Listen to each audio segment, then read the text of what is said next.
Hey, what's up? It's cute what if? This side. Today we will be seeing what if Deku turned villain spy. Before we move ahead with the FIC, leave a like and subscribe to the channel for future what ifs like this. Izuku Midoriya is born quirkless. Technically, it's a medical oddity. It's already quite rare to be quirkless these days, but to be quirkless when neither of your parents are? That is especially unusual. In fact, it's practically unheard of, and Izuku and his mom spend a long time clinging on to that slight hope that, somehow, the tests are wrong. But he has an extra toe joint, and unfortunately for him, it's not exactly likely that it's just going to disappear. He's crushed when his mom finally sits him down and breaks that to him. He hasn't seen very much of the world yet, and he doesn't know much, but it's no secret that there are no quirkless heroes, not even one. Izuku tries his best to make his mom think that he's okay with this. It's not particularly successful, because he's 6, and consists mostly of him trying to stifle sobs and cry quietly instead of him trying his best to hide the bullying from her. So he doesn't tell her when the kids at school stop talking to him when it becomes apparent that his quirk is never going to manifest, or when Bakugo Katsuki pushes him to the ground and calls him Deku. Quirkless, weak, useless, dead. Izuku, she says him one day, crouched in front of him. She's cradling his face in her hands and turning it this way and that to examine his bloody, split lip. Her voice is soft, and her touch even softer, but there's strength there, something firm and uncompromising. My brave baby boy. You don't have to do this for me, honey. You know that, right? You shouldn't have to worry about confiding in me. And he does know that is. But Izuku wants to be a hero one day, wants it to the bone, in the most visceral and instinctual parts of himself. It's so wrapped up in who he is, in his very identity, that it must be tangled up in him down to the DNA, a misprint in the genetic code that won't let him want anything else, even though he's trapped in a body that wasn't built for it. And Izuku knows what heroes do. He's seen it on television, watched All Might save the world on repeat for hours. He's seen All Might climb out of the rubble in the aftermath of one of his worst fights.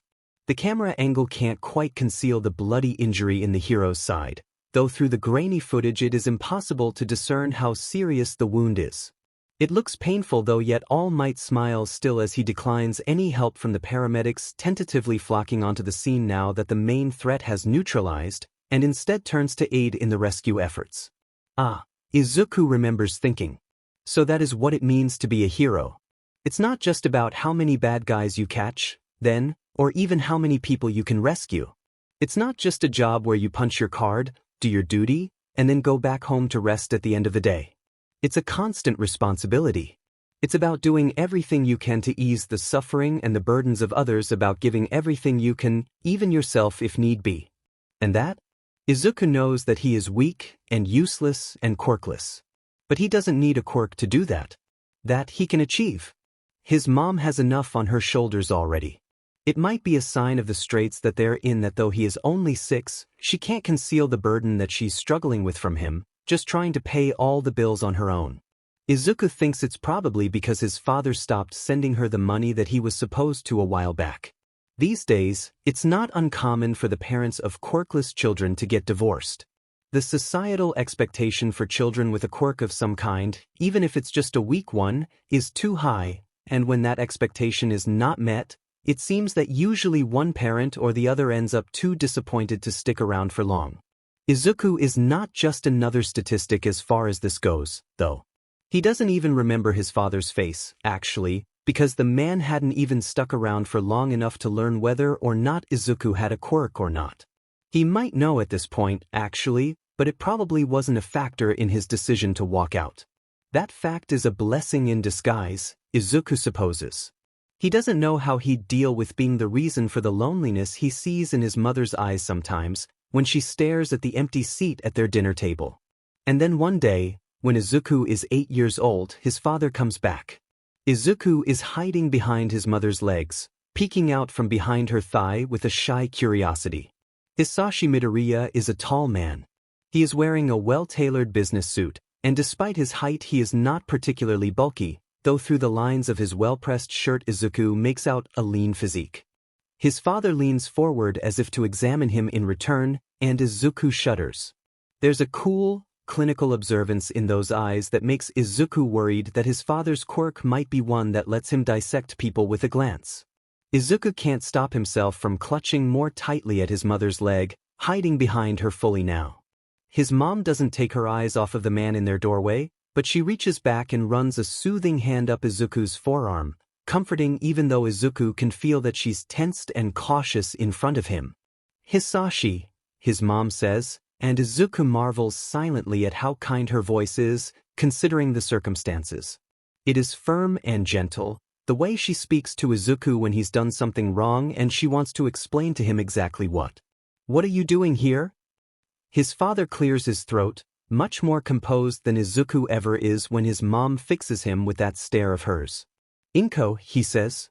"Can we talk?" In a perfect world, Inko Midoriya would have discovered the truth of her husband long before he showed up at her door asking for favors, and when he finally did she would have spit in his face and slammed the door on his foot to send him on his way. But this is not a perfect world, and Izuku's mother does neither of these things. Instead, she sighs, reluctant and hopeful all at once, and she says the words that will haunt her for years to come. "Of course," she tells him, ushering Izuku to his room so that the adults can talk. "Come on in." Izuku paces the length of his room anxiously. What does his dad want? Does he want to be a part of their lives again? That particular thought sends him stumbling into a halt. How does he feel about that? On one hand, Izuku has wished for years to have a father like all his classmates. Not, of course, Izuku corrects himself hastily because his mother isn't enough for him or anything. She's all that he'll ever need. But that sometimes it's hard not to wish for a little more, even though the very thought makes his chest tighten up with something sad and bitter. And if his father comes back, that means things will be easier for his mother again, right? That she will have someone better and stronger than Izuku to help her? But at the same time, Izuku remembers the way that his mom had started crying when his father's checks had stopped arriving in the mail, and he remembers the way she had started arriving home from work late at night and how much more exhausted she had seemed when she did. He remembers how much harder it had gotten to make her crack a smile, though she always tried her best, and he can't help but think that no one as kind as his mother ever deserves to be that tired. He can't help but think that he doesn't know if he can ever forgive the person who did that to her. Izuku takes a deep breath.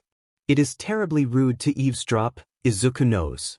He knows because he has a bad habit of doing it a lot, and whenever his mom catches him she tries her hardest not to laugh when she explains that fact to him. Still though, Izuku is sure that as long as he doesn't get caught this time, it will be alright. He ventures close to his door and drops to the floor, pressing his ear against the gap between it and the door. Their voices are soft, whispering. They don't want Izuku to hear, and it almost works, but not quite. "Hisashi," his mom says, and to Izuku's surprise she doesn't sound like she's about to cry. She sounds angry. "What the hell is this? You can't just come back here after all this time and ask me to let you take my son." "Our son," his father tries to correct her, and Izuku hears a thud, like someone has slammed their hands on the table. "My son," he hears his mom snap, and now she sounds like she's cracking a bit, voice wavering the way that Izuku's does when he's about to break into sobs, but Izuku has never heard anyone in such distress manage to sound so venomous before today. He's never heard her sound that way before today. You do not get to leave for 6.5 years and then decide you're entitled to his time. There's a long moment of silence, and then when his father speaks next it's softer, like his mom has finally managed to shatter the act and break through to something human. "You're right," his father says, quieter now. Defeated. "You're right. But I just hoped for a chance, I suppose. To get to know him." Now his mom falls silent, as if she's thinking about his father's words. "Do you really think you deserve it?" She asks. "No," says his father after a long pause. "But I have to try. Not just for a weekend, Inko. Please." His mom says something more after that, and Izuku can hear that she still hasn't dropped her guard, but at this point her words drop off, her voice now too quiet for Izuku to discern. In the end, that doesn't matter, because the choice is Izuku's. His mom bends down in front of him and kisses his cheek and asks him if he would like to spend the weekend with his father. "You don't have to, darling," says Inko, tucking a wild, loose strand of hair behind Izuku's ear. But he is your father. I want you to be able to choose whether or not you give him a chance. That choice was taken from you the first time. I think it's only fair that we give it to you now. In the future, Izuku will regret nothing more deeply than not saying no.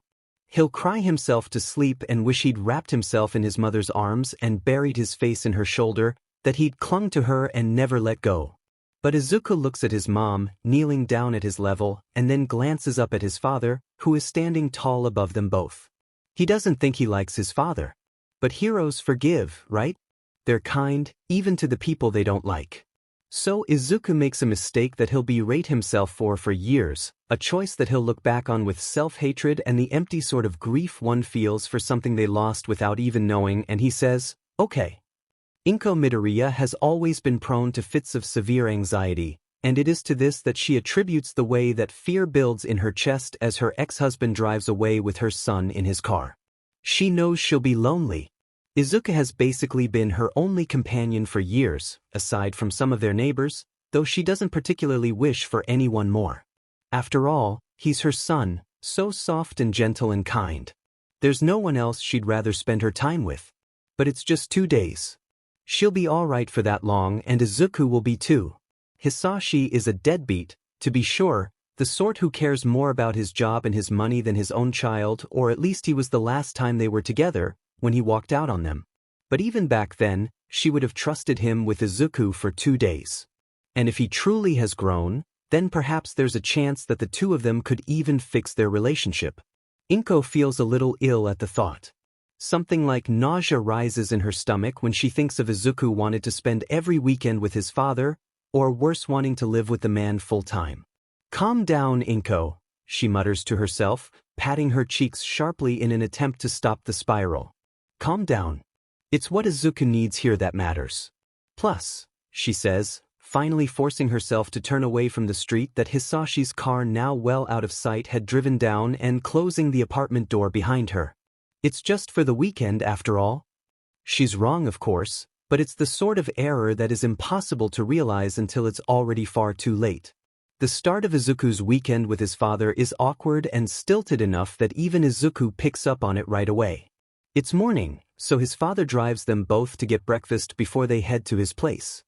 So, Izuku says brightly, gesturing widely enough that his father twitches in his seat, then All Might was able to nullify the villain's flames by using his Texas Smash. Says his father, and Izuku gives him a toothy grin, taking the confusion as a request for explanation. The ground in the area where they were fighting was composed largely of soft sediment. So when All Might used the Texas Smash, the wind it generated stirred up so much dust that he was able to largely stifle the villain's ability to create sparks and reduce the villain's field of vision, allowing him to take the villain into custody pretty easily. Isn't that cool? Izuku gives his dad a hopeful glance. All Might is super cool, he knows, and he's pretty sure that he can't think of any better way for them to start bonding together. Because there's no way his dad doesn't like All Might too, right? Izuku has to fight the urge to let his face fall when his father does not immediately light up at the mention of the world's greatest hero. Instead, his dad crinkles his nose in confusion, and even Izuku, never quite the best at social cues, picks up that his dad isn't the craziest about this discussion. You sure know a lot of big words, kid, his father says instead. You must be pretty smart, huh? Izuku blinks. I don't know, he says dubiously. No one's ever told me that before. His dad makes a non-committal noise as he pulls into a parking space in front of what looks like a small family restaurant. When they're seated and a waitress has pushed menus into each of their hands, his father looks at him and gives a weak half-smile. Go ahead and order whatever you want, kid. Oh, are you sure? Says Izuku, curiously, and after an approving nod from his father, decides on the pancakes. When their food finally arrives, Izuku has to blink when his father leans forward to mess with his food. What are you doing? Izuku asks, tilting his head to the side curiously. His father pauses, a deer in the headlights. Do you not need your food cut up for you? He asks, sounding extremely confused. Izuku's brow furrows. He sees now. It's probably hard for his father to distinguish age-appropriate behaviors because he hasn't interacted with many children Izuku's age. No, he says reassuringly, giving his father a knowledgeable nod. I'm 8. His father rocks back in his seat, pursing his lips in what Izuku is pretty sure is embarrassment. He says. My apologies. It's okay, says Izuku cheerfully, trying to give his father as understanding of a smile as possible. It was nice of you to think of it. An expression flickers across his father's face for a moment, that Izuku would dismiss were he not keenly aware what irritation looks like from years of provoking it in others. He probably came across as a bit pedantic, then.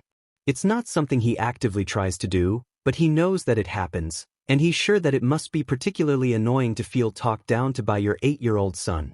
Izuku coughs awkwardly and goes back to eating. They don't talk again until they're back in the car. It's even more awkward than trying to hang out with some of the kids from school, but Izuku can't help the small hope coming to life in his chest. Maybe this won't be a total disaster after all. The next day, his father asks him if he would like to go run some errands with him. It's a bit early, and Izuku, who has never really been a morning person unless under duress, would much rather go back to bed. But he's also never been one to turn down an invitation to a social gathering, considering how rarely he gets invited to them, and he figures that he has a special obligation to try extra hard in this case. So he drags himself out of the bed in the guest room and says, "Yeah, give me 5 minutes." They're halfway to the grocery store when it happens. His father's phone goes off, and it must be someone pretty important because the second his father's eyes alight on the contact name, they're pulling over so his father can pick up the phone. Yes. Izuku strains his ears, but can't quite make out anything that is being said on the other end of the line. But he doesn't really need to in order to know that it must be something urgent. His father straightens in his seat and gives Izuku a nervous glance. Right now, sir? His father sounds a little nervous, and starts drumming his fingers on the steering wheel. No, I'm not trying to, I'm with my son right. Wait, what? Bring him? You can't be serious. They must be, because after a couple more terse exchanges, his father sighs and hangs up. Change of plans, kid, he says, and pulls the car into a U-turn. His father bends the speed limit until they make it to a less populated part of town, pulling up behind a building that Izuku doesn't recognize. He's just unbuckling his seatbelt when his father takes him by the shoulders. Listen to me, Izuku, says his father, brow glistening with a light sheen sweat, lips thin. Izuku can't help but squirm uncomfortably at the sudden pain in his arms. His father's hands are far, far too tight. You will not tell your mother about anything you're about to see, do you understand? Izuku's chest hitches, and he bites back what he wants to say, that he doesn't keep secrets from mom, not unless he really has to. But this is his father. He can trust him, surely. Okay, says Izuku, and his father lets him go. The building they go into is nearly empty. His father steers him down some twisting corridors until they happen upon a conference room, which he pushes open and quickly takes a seat next to 3 others. Izuku lingers in the doorway, and then decidedly does not process what he's seeing. There's a large screen mounted on the far wall, showing footage from some sort of raid being done by a hero agency. The news channel keeps showing clips from a fight between a young female hero and a group of thug-level villains interspersed with commentary. There are also a series of smaller screens that show what is happening in the raid in much greater detail, though in grainy black and white. It's security camera footage from the building the raid is happening in. Theoretically, Izuku has no idea how his father and his co-workers got their hands on the live security footage. Izuku thinks that he should know what this means. There's a siren blaring in head, a red flag being waved in front of his face, but the puzzle pieces just won't click. He doesn't understand. The conference table that his father is sitting at is quite large, though it is only occupying 4 people. His father is sitting at the table's right side, and to his left, at the foot of the table, is a young adult woman with short purple hair and a nose ring. Clad in a dark leather jacket, she looks like the sort of student many of Izuku's teachers would shake their head at in disappointment, the sort they'd call hopeless and give up on in a second. To her left is another woman. Izuku has to actively work to repress the urge to shy back when he sees her, not wanting to be rude. She looks a little older, hair in a dignified bun, black as pitch, and has a scar that winds up the side of her face like a river snake. To Izuku she seems almost a mirror image of his father, posture straight, eyes calculating, black suit immaculate. Izuku's first impression of his father had been that the man's gaze was dissecting, terrifying, and this woman seems worse, in a way. Her eyes rake over him, and Izuku gets the sense that they aren't just taking him apart. They're looking for the most painful way to do so. She turns to his father and says, with a hint of a European accent, "That's your son, Hisashi? He doesn't look like much." Izuku frowns. He doesn't know much about this sort of thing, but it's pretty rude to insult your coworker's kid, right? But she doesn't look afraid of being reprimanded by her boss or anything, and his dad doesn't say anything in return either. He shifts on his feet. The hair on the back of his neck is rising. He can hear sirens in his head going off, screaming danger, danger, danger, but he can't quite figure out why. He steps back. "No need to be so afraid, son," says a voice, snapping him out of his reverie. Izuku stops, blinks, and stares at the person who had spoken. Though they had called him son, the man who had spoken was most certainly not Izuku's father. The new man is sitting at the head of the table. Izuku can't comprehend how he had missed him on his first glance over of the people in the room, like he was a distortion in an otherwise clear image. The man doesn't look particularly intimidating. He's not dressed as formally as Izuku's dad or the black-haired woman, but is also not as irreverent towards any possible existing clothing regulations as the punk girl. From where Izuku's standing, across the room from him, he can see that the man has no suit jacket in sight, white dress shirt rolled up to the elbows. His hair, a chestnut brown dyed, Izuku notes absently, the man's roots are growing out a bit, and their black is ungelled, falling in his face a bit as he looks up from the paperwork before him and gives Izuku an inviting smile. This has to be their boss. His position at the conference table and the way that the others all glancing at him, waiting for some sort of cue, suggests that despite his more casual dressage, he holds some power that they don't. And he seems nice actually. Much more so than the other two do, or even than his own father has, since they've come here. He steps inside, and closes the door behind him. "Take a seat, son," says the man. It's a relatively large table, so there are plenty of empty seats for Izuku to choose from. He wrings his hands together, glancing around, before skittering over to a spot on his father's side of the table, at the corner that puts him closer to the smiling man than the punk girl. The woman with dark hair glares at Izuku again, and he can't help but quail slightly beneath it, reaching for the back of his father's suit jacket, trying to clutch at it for comfort. His father doesn't react, but Izuku is distracted before he can notice by their boss leaning forward again. He's looming above Izuku a bit, rather than bending down so they're face to face like most adults who want to talk to him do. "So tell me what your name is." Izuku smiles back. He's still deeply uncomfortable, and there's still something about this that's giving him goosebumps, like a centipede's been dropped down his shirt and is now trailing its way up his spine. But he was raised to have manners, to reciprocate friendliness with friendliness, and he knows his mother wouldn't have him do anything less. "I'm Izuku," he says softly, still not letting go of his father's shirt sleeve, and the man rocks back in his seat, looking delighted with the information. "Well, Izuku," he says, voice saccharine. "I'm very sorry to take this time out of your busy day, but I promise you that I'll let you and your dad go as soon as possible." Izuku nods shyly, as the adults all finally draw their gazes away from Izuku and begin talking to one another. What they're saying doesn't really make much sense, a series of hushed, jumbled mutterings as Izuku watches the news anchors discuss the footage of the hero-villain fight. The shipping operation has been compromised. No sheet, a-hole, but what the F are we supposed to do about it? Do you know how many million yen our organization has invested in this? It's her, that female hero. I swear, she's everywhere we turn these days. She's quite well. If only we knew what her quirk is. We don't even know who she is. Just some random hero. "I know," says Izuku brightly. And maybe that was the wrong thing to say. Everyone is staring at him now. His dad and the girl with the purple hair both look annoyed, and the other woman looks disgusted that he even dared speak in their presence. Only their boss looks curious, propping his chin on his hands with a sort of vague amusement. "Care to enlighten us then, kiddo?" he says, and Izuku recognizes that tone of voice from schoolyard bullies. It's the way they talk to him when he's done something wrong and is about to do something worse, The way you talk to someone when you know they're about to mess up and you're eager to see them crash and burn. Izuku squirms in his seat, but doesn't falter. He hadn't recognized her at first, but after watching the TV for a bit, he can't believe that he'd forgotten. Well, he begins nervously. She's been calling herself Pangea. She's a newer hero and has been working underground a lot, since she didn't go to UA or any of the other really big hero schools. That's probably why you've never heard of her, even though she has a really powerful quirk.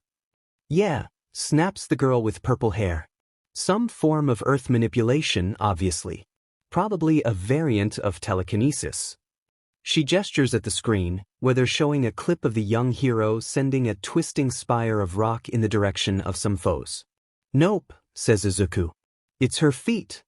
A skeptical quiet that falls, and Izuku flushes, rushing to explain. It's like, thought she's not. Have you noticed that she's not actually levitating any of the rock or soil? It's always connected to the rest of the ground by at least one point? If it were a type of telekinesis, she probably wouldn't have that limitation. That means that she needs at least an indirect point of communication with whatever she's manipulating, and looking at her fighting style, the most likely spot for her is the soles of her feet. Theory is that she's kind of like talking with the ground? I think she's sending high-frequency vibrations through her feet and applying direction to it in order to manipulate its state and make it do what she wants. There's another moment of silence, surprised now, rather than annoyed. Izuku's father looks stunned, mouth slightly agape. Even the man who must be their boss is blinking a bit, like trying to process the statement. He's no longer smiling like the cat that caught the canary, but there's a something pleased is pulling at the corners of his lips. Do you even have any proof? Says the other woman, her slight accent a bit stronger now, her tone scathing. This is all just wild theorization. Plus, she looks like she's manipulating the earth with her arm motions. Izuku scoots back a bit, not sure how to deal with the outburst. I mean, yeah, she does use gestures in correlation with her attacks. But I'm pretty sure I'm right. She could be using arm movements on instinct or to deflect suspicion from the true nature of her quirk, but if you well, it's pretty hard to find footage of her fights, but if you take a look at what does exist, there are some consistencies that point to this, or something pretty close to it, being her quirk. Like, whenever she gets knocked off of her feet or is launched up into the air, she doesn't use her quirk. Also, her arm movements aren't always consistent with what types of attacks they create, but her footwork is. There's also footage of her fighting a villain where the terrain changes from soil to pavement and you can see that she modifies all of her stances, probably to account for the fact that she needs a different vibrational frequency to manipulate it. And lastly, if you look at the soles of her boots, they're significantly thinner than what you usually see on the shoes of pro heroes, which are designed to be durable and high traction.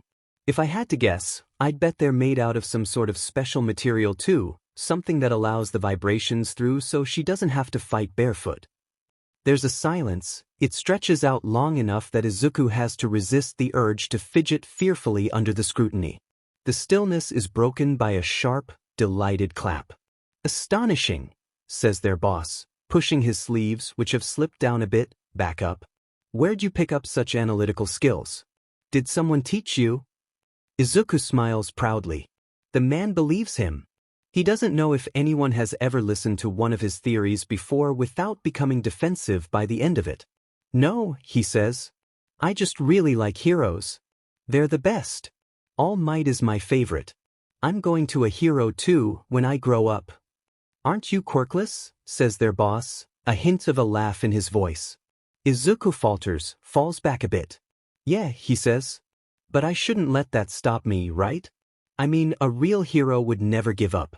Plus, that analysis stuff I'm really good at it. I don't know how, but maybe I can use that. The man tilts his head at Izuku, meets his eyes and stares at Izuku, calm and calculating. You are really good at it, he says, something thoughtful in his voice. Exceptionally so that you have a lot of potential. You think so? Izuku can't help himself. He launches himself out of his seat at that, only to be stopped cold by a hand on his chest, his father's hand, keeping him from moving too excitedly.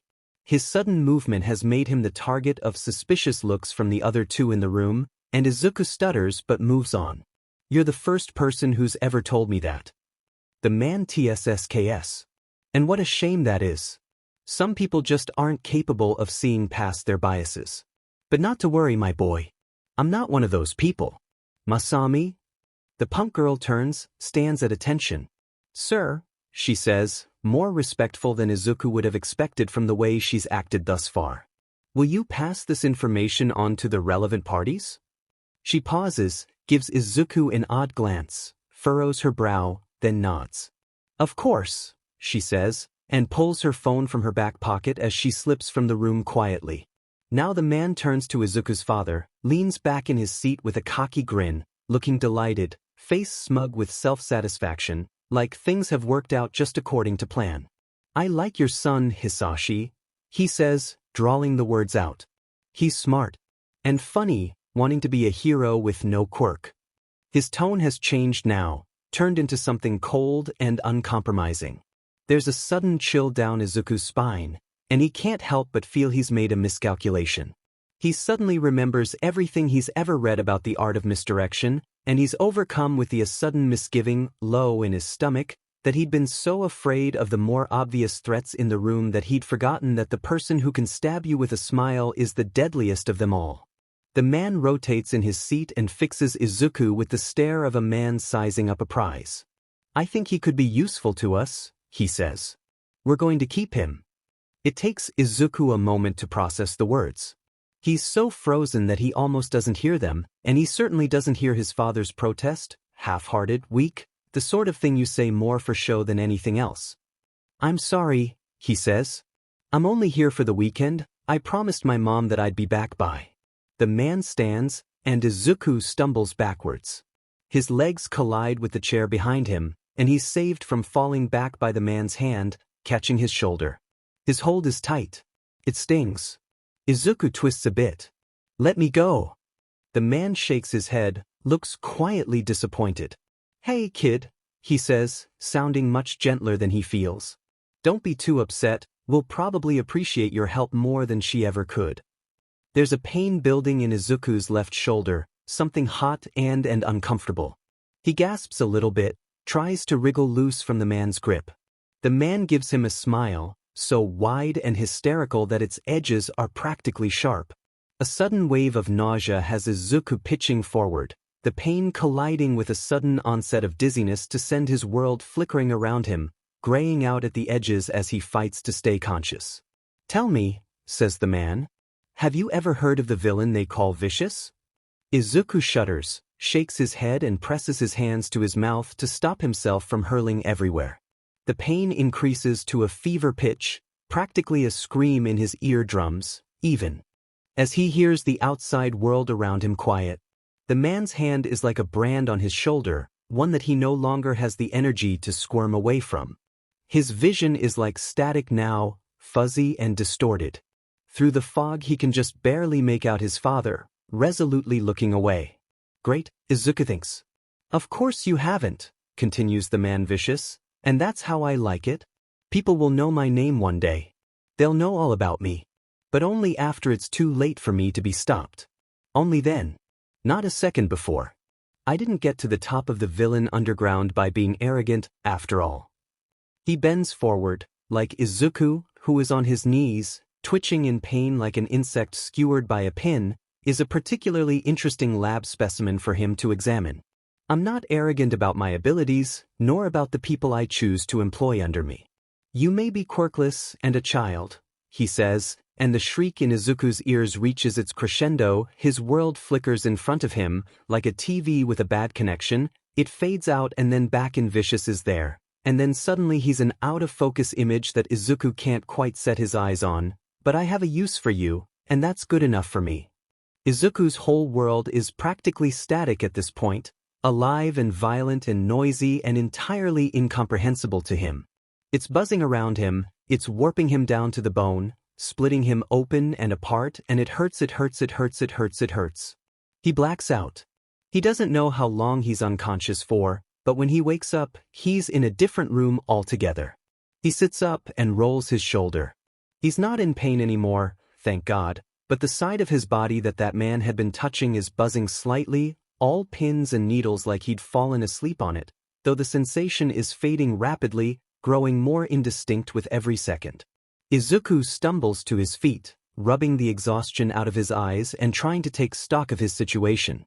The room he's in is much less austere than he remembers the rest of the building being. The only things betraying it as even being the same location are the washed-out white walls and glaring ceiling lights, like a hospital from a horror game.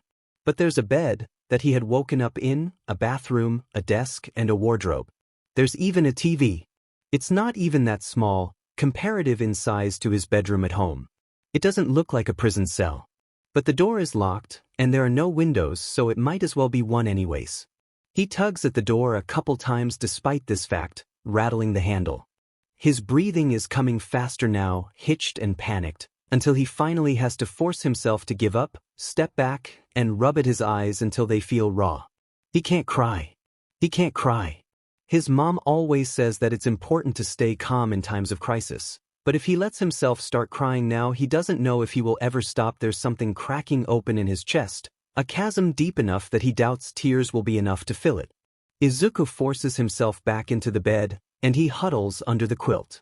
It's warm and soft and safe, and if he pretends hard enough he can almost convince himself that it's his mother.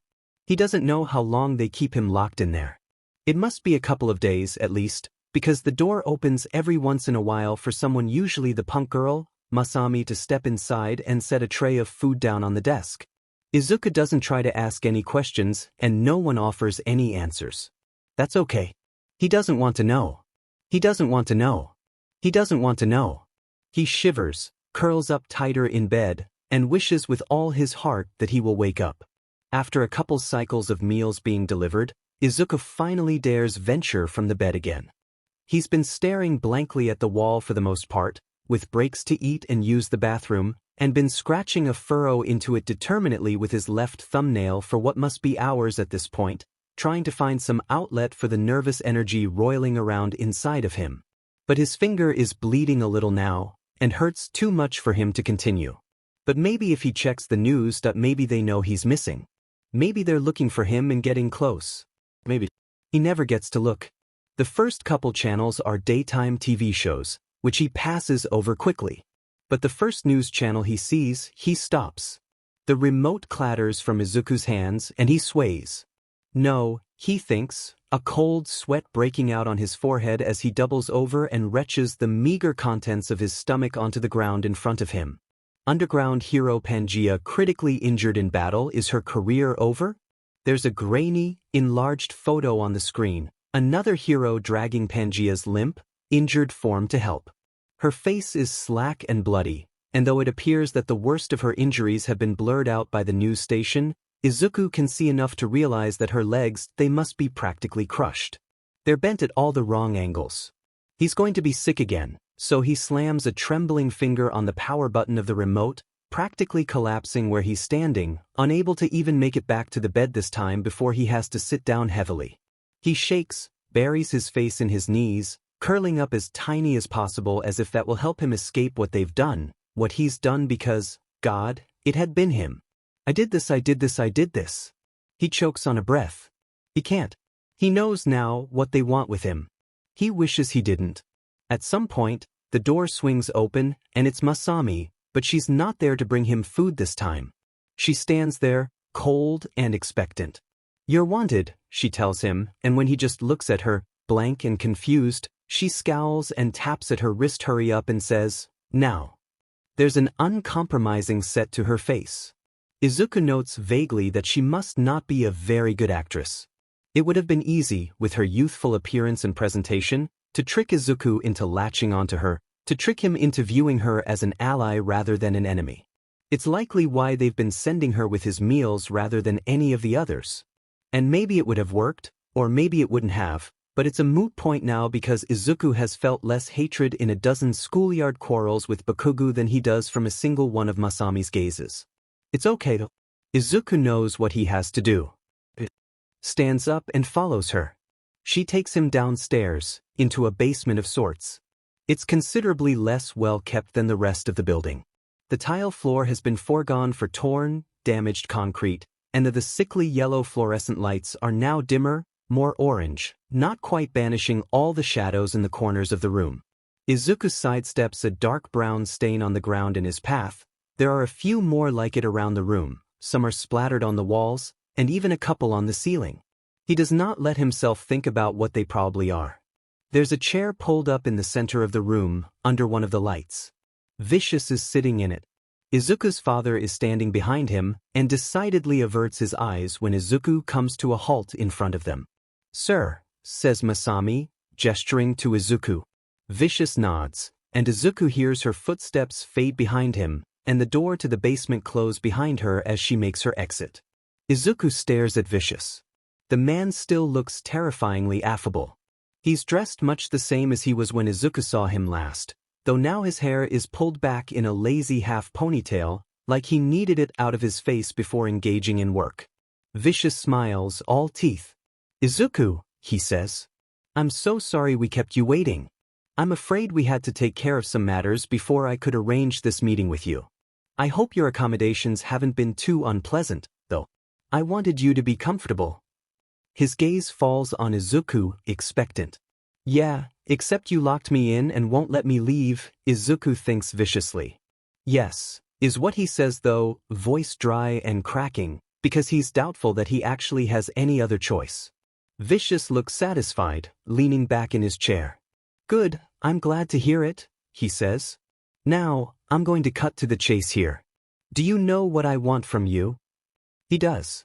Izuku wrings his hands together, nervous, and stares resolutely at the ground at the villain's feet. "Pangea," he whispers after a moment.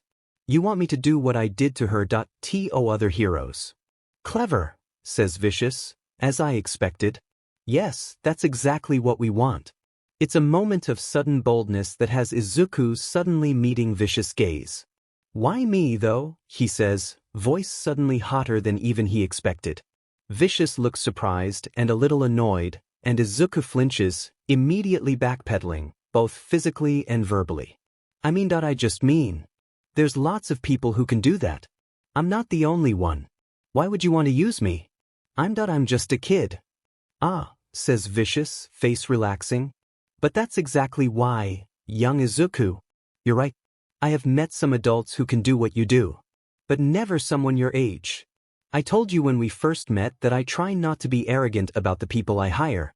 And that's the case here. It's true, you are a child. There are going to be many aspects of keeping you here that might seem more trouble than they're worth to the average person. But I'm not average. He lays an index finger on his temple thoughtfully, have foresight. I'm smart enough to know that if you're this good at your age, you'll prove your worth soon enough. I have no use for a strategist who has already reached their peak. But you? Someone with such natural talent? That I can shape? You may be quirkless, but that alone makes you more valuable to me than half the people I employ." Izuku knows what he has to do. He knows what he has to do. He takes a deep, shuddering breath and he says, "No." Vicious blinks, looking as startled as if he'd been struck. "What do you mean?" he says, flabbergasted. Izuku's father steps forward suddenly, furiously. "Izuku," he snaps. "How dare you?" Izuku's face feels hot, and his eyes feel wet. Vicious hasn't left his seat, and Izuku hopes that he doesn't. There's probably very little chance of him getting away with this without Vicious doing that thing to him again, but that's okay, right? Because that's what a hero would do. A hero would rather die themselves than be complicit in hurting others.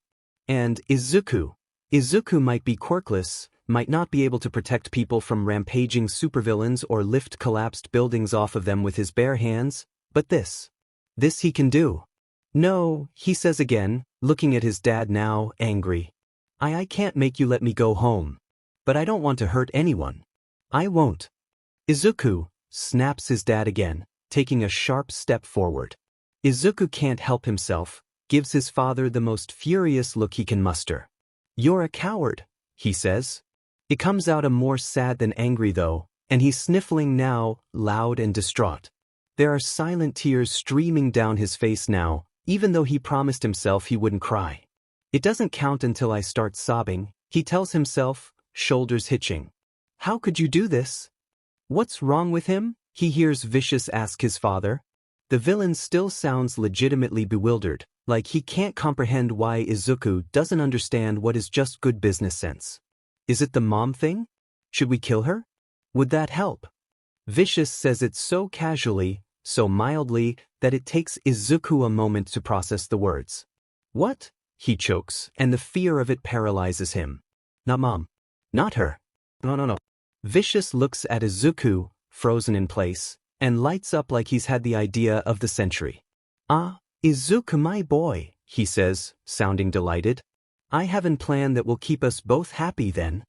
He stands up and walks over to Izuku's side and crouches beside him like they're old friends, wrapping a large arm around Izuku's shoulders, hand coming to rest in the same spot where he'd first used his quirk on Izuku. Izuku doesn't bother to hide his flinch, and if the villain notices it, he certainly doesn't care.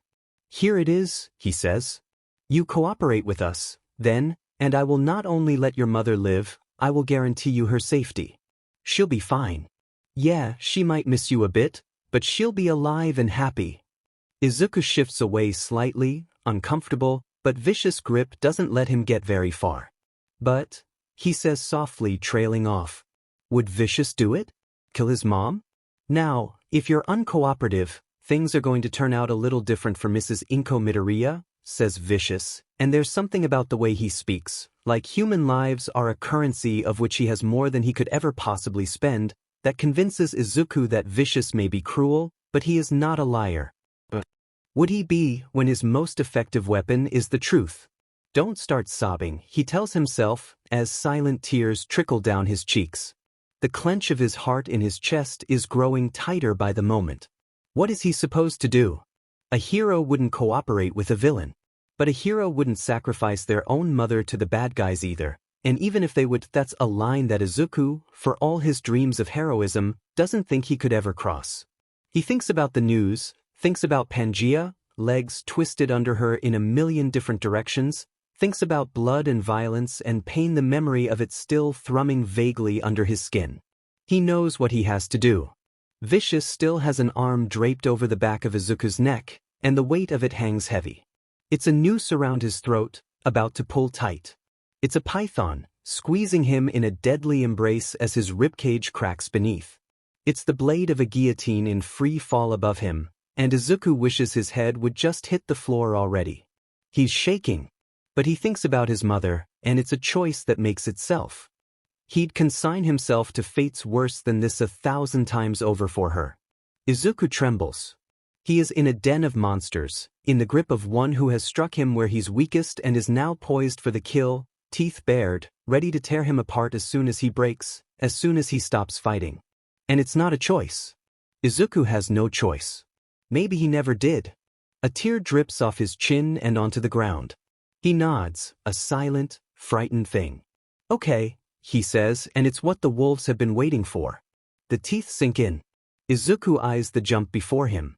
It's not a particularly high one, but he still chances a glance back the way he came, up a couple fire escape levels. All the windows of the building appear to be shut tight, including the one that he just slipped out of, since he'd taken the care to slide it shut and lock it behind him, so it's unlikely that anyone will hear him, even in the off chance he makes more noise than he anticipates. With that reassurance, swinging down from the fire escape is easy, and sure enough the only noise is that of the muck of the alley crunching beneath his boots when he lands with a slight crouch. He winces. It's been stormy these past few days, but the thing about rain in the city is that it seems to bring the dirt up while failing to quite wash it out. So while the air itself is crisp, sharp with the aftermath of a recent downpour, the pavement itself is dark with a thin covering of damp dirt and grime. Izuku stands up straight, absently lifting a foot and shaking it a bit, as if that will rid it of the muck. Hopefully it's just dirt. Though, judging by the smell of things back here, Izuku has the sneaking suspicion that he's not quite that lucky. Story of his life, really. It's afternoon, the sun not yet on the cusp of the horizon, but hanging low in the west, filtering through the clouds as a piercing pale light practically blinding from where Izuku is standing, shrouded in the dark of the alley. He blinks, glancing around. It's highly unlikely that there are any security cameras around here. There rarely are in such back alleys, with no adjacent businesses or foot traffic. And considering the pile of trash spilling out of its dumpster, which looks overdue for collection by a couple weeks, he's pretty sure that those odds drop even lower. Still though, Izuku reasons, ducking his head and pulling his scarf up over his nose even further, until all that is visible of him is his eyes and the few loose strands of hair falling in his face. It never hurts to be cautious. His privacy assured, Izuku steps into one of the adjacent back alleys. He has to squint from the change in lighting. It's even darker back here, looming buildings blocking out the light of day from everywhere but directly overhead. Vision clearing, Izuku drops his hand into his pocket. The object of his labors is resting there, and for as light as it really is, Izuku can't help but feel like someone slipped an anvil into his pocket while he wasn't looking. He always does, when Vicious asks Izuku to steal information. It's just as much from the stress of it as it is the guilt. After all, each job is delicate balancing game. On top of the fact that Izuku's breaking into some of the most secure residences in the city, he has give Vicious just enough to be helpful enough to throw the man off the scent while taking quiet care to delete anything that Vicious can use to get people killed. And then he just has to hope that no one catches on. It's more stress than it's worth from almost any point of view, but it's not like he has a choice. He increases his stride. That's not a safe train of thought for right now. He needs to stay calm and keep his heart rate low if he wants to have any hope of tricking Masami. A few more blocks, a couple sharp turns, and Izuku heads into a lot containing a couple modest buildings, 1 or 2 homes, and perhaps some small businesses, including what looks like a small office warehouse of respectable upkeep. It isn't abandoned or filthy or dilapidated. Izuku is doubtful that anyone, even someone who ends up watching the building closely, would ever expect it to be the head of operations for a group of dangerous criminals and villains. Izuku slows, looking at the building cautiously. There are 2 doors, front and rear, a fire escape, and a couple windows with ledges that are reasonably easy to scale. At this time of day, he stands the best chance of avoiding any of the others if he goes in through the back. But then again, the sooner he gets this over with, the less likely they are to track him down later and accuse him of stalling and causing trouble, which will make them practically impossible to fend off. All things considered, that's a decision that practically makes itself. He does peek his head in through the front door before making his entrance, though, partly out of habit and partly just to be sure. It's quiet with no one in sight, so he steps inside. For all that goes on inside, it looks just like, and even functions mostly like, your typical office building, all hallways and conference rooms and offices. Except some of the offices have doors that only lock from the outside, and some of the conference rooms have tables made for strapping people down, scalpels and pliers and drills stored under the desks inside, and sometimes, if you are on the first floor, you can hear the sound of people screaming coming from the basement. But aside from that, it's pretty unassuming. The hallway remains empty, no one emerging even at the sound of the door opening.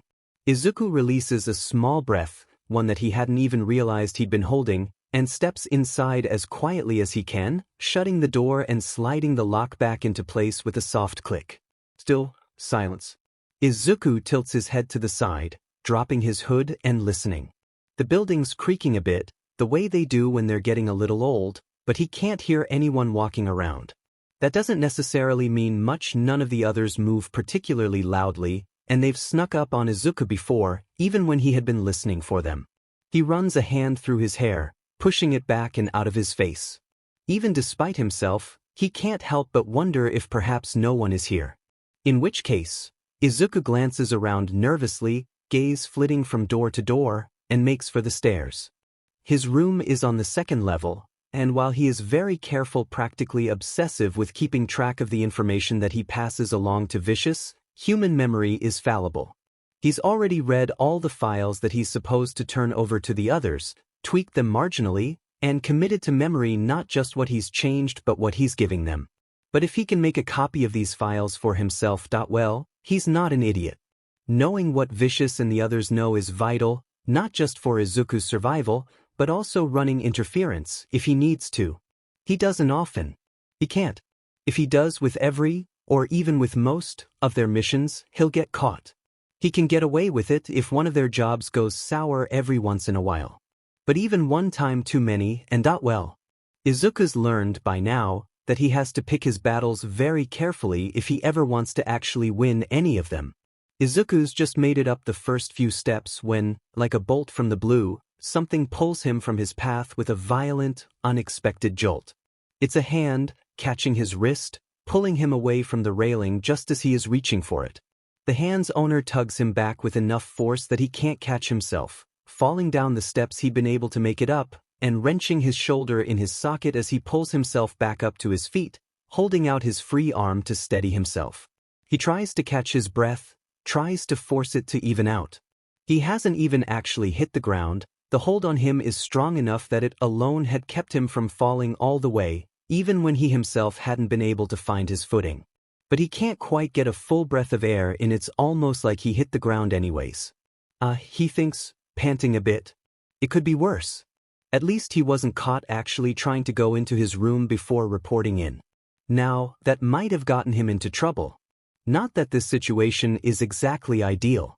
The grip on his wrist is painfully tight. 2 long nails are biting into the delicate skin of his forearm, where the sleeve of his hoodie has hiked up from reaching for the railing. Steady, Izuku, he tells himself, trying to ignore the thundering of his heart in his ears. Victoria, he says, meeting his captor's eyes. He gives his wrist a pointed tug. She doesn't react, grip not loosening at all. Is there something wrong? Victoria in no way, with her light accent and imposing stature, is the most intimidating of vicious lieutenants. Izuku had been terrified of her when they'd first met, and quite frankly, he still is. Her role had taken Izuku a little while to puzzle out, but he knows now that she works as head interrogator, with a quirk that specializes in causing as much pain as humanly possible. It's as effective as that of the man she works for, with added benefit of allowing him to avoid sullying his hands with the dirty work, which is why he probably keeps her around despite the apparent redundancy of their skill sets. Izuku purses his lips. He needs to get her to let him go. Her grip tightens then, like she was waiting for him to start thinking of a way to get out of this, and Izuku falls very, very still. Oftentimes, Victoria reminds Izuku of a classical Greek sculpture, cold and emotionless, practically carved from stone. Flawless and beautiful, even her scar looks like it was meant to be there. It descends from the right corner of her mouth, dragging down her chin and then changing direction, curls up her jaw in perfect symmetry with its curvature until it reaches the end of its path, at the corner of her eye. It looks as if someone had set about trying to carve off half of her face but only ended up getting about a quarter of the way through the job. It's a crack in the stone that only makes it look stronger. And she never reminds him of such a statue more than she does when she gets like this, stormy and temperamental, waiting for a moment to strike, looking for someone to hurt to alleviate her boredom. Unfortunately, more often than not, that someone is him. "Your father's down there," she says flatly, pointing down the hall. "Aren't you supposed to report to him first?"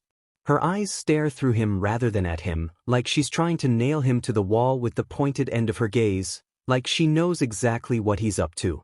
It's the sort of look that makes you want to recoil, that fills you with the base animal instinct to run away, like a prey animal from an apex predator. But Izuku is lucky, he supposes, that he's had to live with her for so long.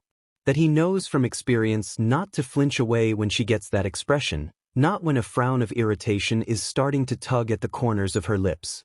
She can't kill him. That, at least, is beyond her authority. But that doesn't mean she is incapable or unwilling to cause a hell of a lot of damage.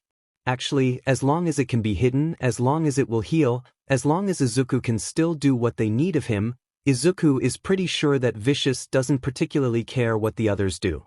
It's time for him to change tactics. Izuku averts his gaze, focusing on the ground at her feet. "Right?" he says, taking care to pitch his voice soft and meek, though he is very careful to stay still.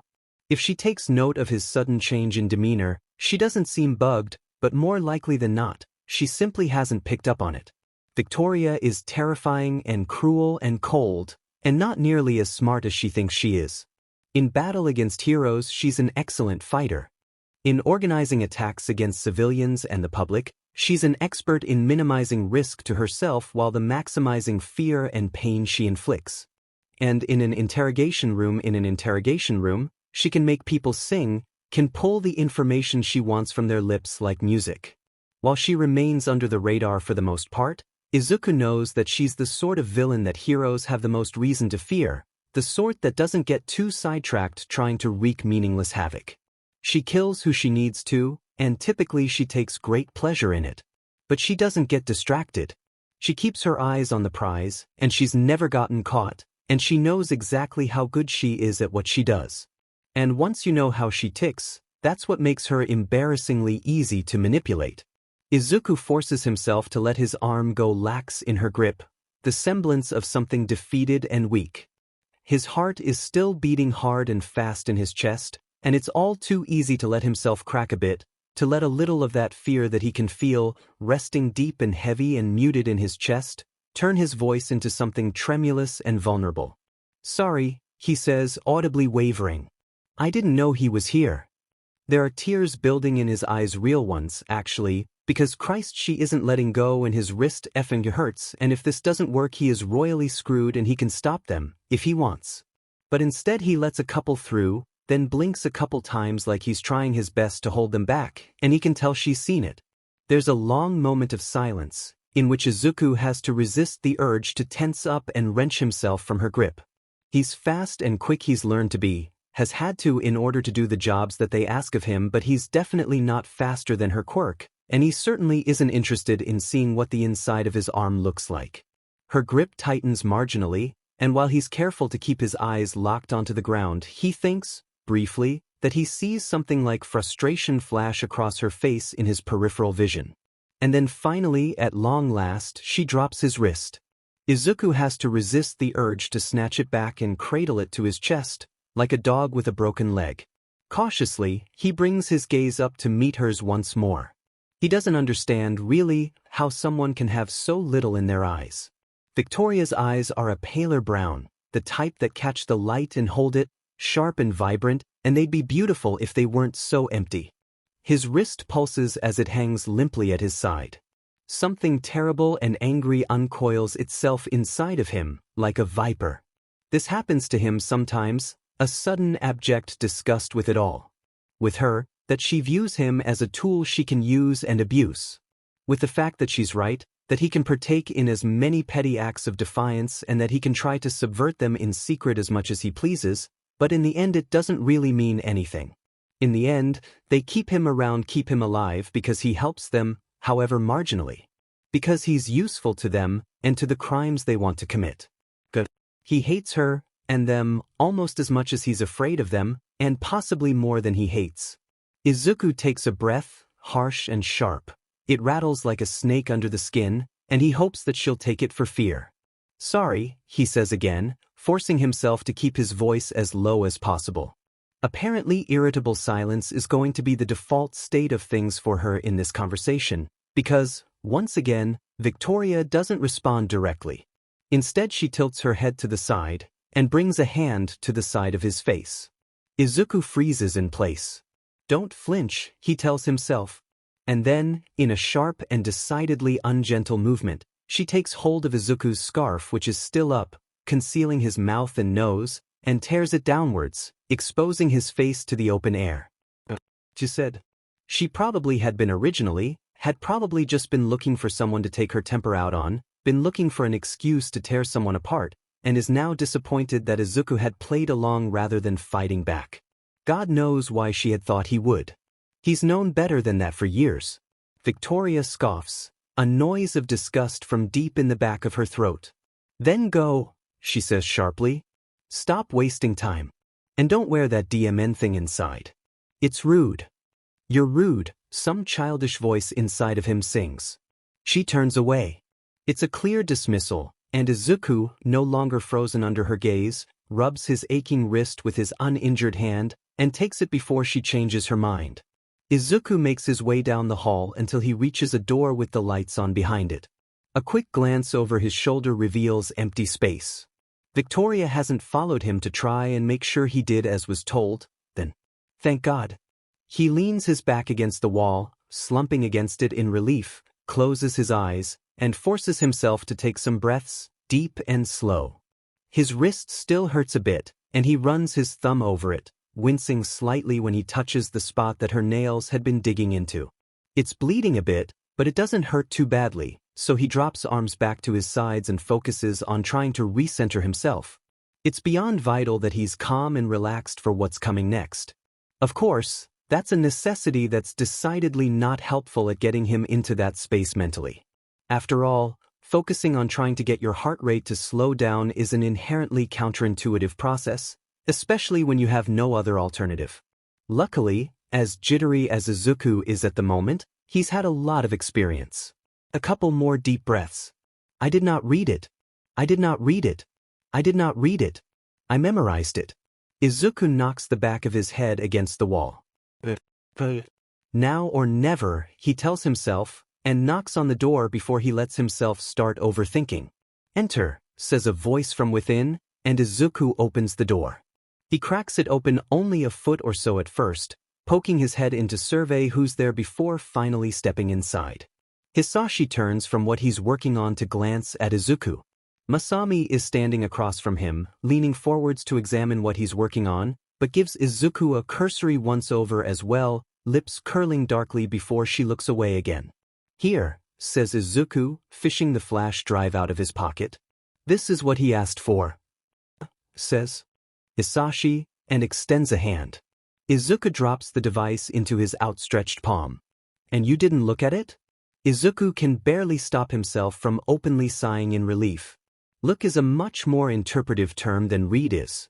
This is, comparative to what he had been expecting, a piece of cake. He had done much more than look at the files they'd had him copy. Nope, he says, not failing to notice the way that Masami tilts her head in his peripheral vision, listening for the intonation of a lie. She won't find one. Her quirks, not quite the ability to tell when someone is lying, but it's close enough, and its vulnerability is twofold, reliant on someone's ability to control their emotions and tells in addition to their ability to identify a technicality and convince themselves of it. Fail to do both and she'll catch on. Unluckily for her, Izuku is an expert at the latter and has had plenty of practice with the former.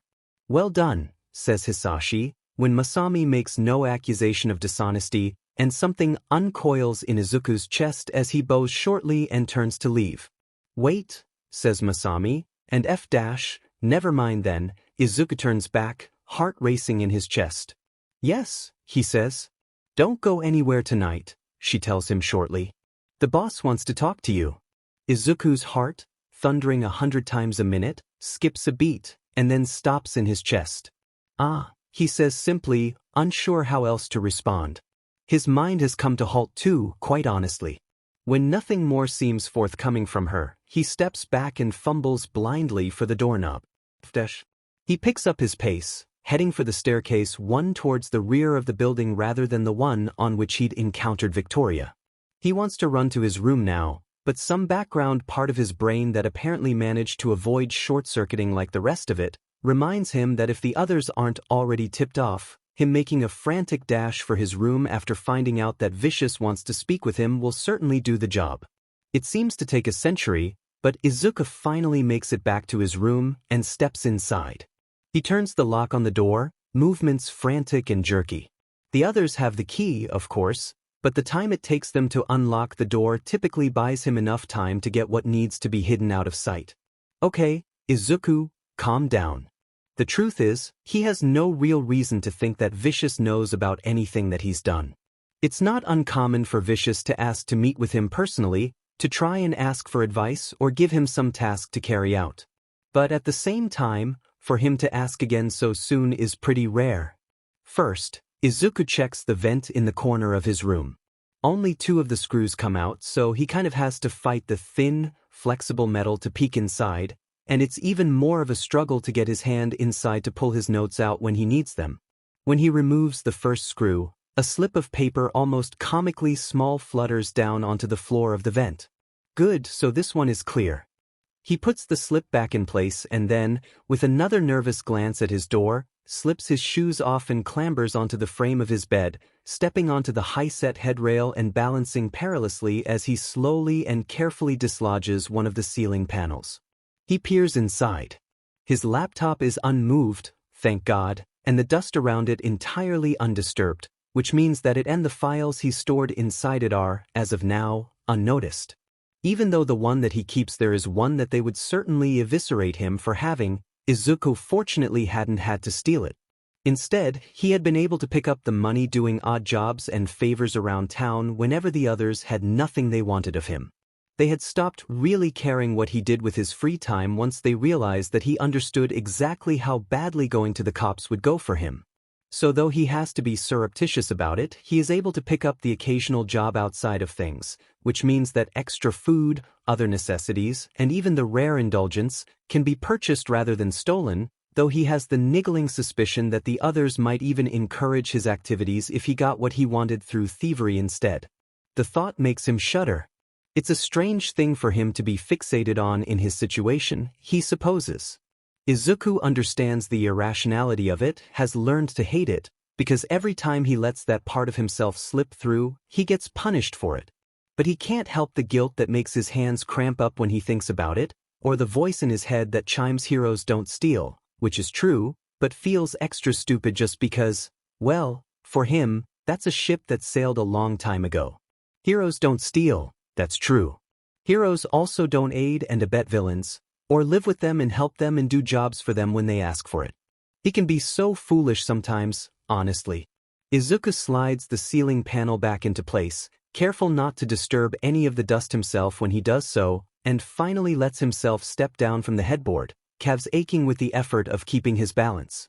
He sinks into the mattress, pulls a pillow to his chest rather than entrapping himself under the covers, curling into it and hoping for warmth. And he stares at the door and waits. After a couple hours, someone raps on his door. This is another one of their facsimiles, of course. An illusion of a choice. They knock, and he opens it because he'll regret it if he doesn't. It's Hisashi, standing there stiff and awkward. He wants to talk to you, Hisashi says. He's in his office. Thanks, says Izuku, and even though he knows now, he knows they can't have found out, he has to tighten his grip against the door frame to keep from being betrayed by the sudden shaking in his limbs.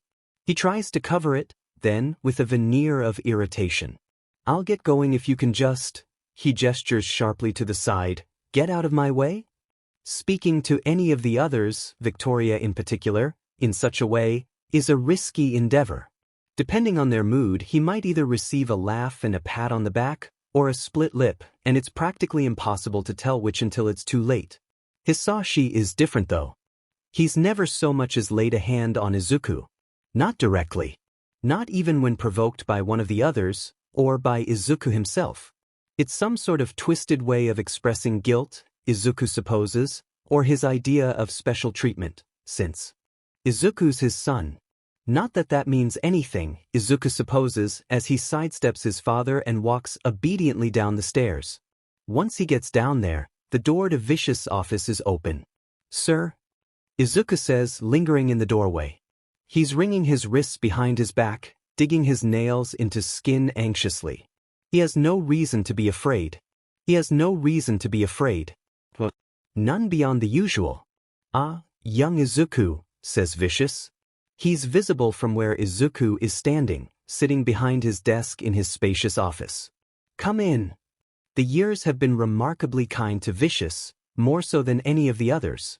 His hair's cropped a bit shorter now than it was when Izuku first met him, but he still wears his suit lazily and looks, for all the time that has passed, like a successful, young entrepreneur.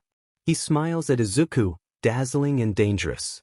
Izuku steps inside, buzzing with apprehensive energy. The look on the villain's face is one that Izuku has learned to be cautious of. It's the smug smile of a Cheshire cat. The smile of a man who wants something and has just figured out exactly how he's going to get it. Come in, Vicious says again, and gestures him forwards more urgently. Izuku forces himself to step up to the desk faster. How've you been? He asks, bringing his pen up from the paper he'd been writing on and tapping it on his cheek thoughtfully. Fine, Izuku lies, plastering a polite smile on his face. And you, sir? He adds after a moment of silence, realizing that the other man has been waiting for something else. I've been doing well, says Vicious, sounding pleased, like he's just prodded a well-trained dog into doing a trick. But fine? That implies that things could be better, doesn't it? It does, which is why it's Izuku's default response to the question, "How are you?"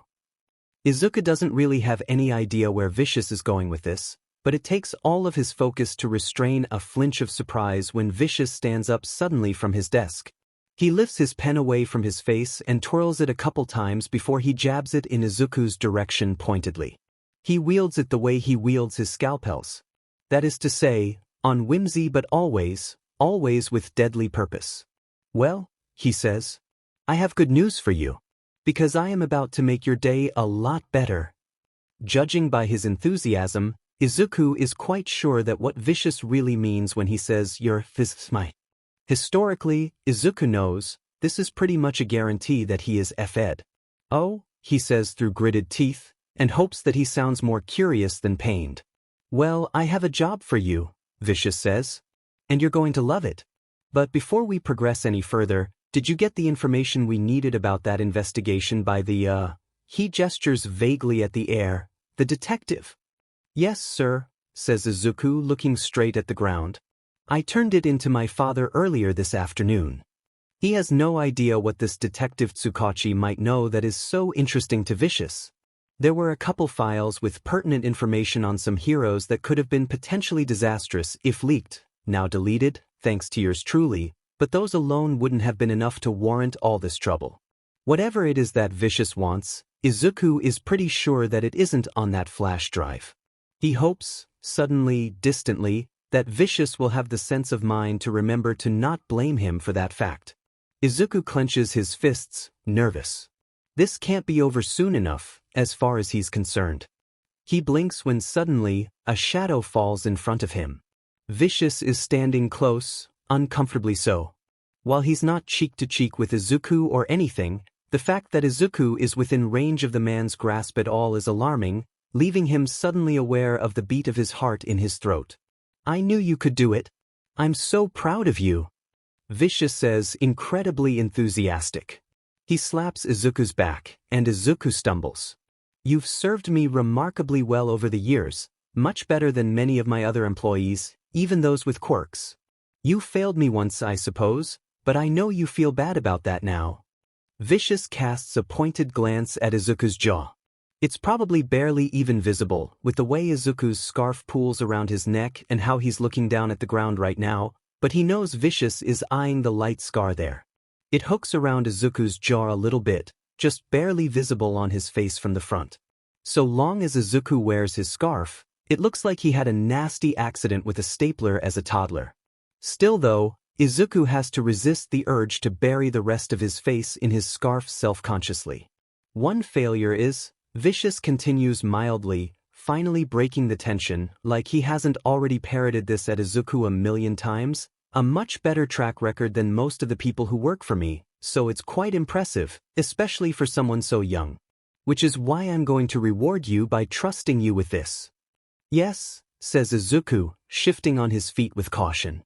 He can't quite stop himself from shuffling backwards slightly, away from the man in front of him, though despite the fact that he is still tight with apprehension, some of the paranoia is finally starting to drain away.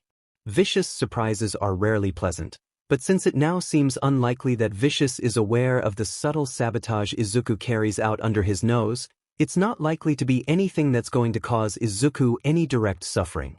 And this is, at least, familiar ground. The man is FING crazy, to be sure, but Izuku has never seen him torment anyone without at least the guise of a good reason. "You bet," says Vicious. "I'm going to make your dream come true." "My dream?"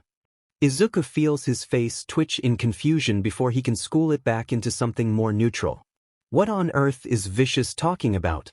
It might be easy to think that Izuku doesn't have dreams anymore. He'd talked himself into believing that for a while too, until he learned better.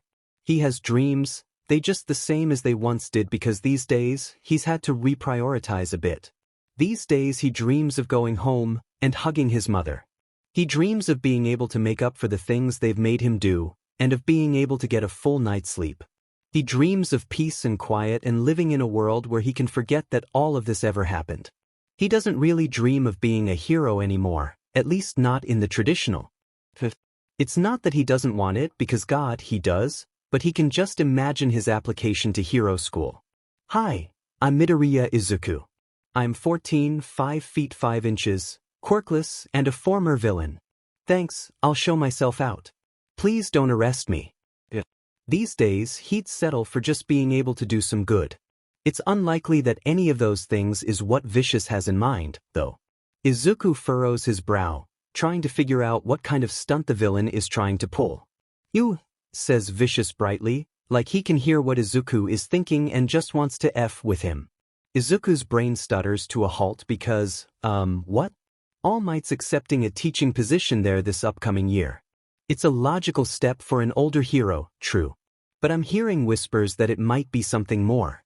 Additionally, we have some allies that are very interested in knowing some more of what goes on in that school.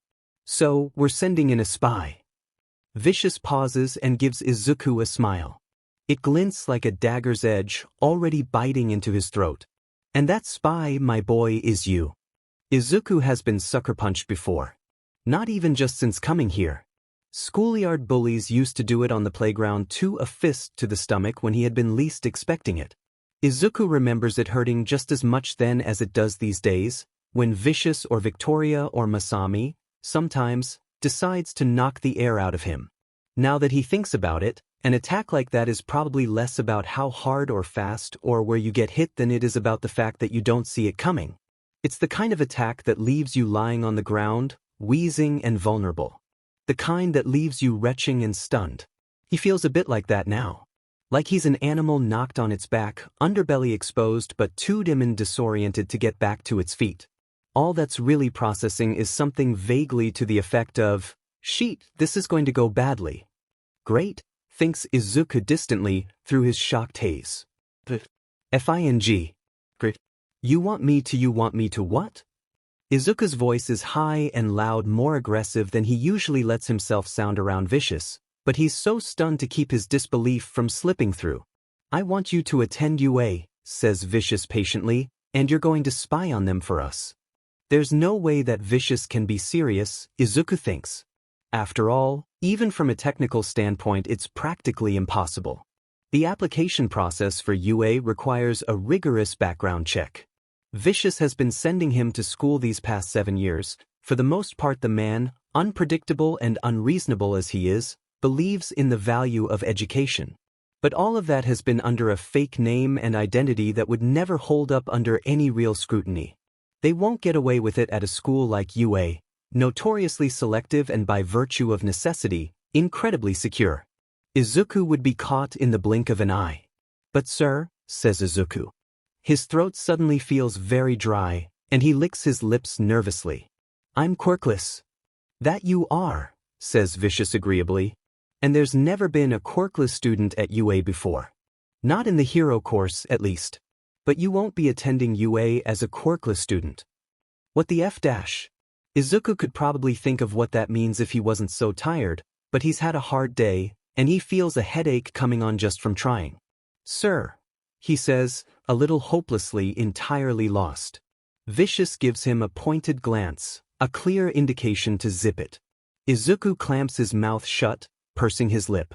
Like I was saying, Vicious continues, there are no quirkless students in UA. But there are plenty of students in the general education course with those so-called invisible quirks.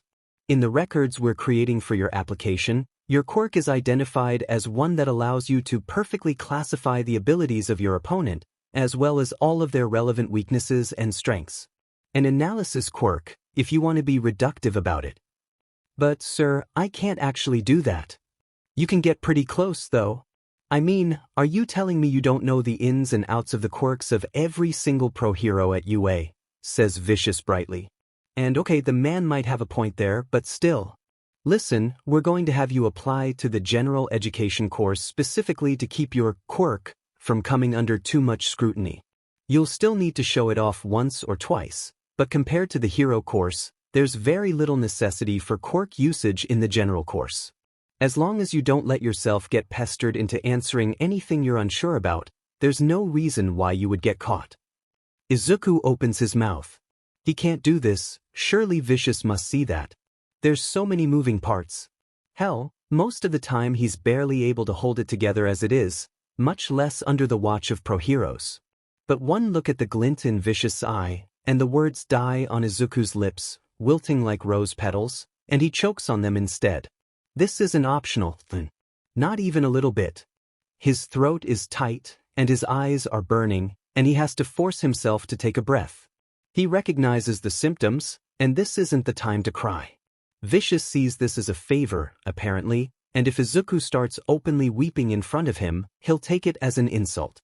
But it still stings.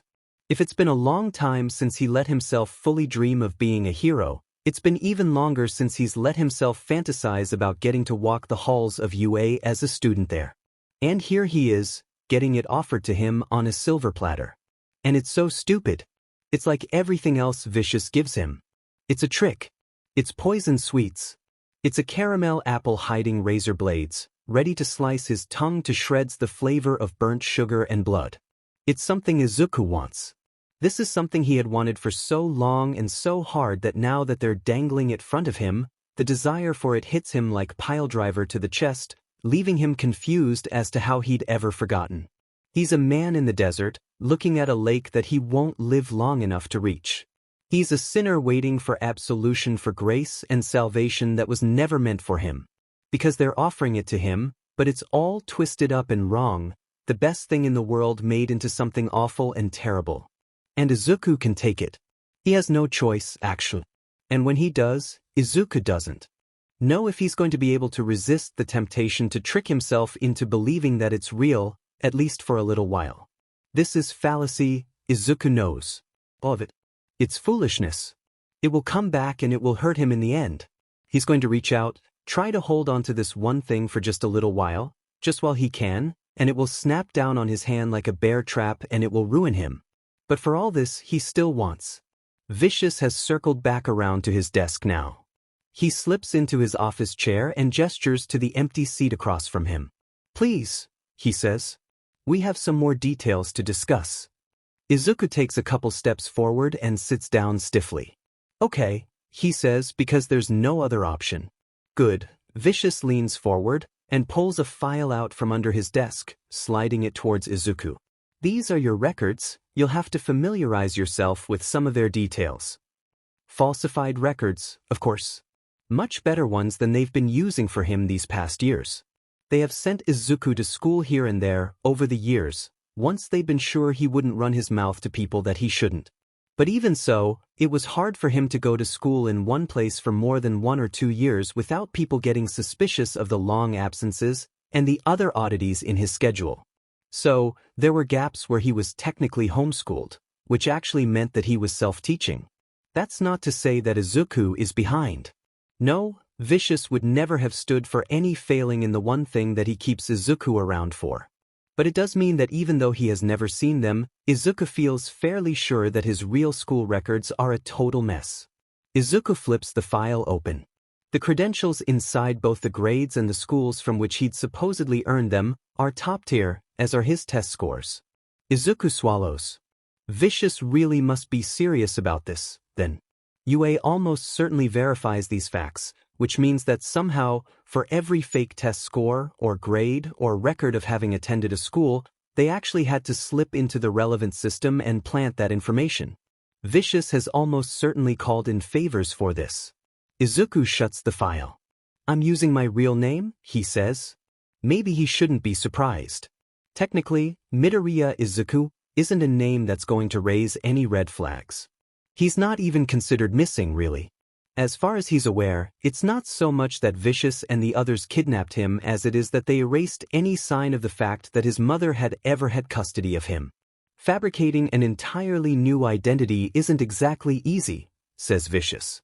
"There's a lot of moving parts to it, and if there's even one weak spot that gets poked at just a bit, the entire thing goes crumbling down. It's a lot easier to adjust the records of someone who already exists." Izuku nods silently.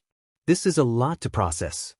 He wants nothing more than to lie face down in bed, put a pillow over his head, and scream silently into nothingness. Preferably for the rest of time. Now, there are 2 ways students typically get into the General Studies program at UA. The first way is to try out for the Hero course. If someone fails but manages to catch the eye of the supervising staff, they can be granted admission to general studies. This is most common. However, it is possible to apply directly, which is what you'll be doing. It's not as popular, of course, but getting in is still pretty difficult. You have a big advantage: vicious gestures to the file, full of its fake numbers and grades. Your application is about as good as it gets. But the entrance exam, while not quite on par with that of the hero course, is still notoriously tough. Right? Says Izuku. When are the admissions exams again? In 6 months, says Vicious. UA has excellent security, and even if it didn't, the number of students they admit per year is too low for us to just sneak you in even if we could get in unnoticed. Unfortunately, that means that you have to get in on your own merit. It will be difficult, but I'm sure you'll manage. After all, we have a lot invested in this. Vicious' smile stretches further, full of promise, and Izuku squirms. He knows what this means. You don't want to let us down, right, Izuku? He says. Of course not, says Izuku, voice calm and even only by virtue of years of practice. He can't quite conceal the underlying tone of stress though, a discordant note in what's supposed to be a calm facade. It doesn't happen to him often, not when he's with them, but this is a pretty unique situation.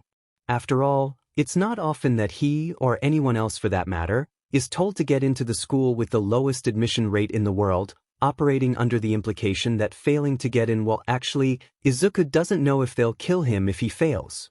But if they don't, they'll definitely make him wish that they had, and that option's kind of worse, now that Izuku thinks about it. Vicious picks up on it, though, senses the fear like he's a circling shark catching the scent of blood. He smiles again, pleasant this time, content that his message has been received. We'll provide you with any study materials you feel you might need, says Vicious agreeably. And Victoria will be helping you prepare for the physical portion of the exam. Izuku has to resist the irrational urge to jump to his feet and bolt from the room that those words trigger in him. What? He says, voice a little choked. You already had her teach me how to fight, he tries. I'm sure that's. Now, Izuku, says Vicious. You haven't trained with her in nearly 2 years. Someone needs to help you review, and she's an expert martial artist. Izuku doesn't respond. He can't. He feels locked up, paralyzed, looking these next 6 months in the face and realizing that they're definitely going to be hell and stand about a 50% chance of ending in his untimely demise. He really hates his life sometimes. When Izuku continues to say nothing, Vicious sighs. Geez, kid, he says, voice irritated. I know. She can be a bit of a harsh teacher. If it makes you feel any better, it's in her best interest, just as much as it's in yours, for her to keep you in proper fighting shape for the next 6 months. That means teaching a bit more gently than she'd probably prefer, but recovering from broken bones and any other serious physical trauma that you may or may not be worried about will take too much off what limited time you have, and she knows that. Okay, that's actually still pretty crappy, Izuku decides, reluctantly forcing himself to relax. But he can work with that. He can work with knowing where she has to stop. He has to. There's no other way out of this for him. You'll be training with her every day, alternating morning and evening sessions. You begin the day after tomorrow. Additionally, says Vicious, throwing a set of keys on the desk, if you want to make use of the apartment for studying, you're welcome to do so. We need to make it look lived in anyways, and it's good if you're seen there for a while before starting at UA. Izuku blinks, bewildered. What, apartment are you talking about, sir? The others have a variety of apartments rented out across the city, as well as some houses and some storage units. They have a variety of functions, from dumping grounds to safe houses, and Izuku's used some of them when necessary, but he has no idea why that would become relevant now. Ah, says Vicious, smacking himself on the forehead slightly. I forgot to mention. Yes, you didn't think you could stay here while attending UA, did you? He laughs, an almost hysterical thing that makes Izuku grit his teeth. No. If everything goes right, no one will ever catch on to you. But if someone does and they have you followed, and you come back here? Vicious clicks his tongue and shakes his head despairingly. Simply disastrous. Plus, we're not idiotic enough to put this place as your home address on your application. Unfortunately, UA teachers have done home visits to their students before. So we're renting an apartment nearby, and if we want to meet, we'll simply come to you, or send word to you to come to us. Once you start there, you coming back here every evening is an unnecessary risk. But until then, it's still best if you spend at least some time there. It could look suspicious to the neighbors if you just show up there out of the blue at the start of the school year. Izuku blinks, bewildered and overwhelmed. He opens his mouth ready to protest, or to ask another question, or just say something, but Vicious shushes him before he can. That's enough for now, young Izuku, says Vicious, leaning back into his plush seat and closing his eyes. I've had a tough day and want a nap. Go pester your dad or something.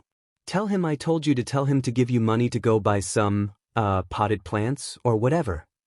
Izuku starts slowly, won't look suspicious that I'm living there alone? Vicious cracks an eye open, eyes dark, and Izuku immediately regrets speaking up. Would you like Hisashi to come stay with you? We need him here, but I suppose he could commute.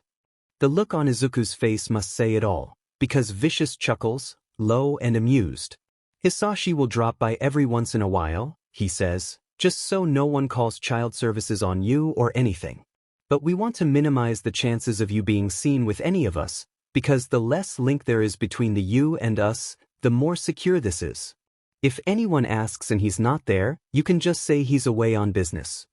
Right? Says Izuku, tentatively picking the keys up off the desk. This isn't that much of an increase in freedom, really. Technically, Vicious doesn't much care for where Izuku goes so long as he's there when Vicious needs him, and as long as he keeps his mouth shut. Now it's just that Vicious specifically needs him to be somewhere else. Which is Izuku can work with that. It still makes him apprehensive though. Freedom with Vicious is always conditional. Go where you want, so long as you're here when I call. Talk to who you please, but if you say something I don't like, I'll cut out your tongue. He'll uncoil the leash he has on you, but you can never predict when it will pull tight. And the longer your leash is, the easier it gets to accidentally go too far. Well, then, says Vicious, closing his eyes again and settling back down. Better get going then. You have a long 6 months ahead of you. Yeah? Thinks Izuku resignedly. I really do. The apartment, when Izuku drops by to visit it the next day, isn't really anything special. It's entirely nondescript in almost every aspect, which is, now that he thinks about it, probably what they were going for when they picked it. Not quite in a nice neighborhood, but adjacent to one. Not exorbitantly large, but not uncomfortably cramped either. It's perfectly normal. It's also not as close to the headquarters as Izuku had thought it would be. To get here from there even takes a brief ride in the subway. In fact, the apartment is far closer to UA than it is the headquarters. The school is actually walking distance from the place. Again, now that Izuku thinks about it, that too is probably by design, deliberately creating the vaguest possible trail back to Vicious. Surprisingly, it's also not completely barren. The place isn't decked out or anything, but it is furnished with the necessities, though whether it came this way or Vicious arranged for that part later is completely beyond him. Izuku stretches his back, examining the place with a cautious eye before heading into the bedroom to dump his duffel, which is holding most of his stuff, on the bed. He won't be able to move in completely, or at least start staying the night regularly, unless he starts at UA. He can't afford to, considering that Victoria wants him up at 5:30 every other morning for training, but at the very least he can move some valuables in. But first a quick examination of the place reveals no bugs or cameras, at least not in any place that Izuku thinks that they might be hidden.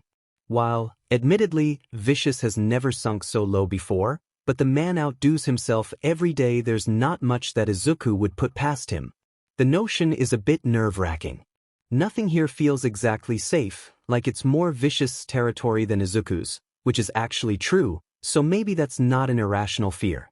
And even though Izuku is reasonably sure that Vicious wasn't lying when he said that the others couldn't risk being seen here too often, there's no way Izuku's just going to leave his stuff out in the open. His notes are easy enough to hide surreptitiously away, tucked in a corner of the bedroom closet that's fairly out of sight, slipped between the pages of an encyclopedia before he starts organizing some of his clothes. His laptop is a little harder. Once the academic year starts, he might be able to get away with hiding it in plain sight, under the guise of needing it for school, But until then Izuku settles for unscrewing a wall vent and concealing it there. It won't be convenient to get at, but hopefully that just means he's less likely to get caught. Thankfully, there's a bunch of screwdrivers in a toolkit under the sink, which makes the job much easier. By the time that he's done, Izuku's feeling almost drowsy, even though he's done nothing but this all day. Izuku tucks the kit back under the sink and heaves himself back to his feet. He sighs heavily and goes to survey the apartment once more. He still has some things to check. There are 3 windows in the whole place, he notes. All sliding windows, one in the bathroom, one in the bedroom, one in the living room. The one in the bathroom is primarily for ventilation, too small for anyone to come in and out of. Well, Izuku amends after a moment's thought. There are quirks out there that can make their user malleable, or at the very least allow for the manipulation of their size, shape, or form. So, then, perhaps it's not too small to be dismissed as a point of entry after all. The one in his bedroom and the one in the living room are definitely large enough, though. He's on the 4th floor, but that doesn't mean much considering the diverse range of quirks out there. And even quirkless, Izuku's pretty sure he could scale that wall if he was desperate enough. All of the windows just have latch locks. Izuku frowns. He'll have to look at getting at least a bar for each of them. Not that Vicious or any of the others, including Hisashi, are unlikely to use anything other than the front door, but Izuku remembers Vicious' words. We have some allies that are very interested in knowing some more of what goes on in that school. Vicious doesn't, Izuku is keenly aware, work in the small time. And even if he did, the sort of villains who were willing to tangle with and spy on UA are not it. And unfortunately, villains are prone to turning against one another even when they're supposed to be in alliance. At the very least, better window locks means slightly better security against any vindictive villain trying to get revenge because they feel Vicious has screwed them out of a deal. Or, perhaps more likely, because they're trying to get the jump on screwing Vicious out of a deal. Izuku's pondering the view from the living room window. How structurally stable are those rose boxes? Could they be used as a foothold? When he spots it, it's barely visible, but he's on the 4th floor and UA is a large school. He can see the crest of it in the distance, the tip of the school visible over the tops of some other apartment buildings. Izuku thinks, vaguely, that a number of years ago he would have been ecstatic to get so much as a glimpse of the place. He used to get excited looking at footage of it on TV, or seeing pictures on the internet. Seeing it on person probably would have made him pass out. Hell, even yesterday morning, being this close to the school might have filled him with a similar feeling. He probably just would have been a little better at containing it. Today, it just makes him feel sick. He feels like he should be arrested, like he should get dragged away by the cops for daring to be this close to a school where heroes go, considering what his intentions are. Izuku forces himself to avert his gaze. Working himself up into an anxiety attack won't help anything, won't change anything. There's not really anything left for him to do here. He should probably head back to the office warehouse, maybe catch a nap to compensate for how little sleep he's going to get tonight. The doorbell rings, and Izuku stiffens. Surely it's not one of the others, right? No, it can't be. They have no reason to be here. Izuku hasn't even started at UA yet. If they wanted him, they could have just waited until he got back. Unless if had he left something incriminating behind in his room? He tries to recall what it looked like when he'd left. Had the ceiling panel been slotted perfectly in place? Had one of the loose vent screws dropped to the floor without him realizing it? Had he slipped and talked about something he wasn't supposed to know about? Had they overheard something? Had they known the whole time and were just waiting until Izuku was off guard to act? Izuku looks nervously at the window, even though he knows that the thought itself is entirely futile. Bolting would do him no good even if he did have somewhere to go. Where was there that they couldn't follow? No, he doesn't have any other option. He has to answer it. Well, it's been nice being alive. He grits his teeth and swings the door open, with more force than he actually intends. The woman standing on the other side of it blinks, eyes wide in surprise. The door slams into the wall behind Izuku with an incriminatingly loud thud. He winces. Nice move, he thinks to himself. You don't seem unstable at all. Izuku makes a strangled noise of humiliation, flushing red with embarrassment. The person in front of him could not more obviously not be a supervillain. Aside from the fact that she looks to be about 70, she's only got a couple of inches on him, and the wrinkles on her face are all laughter lines. She is, to put it frankly, perfectly harmless. Which means that he probably looks really rude right now. I'm so sorry, Izuku says, finally recovering enough to speak. I thought that you were someone else. He winces, rubbing the back of his neck with the hand that's not holding the door open. Hi, he offers a bit weakly. The old woman smiles at him pleasantly, eyes crinkling with the fullness of it. She's holding a couple bags full of groceries in her arms. No, she says, and her voice is as kind as Izuku had thought it would be, judging by her appearance. I didn't mean to startle you. I was on my way back from shopping. She lifts the bags in her arms a little higher, as if to demonstrate her point, when one of our neighbors across the hall told me he saw you come in here. This apartment has been empty for so long that I thought it would be best to greet my new neighbors. Are your parents here? The friendliness is almost startling.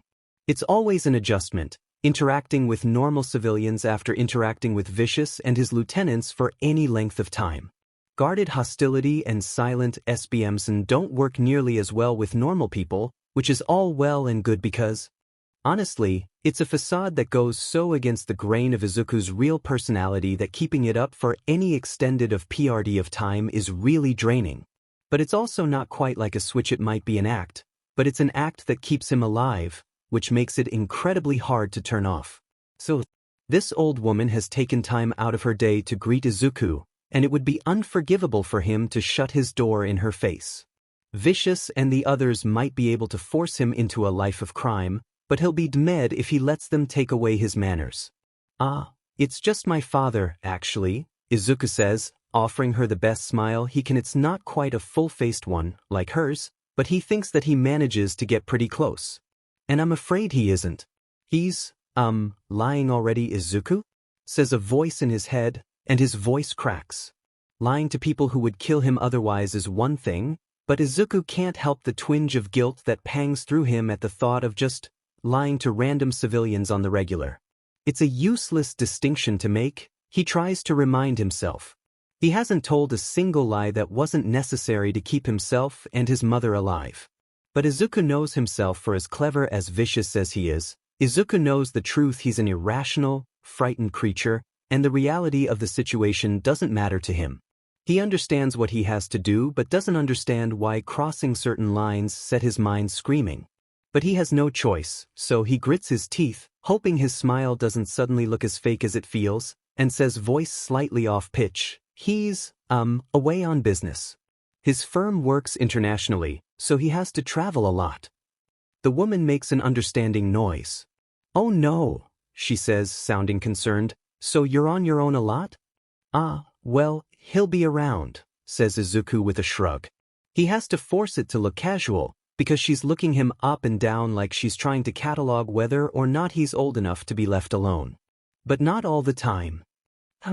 She says, a hint of disapproval lacing her tone, though Izuku doesn't think that it's directed at him. But after a moment she sighs, shoulders relaxing. Well, you're always welcome to come to my place if you need anything at all, darling. I live just down the hall room. I'm Mrs. Nakayama. I'm Midoriya Izuku, says Izuku. And that's very kind of you to offer. Do you need help carrying those back to your apartment? She glances down at the groceries bundled in her arms and gives him an approving glance. That's very nice, Midoriya, she says, but I'll be just fine. I'll let you get back to unpacking now, but please, know that it's not just an offer. I raised a couple kids of my own, but they and their families live out in Tokyo now. If you need anything, even if it's just company, please don't hesitate to ask. Of course, Izuku says, with no real intention of taking her up on it. It's not that he wouldn't like to, he would love to, but he also knows that she's probably already suspicious of his living situation, and any further involvement is likely to invite questions that he doesn't have answers to. She smiles at him, and is just turning to leave when the bottom of her paper bag tears and her groceries tumble to the ground. Oh, she says and curses, starting to hunch over. She's apparently frail enough that she needs to clutch at her back a bit when trying to do so, and Izuku winces in sympathy as he steps out of his doorway, halting her with a hand on the shoulder and stooping down himself to scoop them up.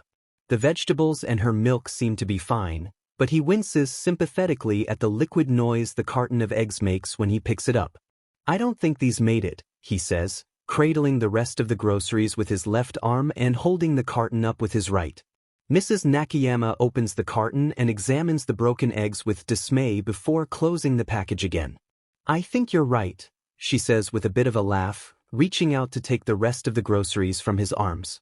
"Well, I'll drop these off and then I suppose me and my poor hips are off to the store again. I'll see you again soon, I hope." "Here," says Izuku, as he surrenders the surviving groceries. It's not much. She seems fairly comfortable holding the items in her arms even without the bag. "Don't worry about that, I saw a store just down the street. Let me go get them for you."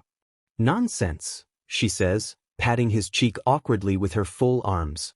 "There's no need." "It's fine," Izuku interrupts gently. "Honestly, I don't mind." Mrs. Nakayama gives him a searching look, then sighs. "All right," she says, and then slips a hand into her pocket. "Oh no," says Izuku. "I can pay, it's just a carton of eggs." He can, technically. What he can save from those odd jobs that he takes, he does, and Vicious has ordered Hisashi to allot Izuku a small sum money from their finances for necessities for the apartment, including food. It's not that much, especially considering that how much teenagers supposedly eat, but he can certainly afford a carton of eggs. "Shoo," Mrs. Nakayama silences him. "Not another word. You'd already be doing me a favor, I won't take your money too." Izuku blinks. "If you're sure," he says slowly.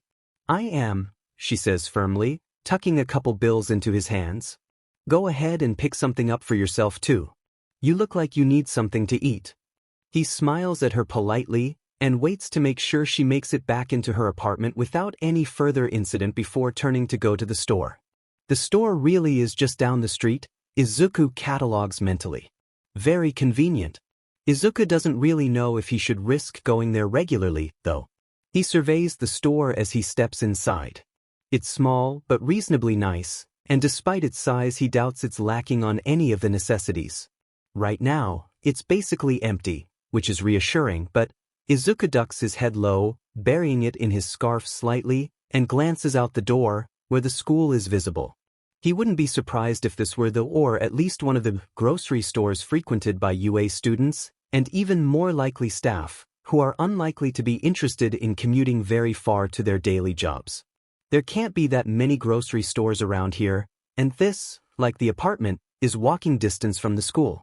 He can't tell if he's relieved or disappointed when he doesn't see any of Pro Heroes that he recognizes. Inside. On one hand, the Pro Hero staff of UA have some of the most incredible quirks and diverse skill sets Izuku has ever heard of, and being able to see one of them in person, even if it's just them doing their shopping, would be an incredible opportunity, not to mention an honor that he probably doesn't deserve. Wow, some part of him chimes internally, creepy fanboy alert. But at the same time, considering everything that he's doing or going to be doing, perhaps he should try to avoid them as much as possible.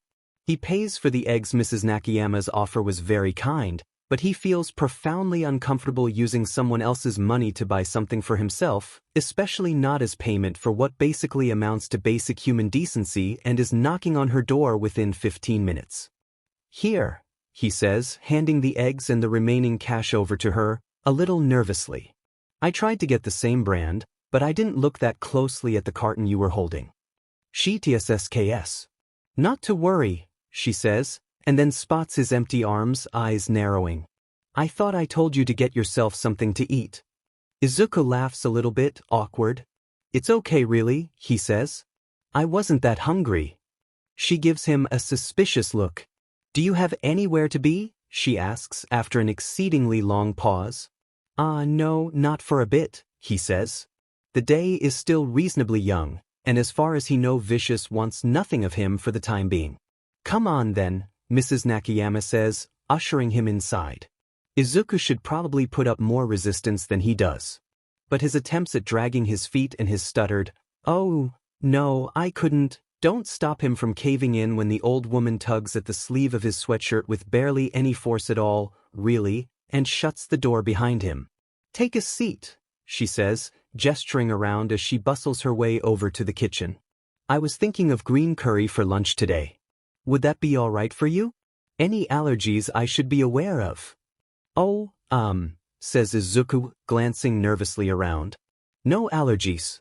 And green curry sounds lovely. You really don't have to do this, though it was honestly no trouble. Shoo, Mrs. Nakayama says loudly. I'm not doing this because of the eggs, young man. I just can't send you back to your place knowing you haven't had anything to eat. I raised 3 children, you know. I know how you teenagers are. If no one's there to make sure you eat, you probably won't remember. And there will be no starving children on my watch, let me tell you. This is a horrible idea, objectively. Izuku shouldn't let himself get distracted. Any second that he's not focused on what he has to do is a second that something could slip through the cracks, a second that could cost him something important like his life. Or even worse, someone else's. But there's no way for him to refuse politely, and it is just one meal. And against his better instincts, Izuku finds himself pulling off his gloves and tucking them in a pocket. At least let me help, he says, defeated, following Mrs. Nakayama into the kitchen. The curry is pretty easy to make, and Mrs. Nakayama is a reasonably fun cooking companion, and even though she gently raps his wrist with her spoon for trying to take a bite of the curry before it's fully done, she does it with a laugh that suggests that she didn't really mind at all. Within an hour they're sitting across from one another at her dining table, the TV humming pleasantly in the background as they talk. He tells her, awkwardly, that he's applying for the General Education Department of UA, hoping that will sate enough of her curiosity to abate any other probing questions. If he can get out of lying again, after all, he will. Ah, she says with a laugh. Now I see why you volunteered to go buy my eggs. Practice? Izuku splutters. No, of course not, he starts, only to be waved off. If I can say, Mrs. Nakayama tells him, I think you will do wonderfully. You certainly have the heart for it. Well, says Izuku, a little uncomfortably. I mean, I couldn't just force you to go yourself, not when it looked like your back was paining you. Please, she says dismissively, it does that all the time, and I've never let it stop me before. Izuku blinks, frowning slightly. No, he tells himself sternly. Izuku, don't you dare. He says, oh no. You really shouldn't be doing that. And that is how Izuku finds himself volunteering to do his neighbor's weekly grocery shopping. It's not particularly inconvenient, with the store so nearby, and with Izuku's newfound independence granting him a degree of flexibility in his schedule that he had previously lacked. But still, he sighs internally. So much for not getting sidetracked. They're just finishing up their meal when something on the TV catches Mrs. Nakayama's attention. Oh my, she says, and Izuku turns to watch as well, frowning. The news station is recounting a harrowing hostage situation from downtown Mustafu. The villain's quirk, according to the TV, had made a rescue almost impossible. Izuku's not quite focusing on the details of it all, mentally cataloging everything he knows about Vicious and the villain syndicates that he's been working with. As far as he knows, there's been nothing planned, so is this just some random thug? But at the same time, Izuku's not in the loop about everything, and, oh man, had anyone been hurt? Is this something that he could have gotten away with stopping? That must have been so terrifying for those people, Mrs. Nakayama says, sympathetic. I'm glad to hear All Might was able to save them. Izuku blinks, startled out of his train of thought, and straightens in his seat as he refocuses on the news broadcast. And, indeed, they're finishing recounting the events of the situation, showing footage of the #1 hero as he interrupts the villain's attempts at negotiation with the police, freeing the hostages. He can't stop himself from smiling a bit. It's nice to know that All Might is out there, saving the day. That those people had been stuck in a seemingly impossible situation, that they had been afraid they were going to die, and someone had been able to bring them light, and not just by saving them physically. Mrs. Nakayama takes note of his sudden attentiveness. You're a fan, she says. Izuku's smile fills out even more. He's the best, he says, and the words feel like a confession rather than what is probably the most common answer to the question, who's your favorite hero in the world? What do you like about him? Says Mrs. Nakayama, and Izuku is surprised by the rush of gratitude he feels. It feels weird and funny and a little bit juvenile. It's the sort of question that has an obvious answer, the sort of question that you ask someone not because the answer matters but because you want to show them that they matter. Izuku doesn't think anyone's treated him like that since the last time he talked to his mother. His answer to this question is hardwired and hasn't changed since Izuku was a little boy, watching All Might climb out of the ruins of a fallen building on TV, bleeding and carrying survivors and still, after everything, smiling. Izuku looks away from the TV, pushing his food around on his plate. Even when things are really bad, he says, smile turning reflective, even when it seems like he's losing, All Might doesn't stop smiling. And I don't think he does it for himself. I don't think anyone's that joyful all the time, really. I think he does it to ease the burdens of others, to help them feel safe. And that's really incredible to me. I can't imagine the kind of strength it takes to do that. I don't think I could do it. Well, actually, Izuku knows he couldn't. He's had the chance to try firsthand after all, to smile through the pain, and he can't. The weight of everything is too much for him. He cracks beneath it like an overladen beam. Izuku has learned all sorts of masks. He knows what it is to hide fear and anger. He knows how to fake those things just like All Might does. But forging the sort of dauntless hope that exists on All Might's face whenever he goes into battle? Izuku can't help but feel that he's been too tired to do that for a long time. Pisich, says Mrs. Nakayama. She's clearing the table, but stops to place a comforting hand on Izuku's shoulder. I think you'd surprise yourself, young man. People are always stronger than they think they are. Izuku doesn't respond to that. He doesn't know how. He thinks he may have short-circuited, actually, and for a completely different reason than he expected. Luckily, she doesn't seem to be interested in waiting for a response as she bustles off in the direction of the kitchen, leaving him sitting in his seat, staring blankly at her back. His shoulder tingles where she'd laid her bony hand on it. Izuku doesn't know why he's so startled by it, really. He's not an idiot after all. For most people, not every interaction is calculated. Not everything is done out of utilitarianism.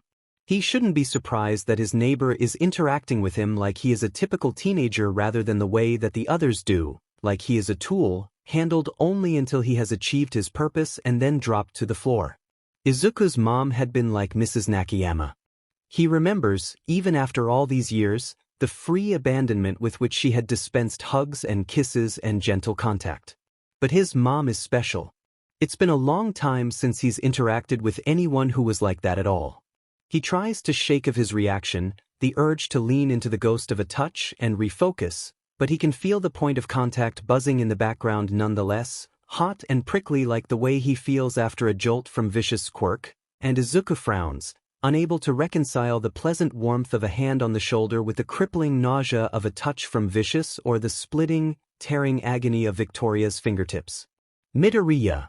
Mrs. Nakayama interrupts him from the kitchen. You've only eaten about half your plate, she says, frowning. Was it not to your liking? Oh, says Izuku, staring at his plate. He thinks, vaguely, that Mrs. Nakayama had probably overestimated the amount that any teenager typically eats. But then again, Izuku has always preferred snacking non-obtrusively throughout the day. He's not really the sort that eats large meals in one sitting. No, it was lovely. I just don't eat that much at one time. I see, says Mrs. Nakayama. Do you have a refrigerator yet? Izuku thinks for a moment. He does recall there being one in the apartment, now that he thinks about it. Yes, he confirms. Lovely, she says, and dumps half the pot of remaining curry into a container. Before Izuku can protest, she's shoving it and another one, full of rice, into his arms. He says as she walks him to the door. He should protest, he knows. It's taking advantage of her generosity to accept her food like this. But all he gets out before he leaves is a small bow and, thank you for the food. Don't thank me, she says before sending him on his way. Izuku goes back into his apartment and locks the door behind him. He puts the food in the fridge and then shuts it, resting his forehead against the cool metal. He's an idiot. He's getting sidetracked. He's getting distracted already, and he's only one day in. He's going to get himself killed. He's going to deserve it for knowing better than this and screwing up anyways. Izuku is no stranger to waking up early. His sleeping schedule is distorted, to say the least.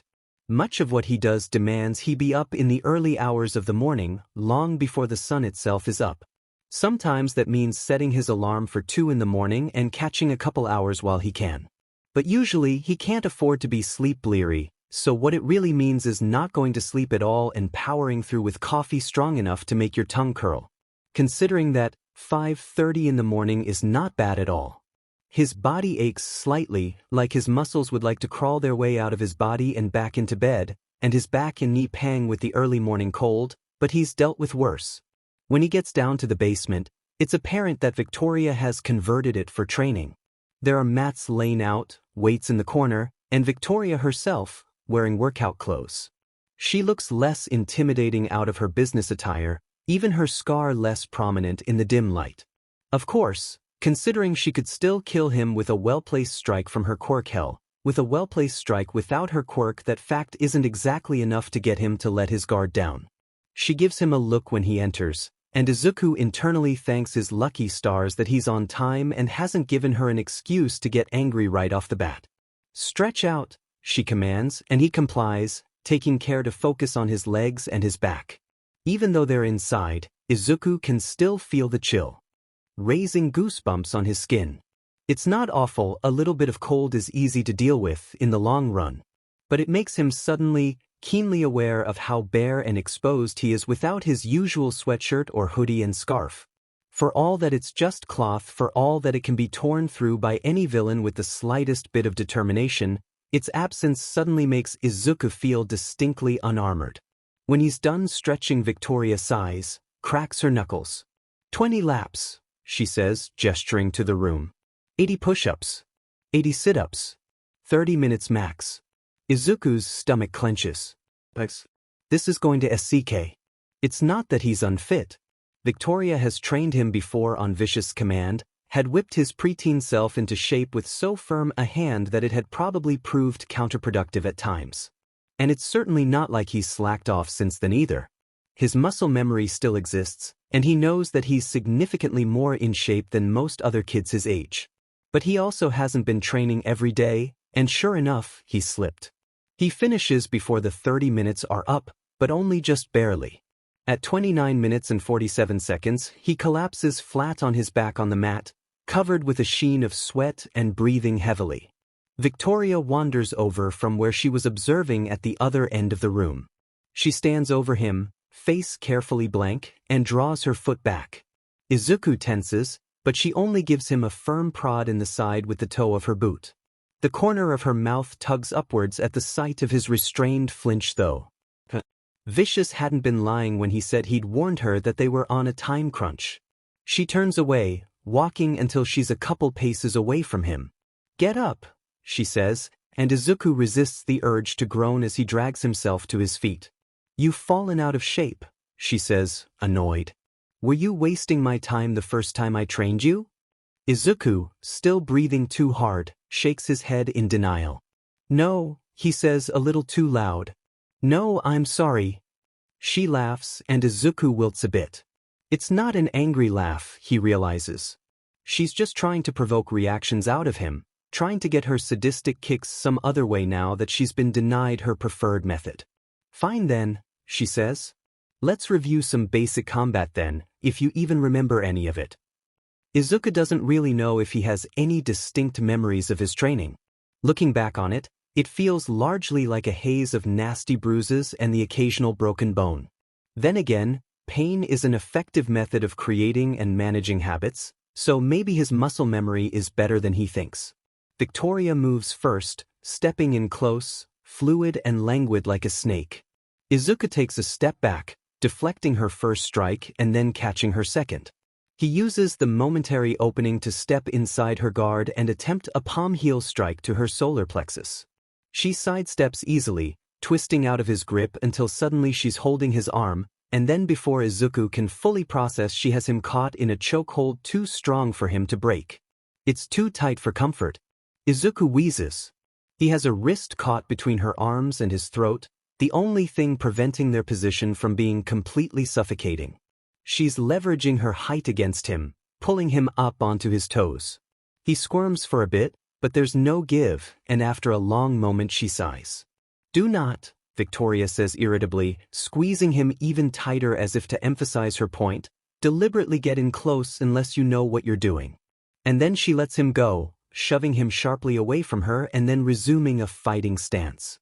"Try again," she says as he picks himself back up, panting and rubbing at his bruising throat. The next bout ends even more quickly than the first.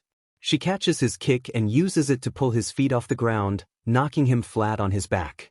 His attempt at getting back up is thoroughly averted by the foot she plants on his chest, and she doesn't release her hold on his leg, instead dropping her weight onto the joint until it starts to hurt. Kicks are more powerful than punches, but they also carry greater risk. They're easier to spot and easier to block, she says, and Izuku grits his teeth as the pressure on his leg builds further, burning hot and painful.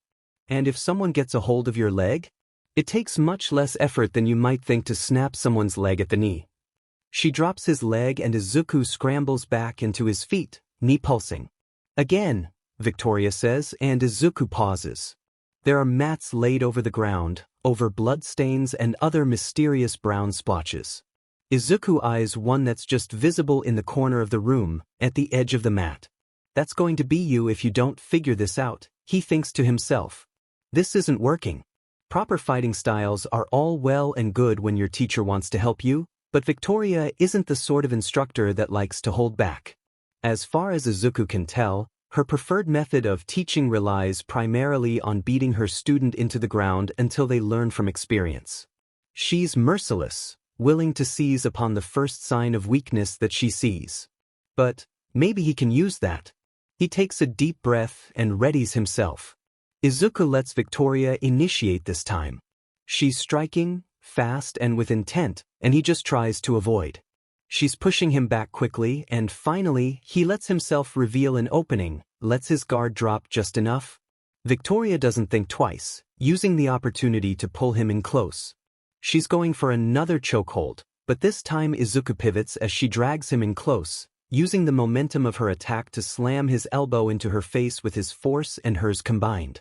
Something cracks audibly, and the dirty move seems to throw her off, loosening her grip enough so that Izuku can pull free, giving him the opening he needs to slam his knee into her stomach with as much force as he can muster.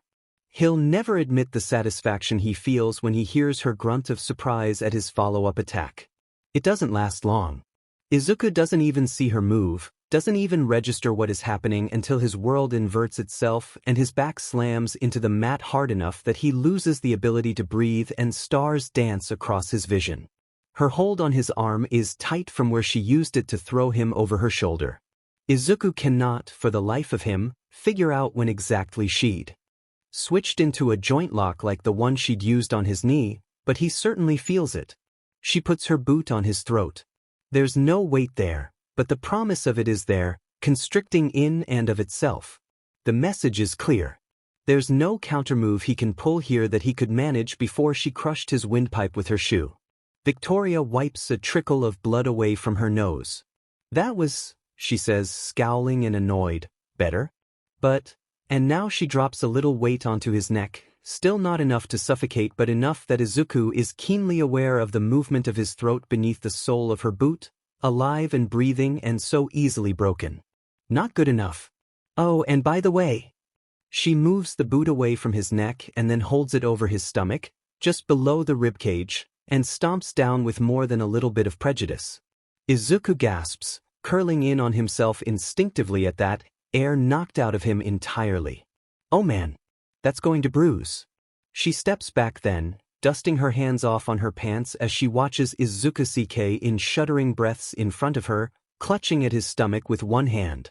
She doesn't even look legitimately angry, thankfully, but as his now aching abdomen would suggest, he doesn't have any illusions about that meaning she'll be nice. She gives him a look. "Again," she says firmly. Izuku sighs, clambering to his feet, still not quite sure if he's remembered how to take a full breath yet. His knee and his shoulder are pulsing. He can feel his neck starting to bruise already, an ache that follows scar tissue all the way down. He gets the feeling that it's going to be a rough 6 months. Unfortunately, he isn't wrong. Victoria doesn't let up for a single moment of their training over the following months. It's not as bad as their first round of training had been. Since she'll probably be held at least partly responsible if he fails the physical portion of the exam, she actually seems to be trying this time rather than just using him for boxing practice. That said, she's not gentle. For the next 6 months, Izuku doesn't go a single moment with some sort of ache and pain, whether it's bruises or soreness or the memory of something old clawing its way to the surface again. But as much as Izuku's loath to admit it, he is improving. Now that Victoria's not allowed to beat him unconscious, he's actually figuring some of the fighting thing out. He's still not an expert. Victoria still puts him flat on his back every time. Now he just lasts a little longer and it hurts a little less when she does. Compared to her, or to any pro hero worth their salt, Izuku is sure that he probably seems like an amateur. But it's enough to give him an advantage compared to most of the other applicants to the general education course, most of whom, like him, won't have any significant physical quirks to fall back on during the physical exam. What time he doesn't spend training is spent holed up in the apartment, studying for hours on end. He doesn't even limit it to the apartment, studying on the train, while he's walking, when Mrs. Nakayama invites him to lunch again. Vicious doesn't ask much of Izuku during the 6 months, giving him only 2 jobs during the entire PRD. The first is a write-up analysis on the quirk of a new pro rising to prominence, which Izuku provides with the same recalcitrance as he always does, trying to fudge anything that he thinks the others won't catch. The second is another job reacquiring some intelligence, stealing back the information that an agency has been gathering on one of Vicious' subordinate syndicates and wiping their system of any other relevant data. This one's a pretty difficult job, since agencies themselves have notoriously tight security. But Izuku has dealt with worse, and manages to get in and out within the hour. He tries to leave some hints in the system that will point the heroes in the right direction, but he's doubtful that they'll catch on in time, if they do at all.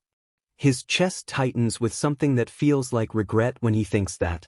But what else is there for him to do? An incomplete wipe would have been noticed. It's one thing for Izuku to meddle with or alter information that he's stealing from heroes to give to Vicious, but when Vicious wants information erased that he already knows about, it's practically impossible for Izuku to leave anything behind unless he wants to get caught. As the exam draws closer, Izuku can feel the stress building. In the few weeks before, Victoria actually starts to ease off in training a bit, not wanting him to collapse from exhaustion during the test proper. That is, Izuku acknowledges, objectively the right thing to do. But he can't stop the nervous energy building in his chest, demanding that he push himself harder during the home stretch. He spends more time than he should taking that energy out on a punching bag, and can't remember a time that he wasn't running figures, or facts, or language through his head, even when he's going on his weekly grocery runs for Mrs. Nakayama. Exactly 5 days before the exam is a Thursday grocery day, and though Izuku feels the anxiety of a wasted moment more acutely now than he has ever before, he also knows that he made Mrs. Nakayama a promise. He's been picking up her groceries for her every week for 6 months now. What sort of person would he be if he just stopped? She frowns at him when he knocks at her door. "When was the last time you slept, young man?" she demands, and Izuku wilts slightly. "I have to study," he says pleadingly. "Please don't worry about it, Mrs. Nakayama." "Listen here," she says firmly. "I raised 3 children. So you've mentioned." She swats his shoulder playfully and continues. "Not a single one of them ever did well on a test if they weren't well rested, do you understand? I've watched you study for every waking moment over the past 6 months. There's nothing you can learn now that will do you more good than a full night's sleep. You hear me?" Izuku wants to protest. A full night's sleep sounds lovely, but he can't. He can't. Except, even if he doesn't want to acknowledge it, even if he doesn't think he's physically capable of achieving it, he knows that she is right. So he sighs. "Yes, Mrs. Nakayama. You're right, I'm sorry."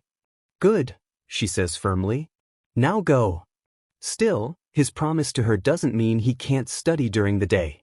Izuku knows the layout of the grocery store essentially like the back of his hand.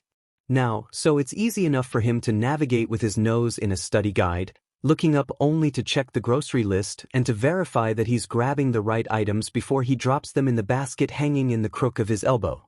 Early afternoons on Thursdays are typically pretty empty, which is why it's Izuku's preferred time to come here. It also means he doesn't have to worry about bumping into anyone as he navigates the aisles, book in hand. It's also why Izuku slamming into someone at full force halfway down the cereal aisle is completely unexpected. "Sheet," he says, the word just slipping out as he drops his book and struggles to regain his footing. He immediately regrets it when he gets a look at the person he's knocked over. They clearly got the short end of the stick, knocked flat on their back by the force of Izuku's oblivious speedwalking. Izuku immediately drops his head, guilt flowering in his chest. He's terrified for the exam coming up. Not just because UA was his dream school growing up, but also because, well, he'll probably die if he fails. But still, there's no excuse for him being reckless and inconsiderate of the well-being of others. "Are you okay?" he says, voice high with distress, dropping his basket by his feet and hovering nervously over the stranger, unsure whether or not he should touch them to check if they're okay. I'm so sorry. I don't know what I was thinking. I'm so stupid. Did I hurt you? Are you?" The stranger chuckles. "Not to worry," he says. Izuku finally forces himself to extend a hand to the man, who takes it and clambers back to his feet. "I've had worse." "That was so inconsiderate of me," Izuku says, resisting the urge to crawl into his scarf and never emerge. "I can't believe I did that." "Ah," says the stranger. "Well, you probably shouldn't have been reading in the aisles." Izuku crumples a little bit. He tugs nervously at his scarf, pulls it up a bit so that it feels a little like he's hiding behind it. "I know," he says. "I'm sorry. I just have this test, and it's really stupid. I have no excuse. I'm so sorry." The stranger looks taken aback. "Ah," he says. "Now, don't fuss. It's quite all right. What are you studying for?" The reminder of it doubles the nervous energy thrumming through Izuku. "I'm applying to UA. And the test is next week. And, well, it's really hard to get in there. I mean, I'm sure you know that, but it's just that I am just really stressed." The stranger laughs. "I understand, my boy," he says. "Don't worry about it." Izuku looks down at the stranger's scattered groceries, knocked out of the man's own basket when he'd tumbled to the ground. "Oh, here," Izuku says and starts gathering them up. "I'm so sorry, I really am so sorry." "I believe you," says the stranger, sounding amused. "Please don't worry about it." He accepts the groceries that Izuku hands him. "Thank you, young man," he says. "What's your name? I'll look forward to following your career as a hero. You certainly have the manners for it." "Oh," Izuku falters a little bit. "Actually, I'm applying for the General Studies course." "Oh," says the stranger, surprised. "Yeah," says Izuku. I don't have a quirk that's well suited for physical combat, so I'm trying out for general education." "I see," says the stranger. "Well, that's admirable as well. UA's general education course is also excellent. I know of many great heroes who started out there. I wish you the best of luck. If you don't mind though, I'd still like to know your name. I recently moved nearby, so it's possible we may see each other again." "Oh," says Izuku hesitantly. It's not that he dislikes the man, but Izuku's not entirely sure that he's ever going to be able to see this man again without reliving accidentally assaulting him in the cereal aisle, and the humiliation of that might prove fatal even if he does get into you. "Ah, it's Midoriya Izuku. Nice to meet you, sir. What's your name?" Groceries now in hand, the stranger draws himself up to his full height, towering over Izuku, though not threateningly so. The stranger gives him a smile, and it's polite and friendly and warm. Izuku can't help but shake the sensation that it's incredibly familiar. "Ah, it's Yagi," says the stranger. "Yagi Tashinori. I'd best be on my way now, but I wish you a pleasant afternoon and good luck, again." "You too," says Izuku, picking his own stuff off of the ground. "About the pleasant afternoon, not the good luck, I mean. Not that I don't want you to have good luck, like in general, because you definitely should, and sorry again. Seriously. I'm so sorry." Yagi gives him an awkward half-smile at that friendly but also decidedly confused, which Izuku can't exactly fault him for at this point. He deserves it. Izuku smiles back, pained and awkward, before taking his basket and walking the other direction as fast as his legs can possibly take him. This is what a life of crime gets you, Izuku supposes. Chronic social incontinence, because villains don't have any friends. But they might live in the same area, but despite exchanging names, the chances of them crossing paths another time is probably pretty slim. At least Izuku can comfort himself with that notion they'll probably never see each other again, and Izuku will be able to forget that it ever happened. The general education course's entrance exam takes place over the course of a single day, a written exam in the morning, and a physical exam after a lunch break. That's all the information that the school has released about it. UA is tight-lipped about the actual content of the tests, apparently determined not to give anyone the advantage of mental preparation. It could also be, Izuku muses quietly, the school's way of measuring adaptability under pressure. The school is relying too much on the secrecy of the exams for it not to factor in somehow. If he's right, then he's already failed. For all the years of real-life experience that he has over the other kids here, he's already twitching, anxiety thrumming through him at a frequency so high that he's not quite sure how he isn't breaking apart. Izuku clenches his fists in his jacket when they come to a stop at the front gate of the school. It feels effingly unreal to be here. How many times had he fantasized about walking in here for this exam as a kid? How many of his idols had walked these halls? This was where many of them had trained, fighting for the chance to make the world a better place. It's incredible. And then Izuku remembers why he's here. Suddenly the sharp edge of excitement coursing beneath his skin feels more like a dull knife to the stomach. A wave of nausea hits. Izuku clenches his jaw and stares at Hisashi. Please leave, he thinks, so I can panic in peace. Instead though, Hisashi lingers. Don't let us down, Hisashi says, and Izuku could mistake the man's tone for kind if the words themselves didn't feel so much like a death sentence. Izuku had almost protested it when Vicious had asked Hisashi to drop him off, had almost demanded that one of the others, Masami, Victoria even, take him instead, almost offered to take the train rather than go with Hisashi. But Vicious had looked at him, a familiar glint in his eye, and Izuku had fallen silent. He's not an idiot. He knows when to keep his mouth shut. Now, Izuku, Vicious had said, cloying and sweet and unquestionable, we want you to do well today. Perhaps you'll find a little quality time with your father motivating. And Izuku had clenched his jaw and nodded tightly in agreement, because there was nothing else he could do. It feels even more like a trap now than it had then, like Hisashi's presence is less for Izuku's sake than theirs to remind him that he has no other options. To push him past the point of no return with this DMN job, to keep him from getting cold feet and trying to bolt. That, of course, is ridiculous. If this had been the final straw, if Izuku had wanted to run, he could have done it at point during the past 6 months. Hell, Izuku could have run at any point in the past 7 years. It's not like they've got someone creeping after him 24/7, holding a knife to his throat. But that doesn't mean that they don't have him cornered. The reason why he hasn't gotten out of here yet has nothing to do with himself and everything to do with his mother. They're holding a blade to someone's jugular. It's just not his own. So Izuku understands that, logically, this is just his mind fixating on something irrelevant again. Not everything Vicious commands is to hurt him, Izuku knows. It can't be. Vicious does nothing senselessly, even if the sense for it is not readily apparent. But Vicious has no ulterior motive to ask Hisashi to play watchdog. Maybe it's just that most things that involve his father feel like a trick, these days. Izuku can't stop his hackles from raising at Hisashi's words, though. He steps away, drawing his shoulders back. Of course not, he says. He tries to keep his voice cool, but the words come out venomous instead. Oops. He's slipping. But Hisashi, as always, doesn't react much to the vitriol. In fact, for a second it almost looks like he's going to try and say something else.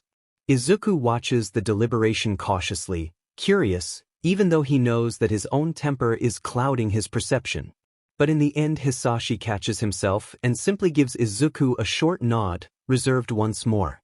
See that you don't, Hisashi says as he finally leaves, moment of hesitation so thoroughly wiped away that it's almost easy to forget that it happened at all. Izuku can't stop his lip from curling in anger as he turns back to the main gate. It's part genuine vexation, somehow condescension from Hisashi feels so much worse than it does from the rest of them.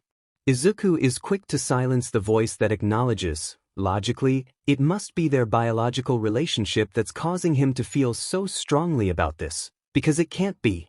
That hasn't mattered in a long time. Not to Izuku, and certainly not to Hisashi. Maybe part of what's irritating Izuku, though he hates to acknowledge it, is that Hisashi is right. Izuku can't let them down. Not on this one.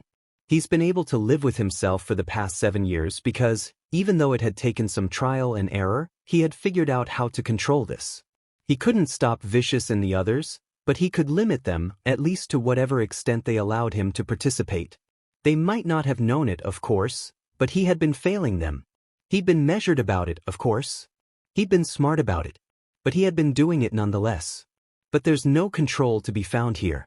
He can't control his participation in any of this. He can't even control whether or not he gets into the DMN school or not. And if he does, what then? There have been a couple tipping points in Izuku's life that have shifted things for the worse, always for the worse. Izuku can't even say that this is the worst one.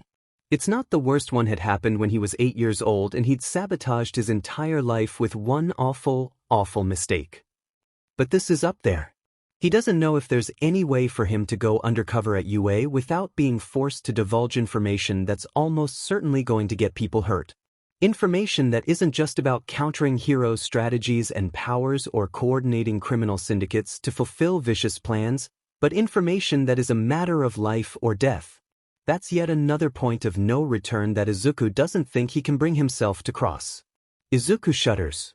But you've crossed event horizons before, he tells himself, and that's what's scary about this. It feels like every year he goes further. He's already gone, Izuku knows, too far. But how long does he have, then? If this pattern continues? Izuku doesn't know if he can live with being any closer to being like them than he already is. Izuku shakes his head a little bit. It's a sheet situation, he knows that. Fixating on it helps no one. It's what he can do about it that matters. In an ideal world, Izuku could just throw the test. But in this world, he has no definitive indication of whether or not a failure here would be the last straw for Vicious. He rubs his shoulder absent-mindedly, stroking a thumb along the back of it. He doesn't want to know how Vicious will react if it is the last straw. The first straw was already bad enough. So at this point, Izuku figures he should probably just play it safe and assume that if he fails, he dies. But if he gets in, he's probably going to die anyways. Even if he can bring himself to give Vicious the information that he's going to ask for, there's also the, small problem of the place he's spying on being UA. It's an academy filled not just with pro heroes, but the best of them. It would be foolish to assume that pro heroes are good at nothing but combat. You don't get to the top of such a competitive field without also being an expert strategist and without skill at threat analysis. His grip tightens on his shoulder. He's screwed. He's effed. It's a lose-lose, and in both the lose scenarios he dies. "Hey," says a voice, and Izuku looks up, blinking in surprise. The voice belongs to a boy standing a good 10 or 15 feet ahead of him, over by the gate. The boy's staring at him with dark, exhausted eyes. He's tall.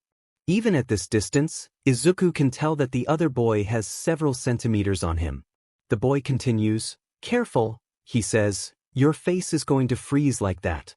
He drawls his words out, low and lazy and tired, but Izuku thinks he hears a hint of dry humor there. Freeze like what? Izuku must look confused as all hell, because the other boy gestures at his own face and elaborates, "You're making a face. I honestly can't tell if you just tasted something gross or if you're about to cry. If it's the latter, then maybe you'd better head home now. No way someone like you will make it through the test." He stops, looking at Izuku patiently as if awaiting a response. Izuku just blinks at him again, bewildered. He thinks his jaw may have dropped a little bit, actually. The boy talking to him? What? But by the time that Izuku gathers himself, processes, hey, that might have been a bit rude. Actually, the other boy seems to have assumed that he's not going to get a response. He says thoughtfully, in response to Izuku's silence, as if he's mulling it over and digesting it, like it's something significant rather than yet another example of Izuku's utter social incompetence. The boy drags himself onto his feet from where he was leaning lazily against the wall by the gate, running a hand through his unkempt, purple hair. "See you inside then," he says. "Good luck." Izuku doesn't even get a response out, only just able to manage a weird, strangled noise of affirmation as the boy makes his way out of earshot. As soon as the kid is gone, Izuku slumps in relief. Then he has to resist the urge to facepalm. There are other students streaming by, but none of them seem to have taken notice of Izuku, which is good, because he's still frozen in place. If he's struck silent by someone else just speaking to him, then he really is screwed. The written exam starts at 8:30 sharp. The room is dead silent but for the sound of flipping pages, but Izuku can practically feel the stress and anxiety rolling off the other students. Or maybe he's projecting. He's probably projecting. The exam itself is challenging, as can only be expected of a school with UA's reputation. It even covers some topics that Izuku's pretty sure haven't even been covered yet for most kids going through the traditional school system. Luckily, Izuku muses he's read ahead. He takes longer to grapple with some problems than others, but eventually he sorts his way through the entire exam. And then he reviews it, again and again and again. It's compulsive, and it's ridiculous, and at some point he stops reading the questions and just starts staring at them uncomprehendingly. It's a relief when the proctor calls time, and the tests are collected, though Izuku hands his over with shaking hands. "Hey," says the instructor who takes Izuku's exam, presumably because he sees the trembling and holy sheet, "That's Blood King, no need to look so freaked out, I'm sure you did fine." Izuku knows that UA's written exam for all its courses is notoriously difficult, nearly as much as the physical. Plenty of kids have probably failed, and Blood King has no way of knowing whether or not Izuku is one of them at this point in time. It's a nice sentiment, to be sure, if a false one. It's probably a residual of that heroic instinct to provide comfort for people in distress, which Izuku visibly is.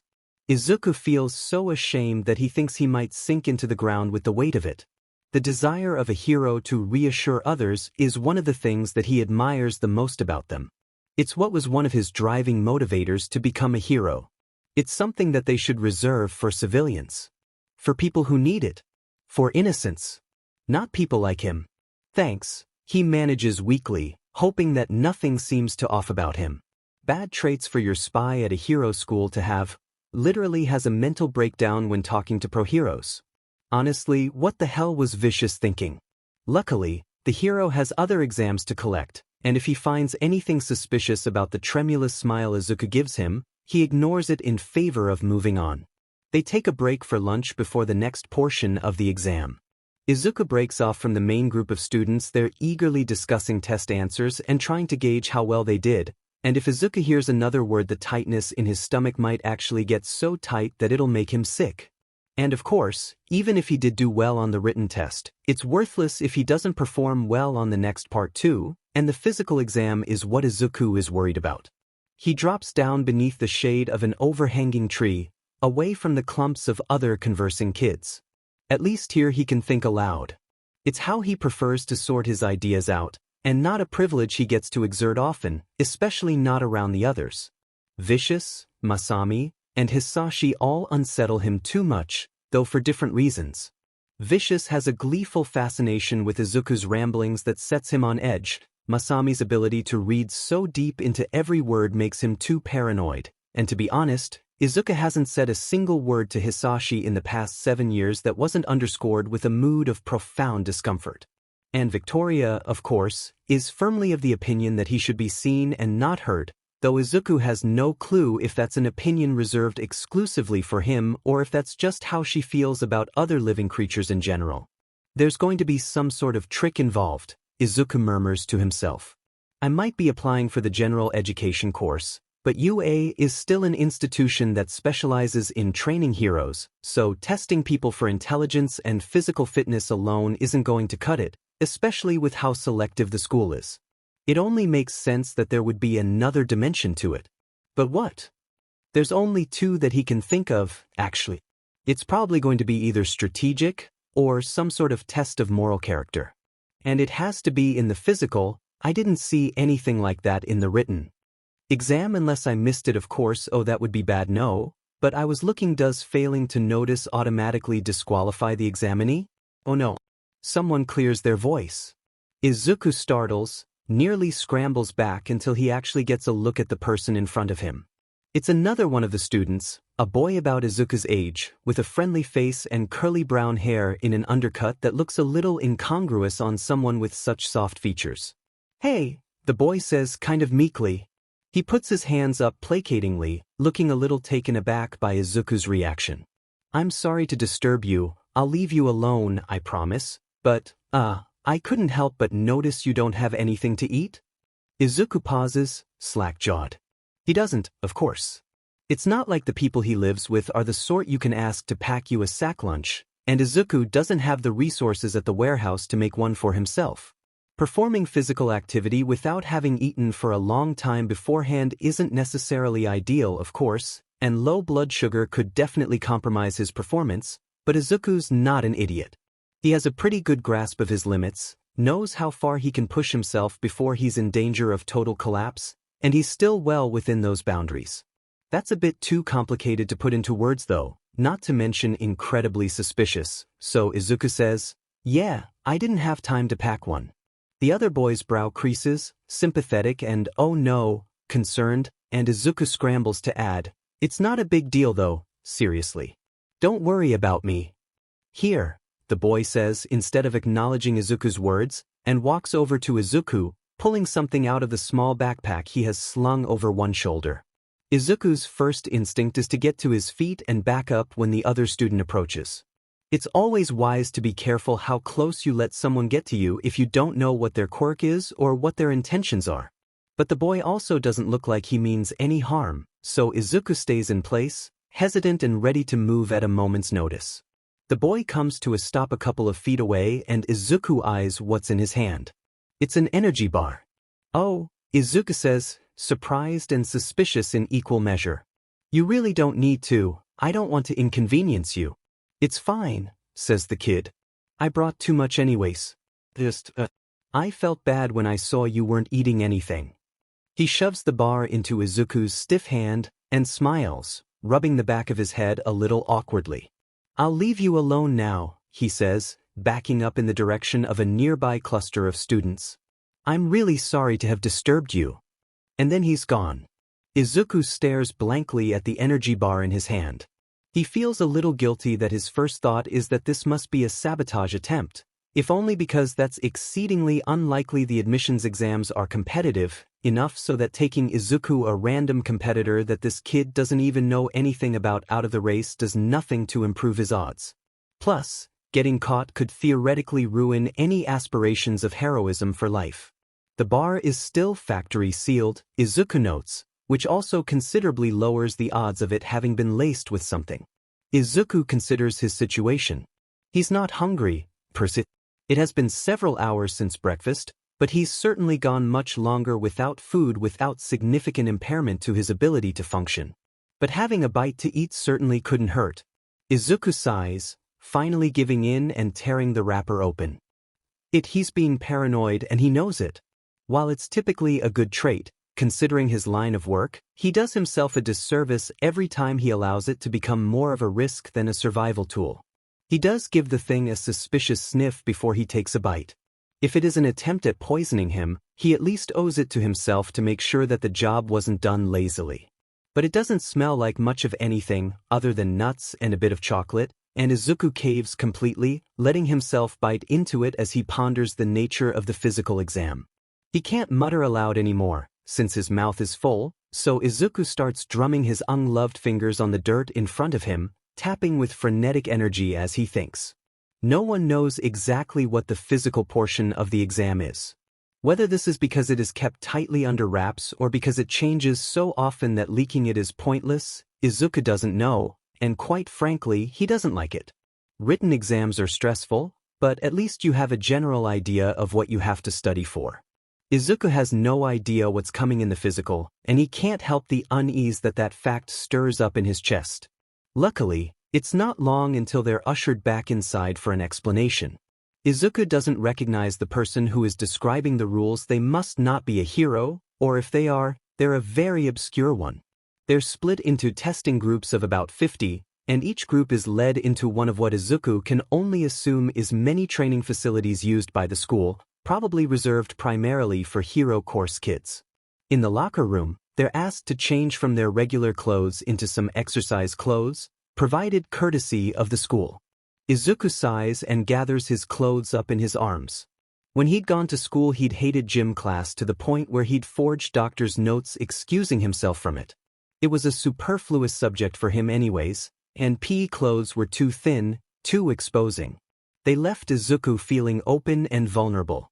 Midoriya, at least, didn't care what he wore to training.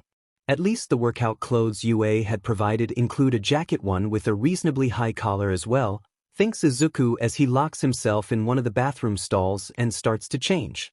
The jacket is unusual, most schools wouldn't provide it, especially for students who are just testing. Since UA is, it can only mean that they're anticipating the students will need the extra layer of protection. Izuku finishes, bundling up his clothes and stepping out to tuck them into a locker. The proctor had asked them to meet him outside once they'd finished changing, and kids are already trickling out. Izuku follows them, unsure of whether the awkward energy buzzing through his body is from fear or excitement. Both probably. That's kind of a decent summary of this experience for him. When he gets out into the training field, Izuku is briefly startled by the size of it, though he knows that he shouldn't be. Most of the kids who get into the hero course of UA have extremely powerful quirks capable of creating quite a bit of destruction. Thus, large training facilities are a must. Izuku wonders quietly to himself. Do they have someone with a reassembling quirk on their staff? They must, right? The school is large, as are the training facilities it contains, but with 3 years' worth of hero course students, getting more powerful with each successive year, the daily damage the campus facilities must take would well exceed any traditional construction company's abilities to repair on time. Though, now that Izuku considers it, there are plenty of construction companies now that have entire teams composed of people with reconstruction quirks. Maybe the school has one of those companies on contract, then. Okay kids, says the proctor. Now remember, your physical exam is going to be easier than the hero courses. Wrong thing to say, Izuku thinks offhandedly, taking note of the rumble of discontent that passes through the other kids. But that doesn't mean it's going to be easy. Students in the general education course can be, and have been many times in the past, moved into the hero course at the discretion of our instructors. It would be foolish of us to go easy on you. Izuku peers at the training center. He knows what this is. He relaxes a little bit. Not entirely, of course. If he's right, there's going to be more to this than meets the eye. But at least this isn't something that's quirk-reliant, or at least not entirely. Today, your physical exam will be an obstacle course. The grading metric is fairly simple, based off your overall completion time and how you place in comparison to your peers, says the proctor, so the faster you finish, the better. If you fail to make it across the finish line at all, it will be assumed that you are too physically unfit to be a hero, and your application will be discarded. Well shit. That's definitely not ideal. Izuku tenses, and he hears the other students muttering around him.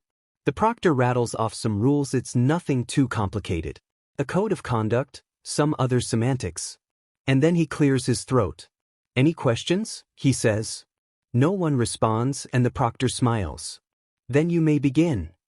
Izuku thinks that perhaps everyone had been expecting a more formal start to the race, because there's a long moment of stillness before everyone, including Izuku, takes off towards the first obstacle.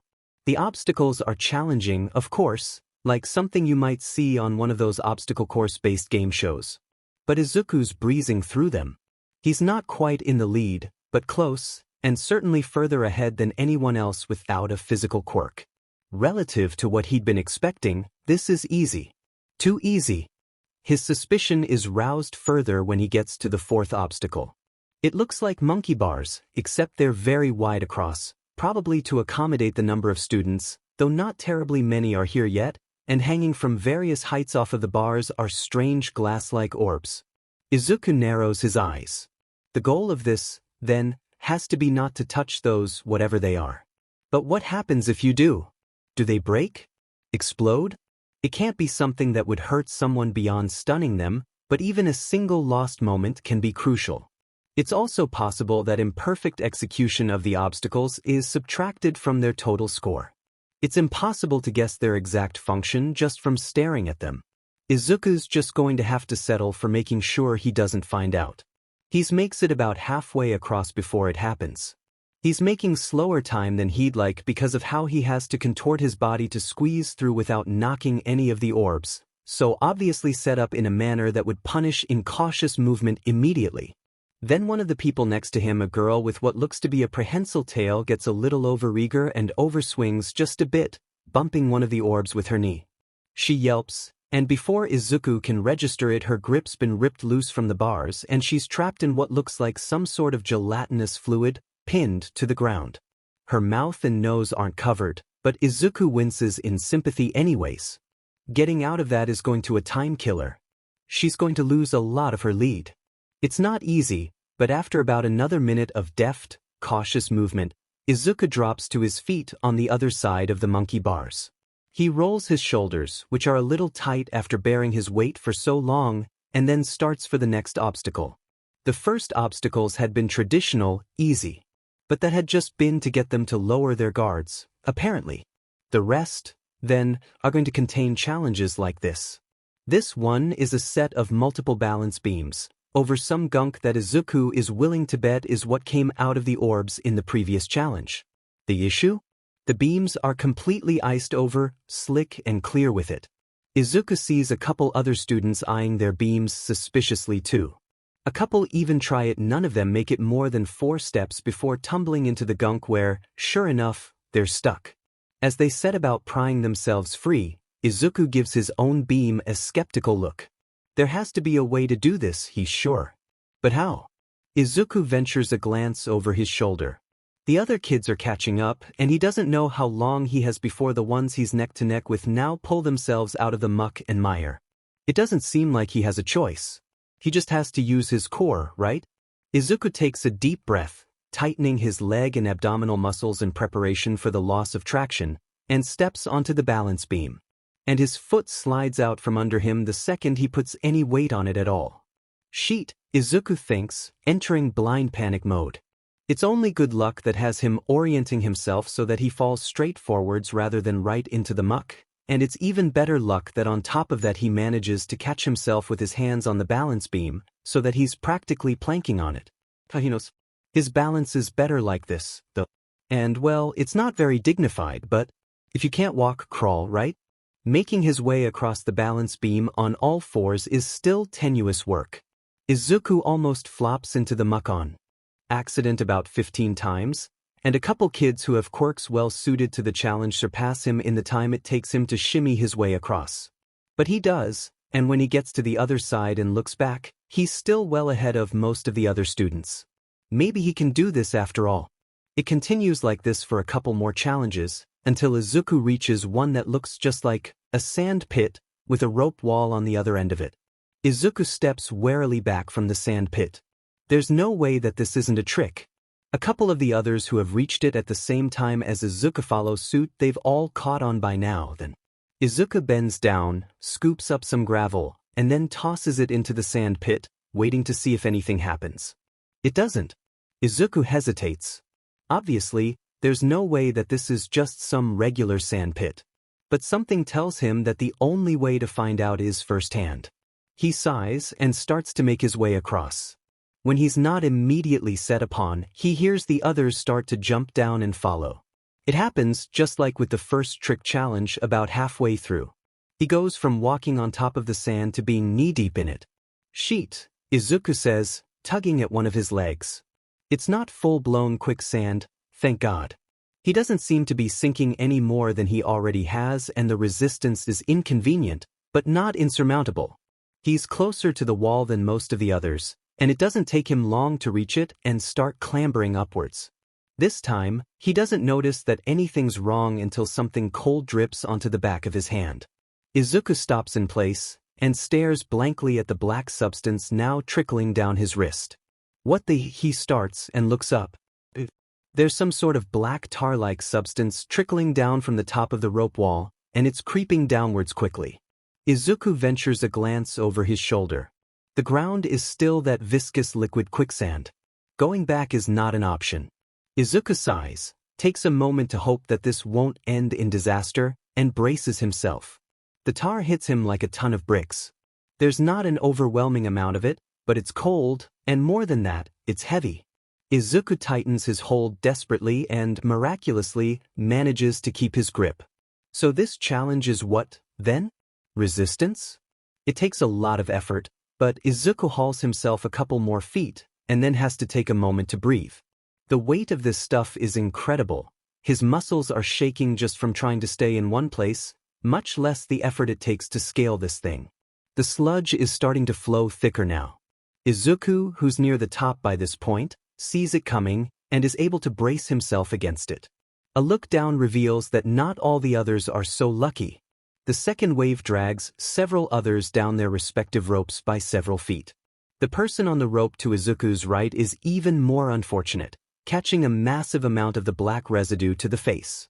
Sheet, Izuku thinks when they start sputtering. And then he thinks, oh no. Because they've let go of their rope in their surprise. And that's not that shouldn't be an issue. More than one person has lost their grip on their rope since starting the climb. Izuku can see a couple of them on the ground, recovering and trying to rally for another attempt. He'd been afraid at first that they might sink right down into the sand and choke, but apparently landing flat on their backs distributes their body weight evenly enough that they don't sink at all. Except this person. Izuku had almost missed it at first, with the tar obfuscating everything, but they have their left leg tangled up in the rope. It looks deliberate, probably an attempt to gain traction. And it wouldn't be an awful idea, if it weren't for the situation they're in, if it weren't for the diamond tar and the steep vertical that they're on. No, Izuku tells himself. You cannot afford to do this. This is a school exam. It's proctored, they're probably being monitored right now. If the kid gets hurt, they'll receive treatment within a minute or two. But Izuku can see what's going to happen next with perfect clarity. At best, the tangle will distort the angle of the kid's fall so that instead of taking it flat on their back, they hit the ground shoulder, or worse, head first. It's still soft sand below, so a broken neck or back is unlikely, but a broken arm or severe concussion is a near certainty. And that's if they're lucky. But if that rope is wrapped as tightly around the kid's leg as Izuku thinks it is, they won't be. Their leg won't slip free of the rope. They'll snap backwards with the full force of their body weight and the added weight of the tar, kept only from falling completely by one point on their body. Izuku has watched enough bones be dislocated in his lifetime to know what something like that will do to this kid's hip. And the hip is one of the worst bones to dislocate, though, thankfully, that's one that Izuku doesn't know from experience. But he's done his research. High likelihood of secondary fractures, of nerve damage. In some severe cases, even osteonecrosis. Months of recovery time, with the high potential to cause further problems down the line. Oh no, Izuku thinks, because of course this would happen to him. Because what else is he supposed to do? Just watch this kid rip their hip out of their socket and dangle there in agony, choking on black tar before some hero comes to free them and cart them off to medical assistance? When he could stop it from happening at all? Of course not. He doesn't have a choice. For all that fact's not new, it never ceases to be frustrating. Before he can overthink his bad luck, he's already slackening his grip, sliding himself back down a couple feet, and grabbing the kid's hand in his own.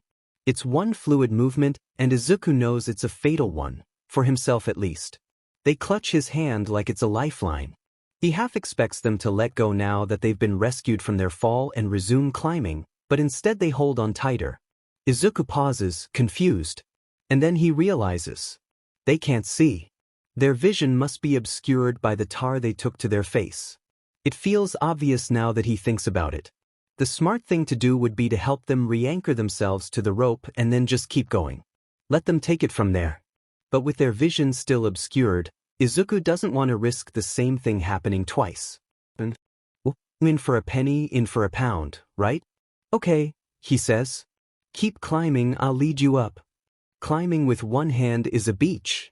He'd thought it was a hard time resisting the tar with two hands, but that has nothing on using one while he stops to help haul someone else up as well. He notes with a measure of helplessness that he's lost a lot of his lead. He's still not towards the back of the pack by any means, but there's definitely more people in front of him now than there were before. More than he's probably comfortable with. Well, Izuku thinks to himself wryly, it's too late to do anything about that now. He's sure that the panic will come later, but right now he's figuring that if he's going to F up, he might as well commit. After another couple minutes, Izuku throws the arm that he's not using to help the other student over the top of the wall. There's a platform there, a couple feet wide, and he starts to pull himself up, trembling with the exertion of it all. His new partner seems to feel the shake in Izuku's bones, and, now so close to the top, they relinquish their grip on Izuku's hand to help push him up onto the platform. Izuku is almost surprised by the assist, but it's easy to lose the shock in the exhaustion as he leans over, taking their hands in his own and pulling them up the rest of the way. Now finally at the top, able to rest, they start hacking, entire body shuddering with the force of their coughs. Get going, Izuku, he tells himself. Instead he watches the other kids spit black gunk onto the platform, concerned. Sheet, says Izuku, are you okay? He finds a clean portion of his sleeve and leans forward, helping the other kid wipe their face free of the tar. Says the kid, and Izuku blinks, stunned. Their face is streaked with gunk, but he recognizes it. It's the boy who gave Izuku his food. I've been better. And then he turns his head up to look Izuku in the face, eyes shining gratefully. Thank you so much. That was super great of you. God, that could have been so bad. I really owe you. Says Izuku, unsure how to respond to the sudden, fervent expression of gratitude. Don't worry about it. I mean it, the kid says. I'm Akamine Ren, by the way. Oh, says Izuku. I'm Midoriya Izuku. Cool, says Akamine. You should get going. I need another moment to catch my breath, but I'm good now. Good luck. Are you sure? Izuku still isn't quite sure that the kid isn't going to just spontaneously asphyxiate on tar. He also, with a dull sort of surprise, reorients his expectations of Akamine not taking the chance to hold back some of the competition when he could. Yeah, says Akamine firmly. Go! He gives Izuku a gentle push in the direction of the rest of the course, and Izuku gets to his feet hesitantly. Go get the proctor if you start having problems breathing, he says after a moment, and Akamine nods, giving him an encouraging smile. Izuku faces forwards. He has an obstacle race to finish. Ultimately, Izuku finishes in 9th place. He had been able to make up for some of his lost time, and he'd probably never stood a chance. At first, there aren't many kids with physical quirks applying to the general education course, but there are some kids whose quirks measure up but whose grades didn't. But his initial disadvantage in conjunction with time he hadn't been able to make up, and, well, things aren't great. Of the 50 kids who were in Izuku's testing group, 24 managed to finish the obstacle course. Being 9th puts Izuku in the top half, but not quite in the top third.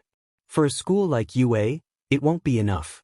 Sheet, he thinks, panting at the finish line. Guess I'll effing die then.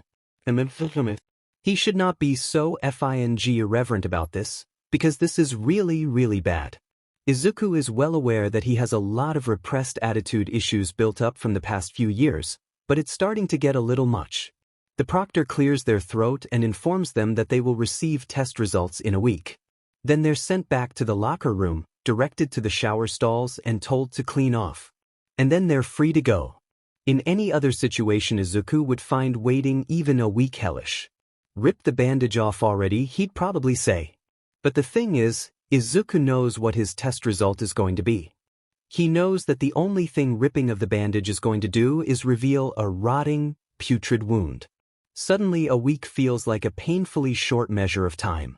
Just 7 days standing between him and death. Or, even worse, between him and wanting to be dead. Izuku knows, objectively, that he should be panicking. Instead, he just washes his hands of the tar in the sink and then goes sits on one of the locker benches. There's something almost melancholic about this, as well, the knowledge that for all his efforts, for all his dreams as a kid, he really never would have made it into UA. The showers are in stalls, of course, but Izuku's not taking any chances, isn't interested in leaving himself vulnerable and open. Luckily, Since there aren't quite enough stalls in the boys' locker room for everyone to go at once, it's easy enough to wait until most of the other examinees have trickled out before he gathers his clothes up in his arms and heads into the stall, putting his clean clothes within arm's reach. He turns the water up as hot as he can physically take, partly because it's what he prefers, and partly because he knows that it will help with breaking down the tar. The clothing did a good job catching most of it, so it's primarily stuck to his forearms and calves, though a quick touch to his face reveals that there are some splashes of tar on his chin and cheekbones that he scrubs at furiously. He should be panicking. Instead, he listens to the last of the other students clearing out and watches the cloudy, grimy water trickle down the drain. He feels calm. It doesn't last. Maybe because, looking back on it, it was a calm born of denial rather than acceptance or courage. Maybe because, like a body going into shock, Izuku had blocked the panic out because his mind needed the extra time to process the sheer amount of it first, like a computer overloaded with data. And like the pain of a traumatic injury, it hits Izuku in bits and pieces. He can feel himself grow more and more agitated with every passing day. On the evening after the test, he gives Vicious his report and then trudges back to his apartment. He's almost too tired to make the trek, but he won't get it. Moments rest unless he's as far from them as he can get. He collapses into bed and sleeps for more consecutive hours than he has in literal years. He wakes up and drags himself out of bed. His entire body is sore even with months of victorious training. The previous day's physical exam had been a hellish challenge, and now that his body has had time to process, he has to admit that this is going to be a difficult recovery PRD. His shoulder and parts of his back are screaming at him. The events of the rope wall had probably exacerbated the issues there. This isn't the worst he's ever had, not even close, but it is more of an effect than he had been expecting from a school entrance exam. He spends the rest of the day in an exhausted fugue, trying to recover. The next day is a little better. The edge of fatigue has started to wear off, though the ache in his muscles is even worse today than it had been previously, worse than Izuku had thought it would be. He groans when he tries to walk even after stretching out. His muscles are still knotted and tight and uncomfortable. His knee protests his weight.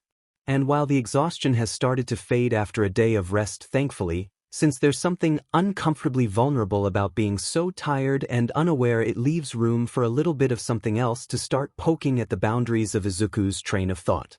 He's suddenly aware that things are quiet right now, and he starts staring at his cell phone, waiting for it to light up with a message: orders from Vicious, perhaps, or an order not to get too comfortable where he is. The paranoia is throat-constricting, leaves Izuku twitching with a nervous, roiling energy that he can't quite contain. On the third day, it finally hits him. Surprisingly, it's not any message from Vicious or Masami or Victoria or even Hisashi that does it. In fact, they don't send him anything at all, not to inquire after anything, not to demand anything. They stay silent. And that's when Izuku finally understands it. They aren't asking anything more of him because that's not what they need of him anymore. Maybe it's because they want him to prioritize. Maybe it's because they're changing the way that they play their game. It doesn't matter. It doesn't change the fact that the one thing that they want of him, the one thing they have need of him for, is what Izuku has already failed at. The realization hits Izuku like a sledgehammer to the chest, as clean and clear and quick and painful as breaking a bone.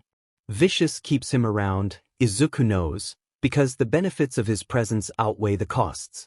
He is a businessman first and foremost, after all. And Vicious had told him to his face that the information Izuku would be gathering wasn't just for Vicious himself. It was for his allies too. And what happens when Vicious can't uphold his end of the deal? When he can't uphold it because of Izuku? If anything does it, this will. Izuku's been keeping himself afloat for years, but one misstep and suddenly he's deadweight. And there's nothing to do with deadweight but drop it. Izuku wants to throw up. This is all his fault, of course. He's not going to regret stopping to help Akamai. He can't. He would have hated himself for failing to stop just as much, and it probably wouldn't have changed anything. But he'd slacked. If he'd been stronger, if he'd pushed himself harder in training or in the test, if he'd been better, then maybe he could have done both. He could have stopped to help and could have found a way to pass the exam.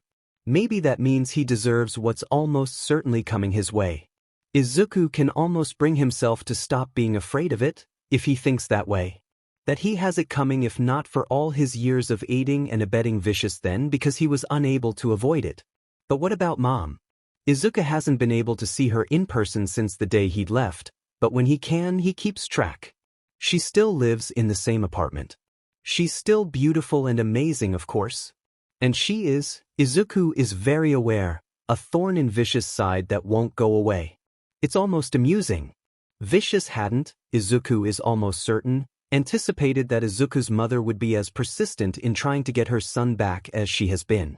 She's harassed officers into investigating leads on multiple occasions, even though technically Izuku isn't missing, even though for all intents and purposes she shouldn't be able to. She's been able to instigate enough trouble that Vicious has been forced to take extra lengths to cover up Izuku's presence. And the worst part is that Vicious can't take a single one of the more permanent measures that he would probably like to, not without violating his promise to Izuku, not without inviting every ounce of resistance and trouble that Izuku is capable of creating for him. And these days? That's quite a bit. But here's where it becomes a problem. What happens if Izuku becomes more trouble than he's worth? What happens when Vicious loses the one excuse he has not to get rid of the woman who's been a thorn in his side for the past 7 years? The thought has Izuku's knees buckling under him. He collapses onto the ground, next to his bed. He reaches up, pulling the corner of the blanket until it slides off the bed and he can pull it close, pull it around him. He buries his face into it and tries to remember how to breathe in the darkness. He curls himself up, pulling the covers around him tighter, leaning into them like an embrace. His face feels damp, but he doesn't remember when he started crying. He's so stupid he makes nothing by mistakes. He chose to come here, he chose to help Vicious and his cohorts. He should have tried harder in the physical portion of the exam, rather than failing. How could he do that? How could he? When he knew that more likely than not he wouldn't be the only one suffering the consequences of his mistakes. This is what he is coming, he knows that. He does. But his mom deserves better. Izuku pulls himself together by next day, or at least enough that he doesn't think he's near catatonia anymore. He doesn't really feel any better actually, he still feels like retching, and terror still has its vice grip around his heart, but there's no productivity in collapsing into a panicked mess over a mistake that's already been made. It helps that today he has to go pick up Mrs. Nakayama's groceries for her anyways. He's not going to make her throw her back out like, hey, yeah, sorry, gotta back out. This week. See, you didn't know this about me, but I'm a terrible person and the weight of my mistakes has finally caught up with me, so if it's okay with you I'm just going to lie face down in bed for the rest of what little remains of my life. Thanks for understanding. Yeah, no, Izuku's trying to avoid adding to his list of unforgivable sins as his life nears its end, anyways. Izuku must look a wreck though. Even though he's done literally nothing but sleep and stare blankly at walls and his phone for the past couple days, Mrs. Nakayama shoots him a concerned glance as she passes her list off to him. He smiles at her nervously, hoping that will abate some of the worry he sees on her features. It doesn't quite work, but she doesn't pry for answers about what's wrong, so, small victories, right? The grocery store looks almost empty when Izuku steps inside. Once again, Izuku can't decide to be more relieved or disappointed when he sees that, despite the market's proximity to the school, there are no pro-heroes inside. Today, at least, he's leaning more towards being disappointed. He'd always hoped to have the opportunity to meet one of his idols at some point in his life. It only takes a couple minutes to pick up all the things on Mrs. Nakayama's list. Even though Izuku had had to delay coming to pick her groceries up by a couple days because of the exam, the list is actually fairly short. Perhaps one of her children had come up to visit and done some shopping for her? Izuku pays at the register. He's here consistently enough that the cashier recognizes him, smile shifting out of its typical retail plasticity into something that looks a little bit more real. He's waving goodbye and gathering the bag up in his arms when he spots someone that he recognizes. They've just stepped out, must have checked out only a little bit before Izuku himself had. They're balancing several bags in their arms, more than any one person can probably reasonably be expected to carry. Well, maybe if Izuku does a lot of good acts now, whatever powers that be will take pity on him in the afterlife. Plus, a distraction is a distraction, and Izuku's really starting to think that he doesn't want to be alone with his thoughts right now. It only takes a short burst of speed to catch up to them. "Excuse me," says Izuku, and the other person turns to face him, looking surprised. "Mr. Yagi, right? Do you need some help with those?" The tall blonde man looks down at Izuku, looking stunned, then glances at the bags in his arms. "Oh," he says. "That's an incredibly kind offer, young man, but it's no problem." Izuku tilts his head quizzically. "It doesn't look like it's no problem." Yagi doesn't really appear to be struggling with the weight of the bags, but the number of them appears to be an issue. "I really don't mind," says Izuku, hoping that his voice is encouraging. He shrugs casually. "I don't have anywhere else to be. Plus," he adds on a whim, "I'm trying to go to school to be a hero. I should probably practice as much as possible anyways, don't you think?" The words taste a little bit like ash, more of a lie now than ever. "Right?" says Yagi, and Izuku feels a brief moment of victory, his first in a while, at the note of concession he hears in the adult's voice. "Well then," Yagi continues, sounding amused, "far be it from me to deny you your training, young." He trails off, clearly fishing around in his memory for Izuku's name. "Izuku," he offers as he takes some of the groceries out of Yagi's arms and into his own. "Midoriya Izuku. It's fine. As I see it, I still owe you an apology for knocking you over the first time we met. Helping you carry some groceries is the least I can do." "Please," says Yagi, "don't worry about it. It was an accident, after all. They happen." Izuku laughs a little nervously. "Maybe. I probably could have prevented it by watching where I was going though. I really am sorry." Yagi looks amused. "Apology accepted, truly," he says, leading the way down the street. "I'm pretty clumsy myself, you know."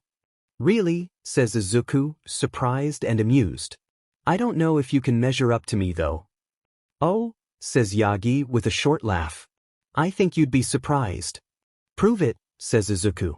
He says it with a laugh, but lets something challenging slip into his tone as he does. Nothing too strong, just something to test the waters. If Yagi is bothered by Izuku's casual tone, or if he notices Izuku gauging his reaction, he doesn't show it. "Well," he says instead, gazing thoughtfully ahead. "You see, I'm starting a new job in a little while, and a couple of days ago I was at a meeting with the rest of the staff, something of an orientation for us all, I suppose. And as I'm sure you've noticed, I favor looser clothing. So a little while in, I tried to stand up to go get some water, but when I did, my sleeve got caught on my chair. While I was trying to free myself, I accidentally hit the person sitting next to me in the face with my other arm, and when I went to make sure they were all right, I knocked their coffee right into their lap. They're really the grumpy sort too, so as you can imagine they were quite displeased." Izuku can't stop a small smile from breaking out across his face at the story. He tilts his head into his scarf, directing it at the ground. "That's pretty clumsy," he says after a moment, thoughtfully, "but you know something? I think I have a better one." "Oh," says Yagi good-naturedly. "All right, young man. Let me hear it." Izuku has a lot of stories to choose from. Vicious jobs so often require a delicate touch, and Izuku had taken a long time to train himself out of his natural clumsiness. It had been a bad combination. Most of his stories are kind of embarrassing, they make him feel like a bit of an idiot. But the ones that aren't quite so humiliating aren't fun to think about either, like the time he slipped on a spot of ice while crawling out a fourth-floor window. He'd slammed into a balcony railing on the way down and woke up on the ground an indeterminate amount of time later with 3 cracked ribs, a broken leg, and a dislocated knee, dread burning deep in his stomach. Actually, now that Izuku thinks about it, maybe the sheer bad luck of it is kind of funny. Just a little bit. Yagi probably won't see it that way, though, and Izuku doesn't feel like tricking his way out of filing a police report today. Embarrassing it is, then. They bounce stories off one another throughout the walk. They're moving at a pretty slow pace, so they have plenty of time. Yagi walks slowly. Not agonizingly so, but he does carry himself with the delicate deliberation of the injured. There's no visible limp that Izuku can pick up, though he's trying to keep his gaze from betraying his train of thought, but a couple awkward twitches that he picks up in his peripheral vision do suggest that the man is favoring his left side. It's probably impolite to analyze a stranger for weaknesses during your attempt to apologize to them for a prior mistake, but it's not a habit that Izuku thinks he can turn off. Plus, it's not like he's ever going to make use of the information. Plenty of people have chronic pain, or injuries that never quite heal right. He can sympathize even now. A couple days after the exam, Izuku can feel his knee twinge at his weight a little bit. He can see weakness in someone else without exploiting it. He's better than vicious in that regard, at least. After a little while, they reach a nice-looking but relatively non-assuming apartment building. Yagi comes to a stop by the building doors, turning to Izuku.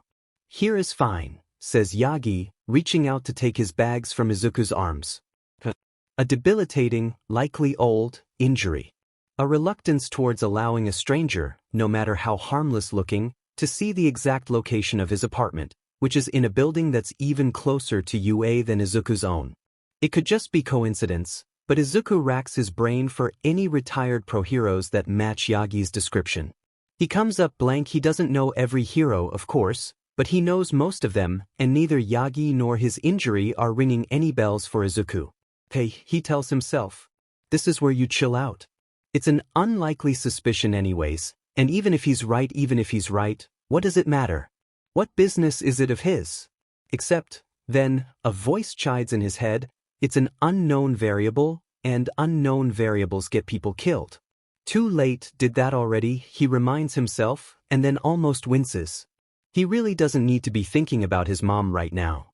Yagi is just wishing him well and about to step inside when he stops and asks, I nearly forgot. The entrance exams for UA happened earlier this week, correct? How did it go? If Izuku weren't standing still, he's sure he would have tripped in surprise. Okay then. Guess I don't have choice, he thinks sarcastically, and then immediately feels guilty for it. There's no way that Yagi could know, of course, about the feelings such a question would dredge up. But isn't it just his luck? After all, talking about the admissions exam really makes it a lot harder for Izuku to pretend that the whole thing isn't happening, even if it's just for a little while. Says Izuku, not quite successful at hiding the sudden reticence in his voice. He kicks at the sidewalk. It probably could have gone better. I felt okay about the written exam, but I'm pretty sure I bombed the physical portion. I'm sorry to hear that, says Yagi, voice sympathetic. Perhaps your score on the written will be good enough to make up for it, though? Izuku makes a skeptical noise in response. And even if you don't get in, says Yagi sagely, groceries still bundled in his arms, there are other schools than UA out there. There's always another chance, another opportunity. Izuku can't help the smile that he cracks at that a broken thing that he points at the ground so Yagi won't see it. It feels brittle. Dead leaves crushed under his grasp, ready to disintegrate as soon as he loosens his grip. Not for me, he says, and well crap, that was a little too straightforward. The words themselves don't mean much, aren't too different from what a lot of other kids in his situation might say. But they're more honest for Izuku than they probably are for most, and there's a tragedy to that isn't easily replicated, a bitter discordance about it that seeps through when you talk about something that's broken and awful and, worst of all, true. He purses his lips, hopes that Yagi will write it off as the childish disappointment and dramatics of a kid. There's a moment of silence, and then something heavy drops on Izuku's shoulder. It takes all of his willpower not to pull away from the unexpected contact on instinct, and despite his best efforts he does startle under Yagi's hand, dragging his eyes up from the ground in surprise. Luckily, it only takes him a moment to relax.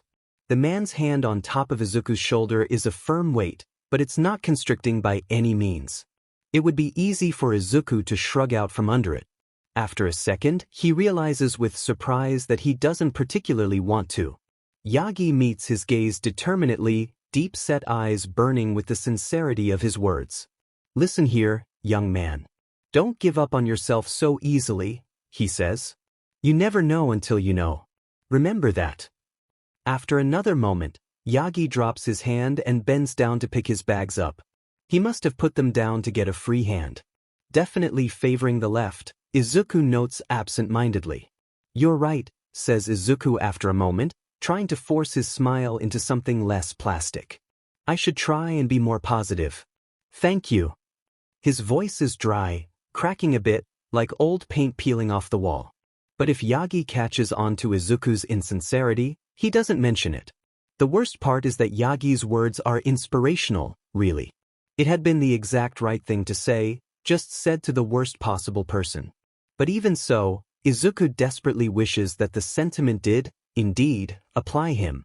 But here's the thing, you never know until you know, and Izuku does. Except, apparently he doesn't. Because, apparently, near-perfect score on the written exam. Outstanding application. The physical exam evaluated on multiple metrics, designed in a manner that would deliberately put the weaker students at a disadvantage. Students were graded not just on their performance but on their willingness to assist their peers even when it might appear to be disadvantageous to themselves. Because apparently, Izuku passed. Vicious and the others don't seem surprised by the news, or if they are, they're not showing it. They probably see it as just another order fulfilled, another expectation met. Not certain death, just barely escaped. Izuku should probably feel relieved. Instead, he thinks he might be more spooked than ever. Like someone who's been held at gunpoint after the enemy's weapons are finally put away. It's relieving to know that he gets to live another day, but the threat of what almost was is far too immense to forget right away. So instead the shadow of it lingers, hanging above like an executioner's axe. It's a sentence stayed, but perhaps not permanently. Almost as intimidating is the start of the school year, looming ahead. Izuku's been granted mercy by the universe from whatever cruel fate Vicious might have planned, but that doesn't change the fact that he's being sent to UA, practically a den of wolves considering the situation that Izuku's in. When the time comes, he'll have two choices. Funnel information about heroes, information that could get people, good people, killed, to Vicious until he gets caught. At which point, if he's lucky, Vicious deems him worthy of a rescue and he spends the rest of his life a fugitive and a killer. If he's unlucky, Vicious decides he's not worth the trouble and pays someone who's gone dirty to cut Izuku's wrists with a switchblade or hang him up by the neck with his bedsheets. Alternatively, he deflects for as long as possible until Vicious catches on, and then he'll be gone, killed painful and slow, and then one day forgotten, only able to hope that no one else gets caught up in the crossfire. Izuku wishes that there was some physical way to resist the passage of time, for him to dig his heels in and say, thanks, but I'd rather be here and exist in this small liminal space between narrowly escaped death and thing that is actually going to kill him. But there isn't. The world spins on and time flows forward, sweeping Izuku along in its current, and apparently trying to slam him into every FING rock along the way. And isn't that ironic? Izuku never thought that he would dread the day he'd go to UA.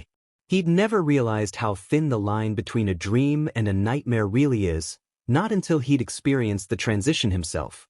A couple days before the first day of school, Vicious sits Izuku down in his office. "Make yourself comfortable," says Vicious brightly, twirling his pen in his hand.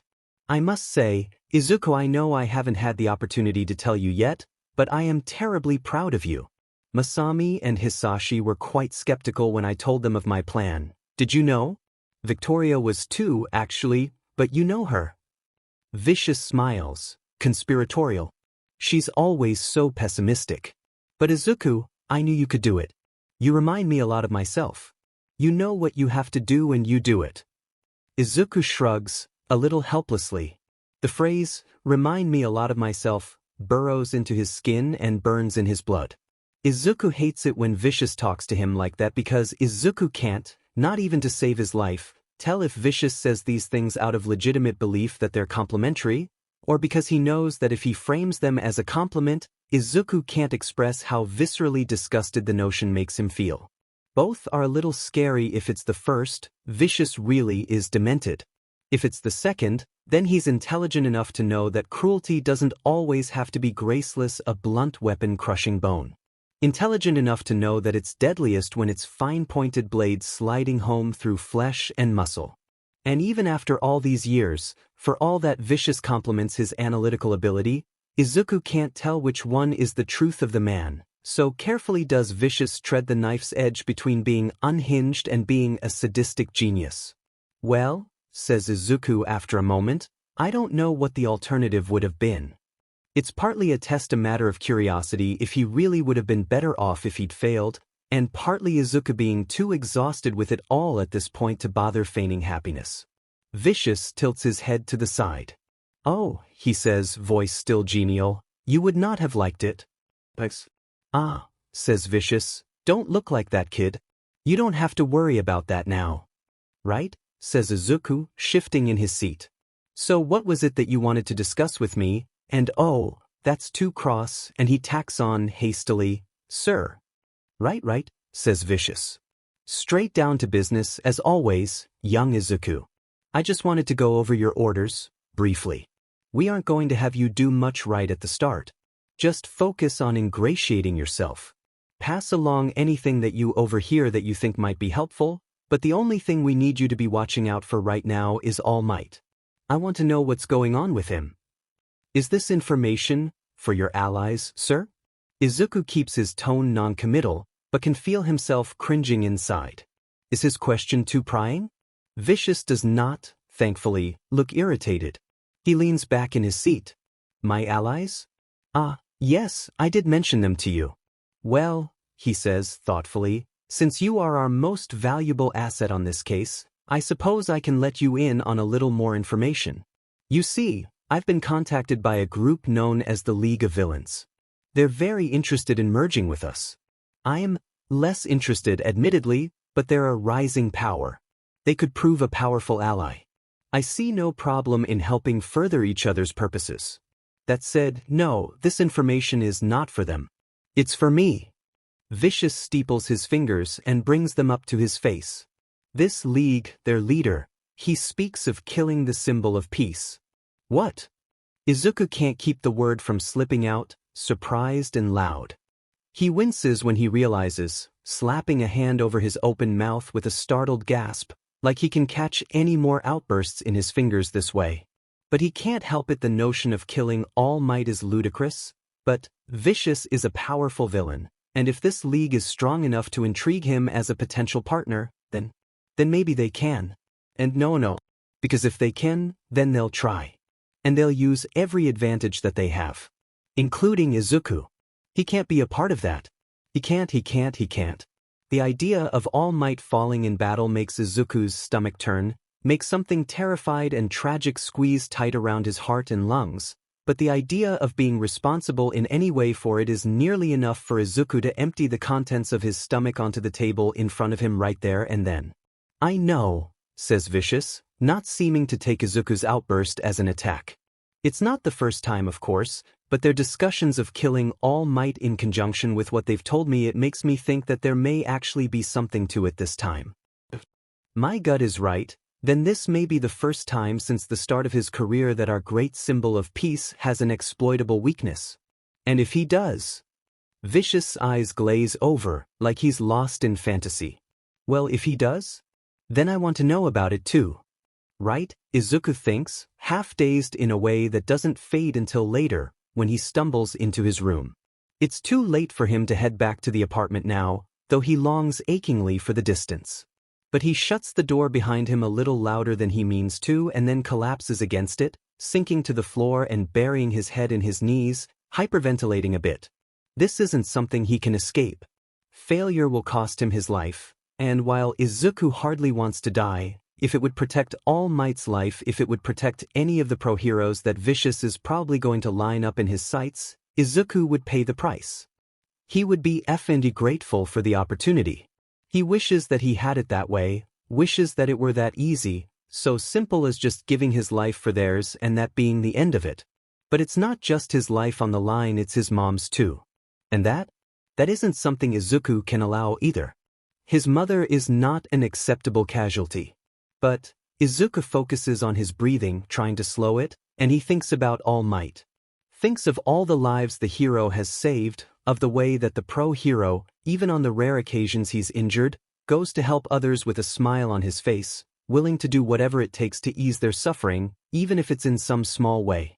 And even the people he hasn't saved, All Might has inspired countless people, including Izuku himself.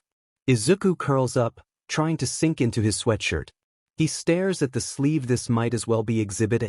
It's his favorite one, a muted yellow, not as practical a color as the black hoodie he wears when jobs from Vicious require stealth at all, but he wears it much more. It's comfortable and warm and makes him feel safe.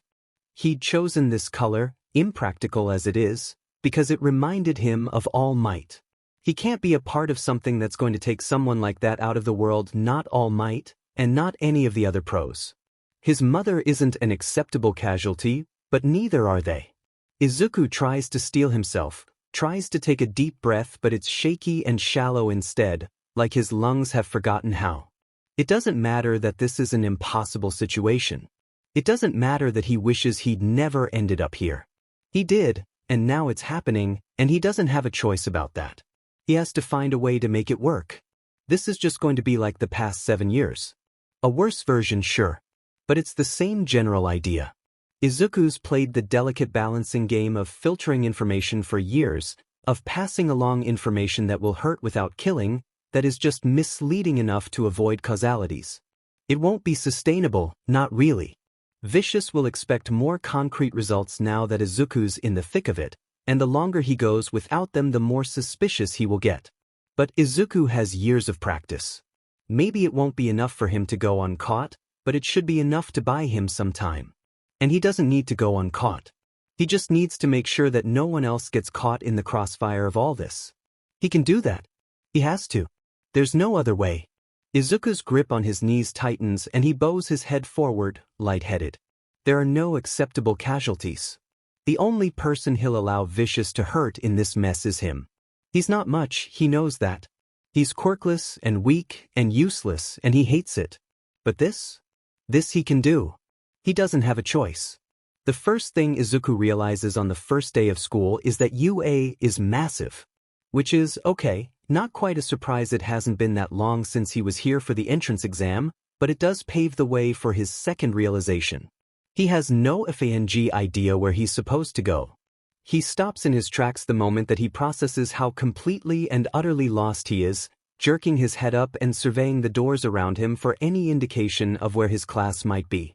He's so lost in his own head that he doesn't even process what a bad idea it is to stop so suddenly in the middle of a crowded and chaotic hallway until it's already too late. "Oh," says a surprised voice from behind him, not a half second before someone slams into him and sends him stumbling forward. "Sorry." The word slips out of Izuku's mouth almost before he finishes turning around completely, which is lucky, because the second he sets his eyes on the person who bumped into him, his voice cuts off in a strangled noise of surprise. He'd half expected to see them sprawled out on the floor from the fall, not unlike Yagi on the occasion of their first meeting. But instead he's faced with a girl about his age, with brown hair and a soft, round face, and who is, most importantly, floating. Izuku thinks his jaw might be touching the ground right now. "No, no," she says, and reorients herself so that her feet are pointing towards the ground before pressing her fingers. Interesting. Does she need all 5 then? Together and dropping the couple inches to the ground with sudden applied force, not controlled flight then, some sort of weight manipulation? She gives a little bounce, like she's testing the force of gravity, and gives Izuku a smile. "I could have been watching where I was going better," she says. "I'm the one who's sorry." Izuku gives his head a frantic shake. Crap. He should probably say something, knows that he needs to say something, if only because he's not going to make it very far as a spy at all if he goes wide-eyed and mute every time someone so much as looks in his direction. Luckily, the girl doesn't seem particularly upset or angry with him for causing her trouble. That makes it a little easier for him to find his voice again, even though it still comes out shakier and weaker than Izuku would otherwise prefer. "I shouldn't have just stopped in the middle of the hallway like that. I was just, His voice gives out slightly and he cuts himself off. Best to stop while he's ahead. This is embarrassing. A little bit of frustration bubbles up in Izuku's chest. Why is it that talking to Vicious and the others is easy enough, if uncomfortable, but talking to people his own age, people that he would much rather prefer to be talking to, makes him act like an absolute idiot? Luckily, when he meets the girl's eyes, she doesn't look irritated or weirded out at all. She gives him a polite smile. "Yeah," she prompts gently, clearly waiting for him to continue. Izuku swallows. I guess I don't really know where I'm going," he forces the words out, giving her a tight smile and rubbing the back of his head uncomfortably.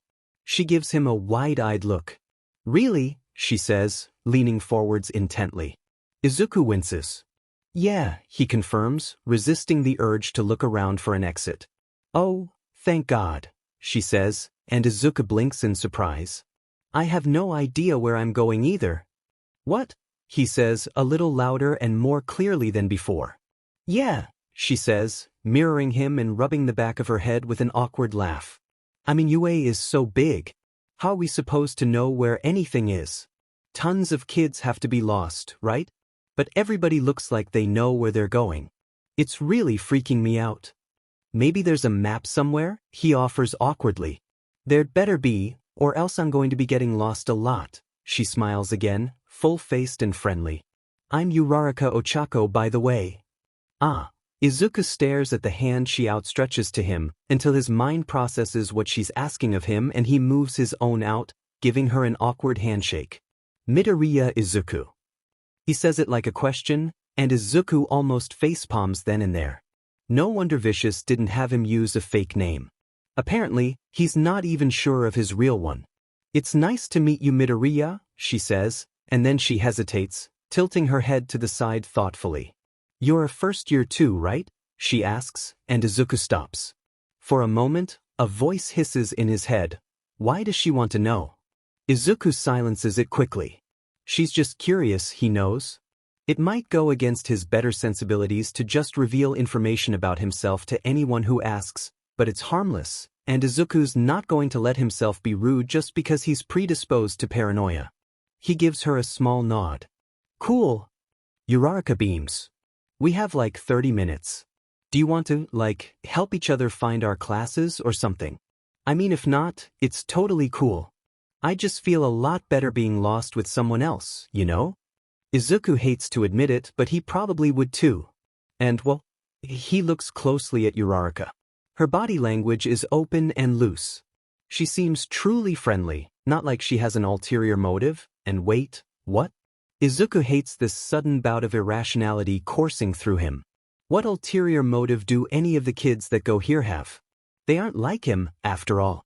Even the worst of them are still here to be heroes. So, Izuku supposes it's not a bad idea to get some help finding his classes. Yeah, okay, he squeaks out and Uraraka smiles again. Christ. Do all prospective heroes smile this much? It's not that he dislikes it or anything. Izuku just has no idea where one would even get the energy to smile that often and that truly. Awesome, she says. What class are you in? Izuku ventures a brief glance down at his schedule. 1C. Oh nice. I'm in 1A. Uraraka says hero course, of course. With a quirk like that, and Izuku can't pick up in any indication that the enthusiasm and interest in her voice is faked. She starts walking down the hall and then pauses after a moment, probably having realized that Izuku isn't yet following. He's still standing there, confused, like he's in a daze and trying to remember what the hell equilibrium is and how, exactly, he can find it again. Hey, she says. You coming? Oh, says Izuku, and then he glances up at her, eyes refocusing. Just, yeah, sorry, he breaks into a light jog to catch up to her. Right. Do you have any idea where we're supposed to start? Not a clue, she says brightly. But hey, I'm sure we'll figure it out. In the end, they both make it to class on time, though only just barely. The classrooms themselves are actually pretty easy to spot. It ultimately ended up being nothing but an issue of finding the right part of the building. Of course, UA is large enough that alone was confusing. By the time that they're heading off to their respective classes, Izuku thinks that he's actually kind of sad to be parting ways with Uraraka. It's a surprise even to himself, but there is something decidedly friendly and non-threatening about her. Enough so that by the end of their 30 minutes Izuku might almost call himself at ease. Good luck, she says to him, and gives a cheerful wave goodbye. I'll see you around, okay? Okay, Izuku says, voice still a little weak, still a little too high. Still though, she responds to his own awkward wave of farewell with a bright grin, before turning on her heel and rushing to class. She disappears around the corner, and Izuku swallows nervously. He can feel his heart beating in his chest, just a little bit too fast. He can hear his blood coursing and feel the breath catching in his chest. He's going to walk through the door to class 1C, and the school day will begin, and so will his official career as, well, as a spy. It's like the first cracks in the foundation of a building about to collapse, the first few moments of a car accident. The beginning of the end. God, he thinks his hand might be shaking, which is so stupid. What this is or isn't doesn't matter, not really. It is happening and that there isn't anything he can do about it other than roll with the blows. That's what matters. Izuku heaves a deep sigh and clenches his fists tight at his side to still the trembling. He needs to keep himself together if he wants to make this work. A death sentence is a death sentence no matter how you look at it. Izuku might as well just face it head on. Izuku pushes the door open and steps inside. He almost freezes in place. Izuku has to admit, it's not what he'd expected. He doesn't know what exactly he had actually been expecting, but a perfectly normal high school classroom certainly wasn't it. Which is, now that he thinks about it, pretty ridiculous. This is the general studies course, after all. Why wouldn't it be like a normal high school classroom? The classroom is pretty crowded. It looks like most of the other students are already here, but the teacher apparently is not probably taking advantage of the minute or so left before the school day officially starts. About half the class has taken the lack of supervision as an open invitation to socialize. Most of the students are leaning half out of their seats, trying to chat with the kids around them. They all seem pretty excited, probably not just about the start of a new school year, Izuku is sure, but also about the fact that it's their first day at UA. The energy of it buzzes in the air, practically electric. Izuku cringes a bit. All of his instincts are screaming at him to turn on his heel 180 degrees and walk right out again. It's too crowded here. Too loud. People are too interested in one another. This is the exact type of social situation that Izuku has spent the last 7 years of his life desperately trying to avoid, primarily out of necessity, and eventually, out of personal preference. He probably looks pretty weird, just standing there staring at the other students in utter petrification the way that he is. Luckily, just about everyone else seems too caught up in their conversations to notice him standing there, frozen in place. Izuku takes a deep breath. Okay, he coaches himself. All he has to do is just take a seat, and then he can just not talk to anybody for the rest of the day. Save socialization for another time. His big step for today is coming to school at all. Good plan. Oh hey, it's you, says a familiar voice, just soft enough to keep Izuku from jumping half a foot in the air. A pale hand waves in the air in front of his face. Izuku blinks in startled surprise. Oh, he says. Akamine, right? Akamine gives him a small smile, ducking into Izuku's line of sight. Hey Midoriya, he says. Izuku can't stop himself from hesitating, suspicious almost on instinct. You remember my name? Yeah, of course, says Akamine. He looks taken aback for a moment, eyes widening a little, but then he relaxes again, continuing warmly, you kind of saved my butt. I think I at least owe you that much. I'm really glad to see you here, though. I was kind of scared that you wouldn't get in because of me. I would have felt awful. Izuku shifts in place, uncomfortable. Why on earth is Akamine so grateful? Izuku hadn't even done anything that special. Certainly nothing, he's sure, that most other students wouldn't have done. But, almost despite himself, Izuku can't stop himself from giving Akamine's small half-smile in return.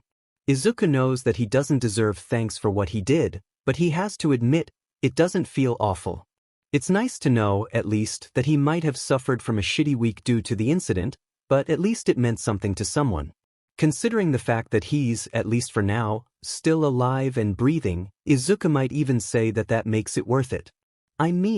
He says, unsure of where to steer the conversation next, you got in too? Barely, says Akamine, my finish time was horrible. I just got lucky. I guess not a lot of us Gen Ed kids caught onto the rescue points portion of the exam.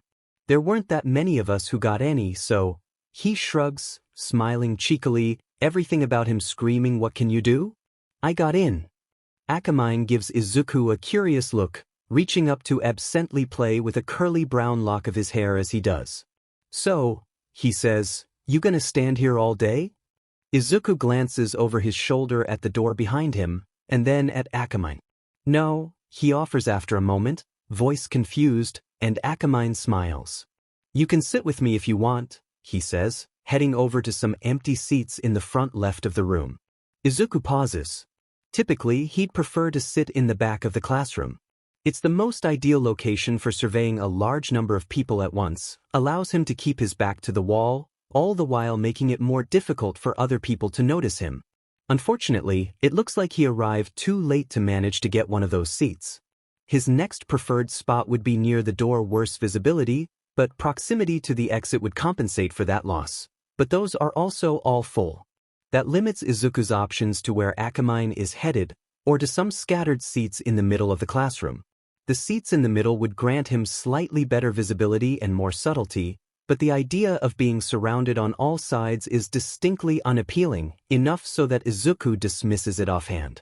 He sighs and finally follows Akamine, settling into a seat in the front row, next to the window.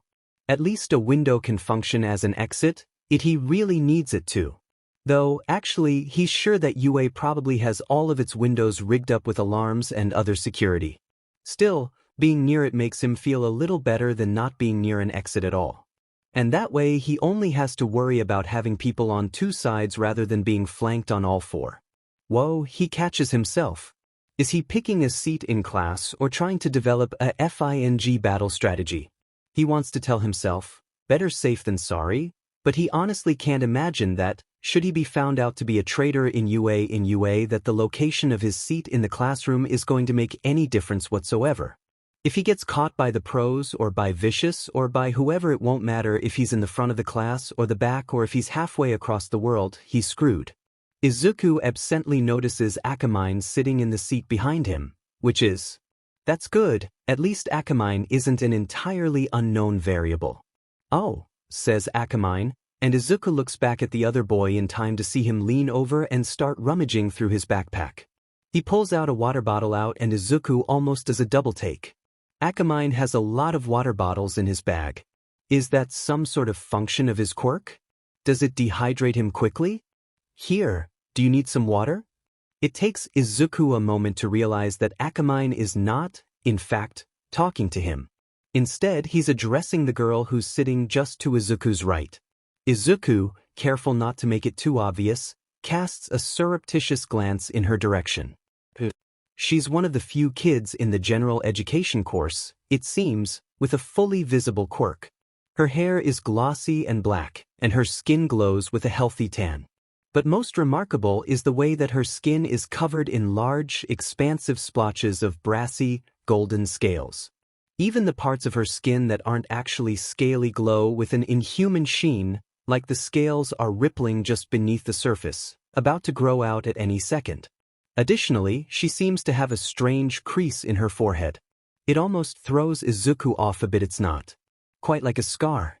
In fact, it looks more like an extra fold of skin, though Izuku cannot possibly fathom its function. Oh, she says, yes please. She hisses out the letter, like it's a separate word of its own, a forked tongue revealing itself between her lips as she does, flicking out as if to taste the air. She blinks slowly, eyes golden and slit-pupilled. Like a cat. Or, Izuku supposes in her case, a snake. Akamine hands the water bottle over to her, and she smiles at him. Thanks, she says, opening the cap. No problem, says Akamine. You need it. HM?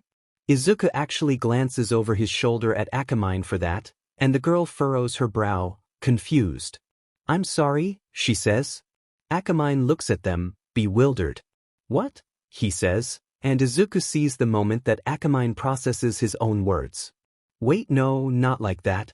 Whatever explanation Akamine is about to offer, however, is cut short by the door swinging wide open. Hello, listeners, their homeroom teacher says, deafeningly. Welcome to UA. The class immediately breaks out in uproar. 3/4 of the class are chattering with excitement. Holy shit, says one girl from the back of the class. Present Mike is our homeroom teacher? Oh man, are you serious?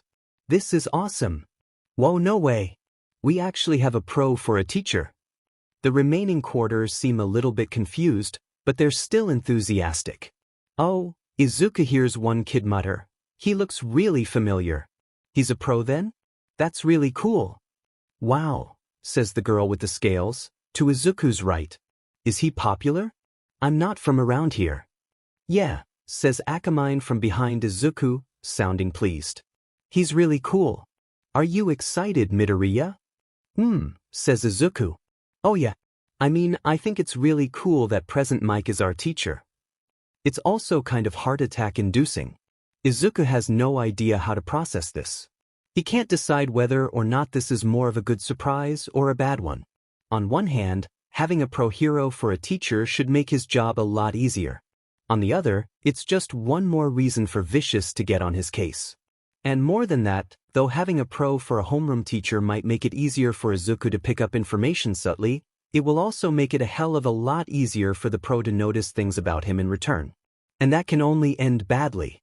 Yet, despite this, Izuku can feel a touch of excitement edging out the paranoia, if only just slightly. He's in a class taught by a pro hero. It makes sense, of course, that not everyone recognizes Present Mic right off the bat, considering the sheer number of heroes in the world, but they've probably all heard of him at one point or another. Present Mic's pretty popular, especially locally. He's fairly well known even on the national level too, which is quite impressive. He might not be in the top 10 or anything known worldwide for their abilities, but he's certainly not a pro lacking in a fanbase. There are definitely things about Present Mic's technique that Izuku finds intriguing, that will be endlessly fascinating to observe in person. For instance, Izuku can venture a guess that the speaker on Present Mic's neck is meant for directing the pro's sound waves. There's footage, not media footage, just some shaky phone camera video taken by a daring civilian, lower quality than most of the professional stuff perhaps, but Izuku has found footage like that is what reveals most of the real interesting facts, from a fight 2 or so years back that he'd watched that had raised some interesting questions in his mind.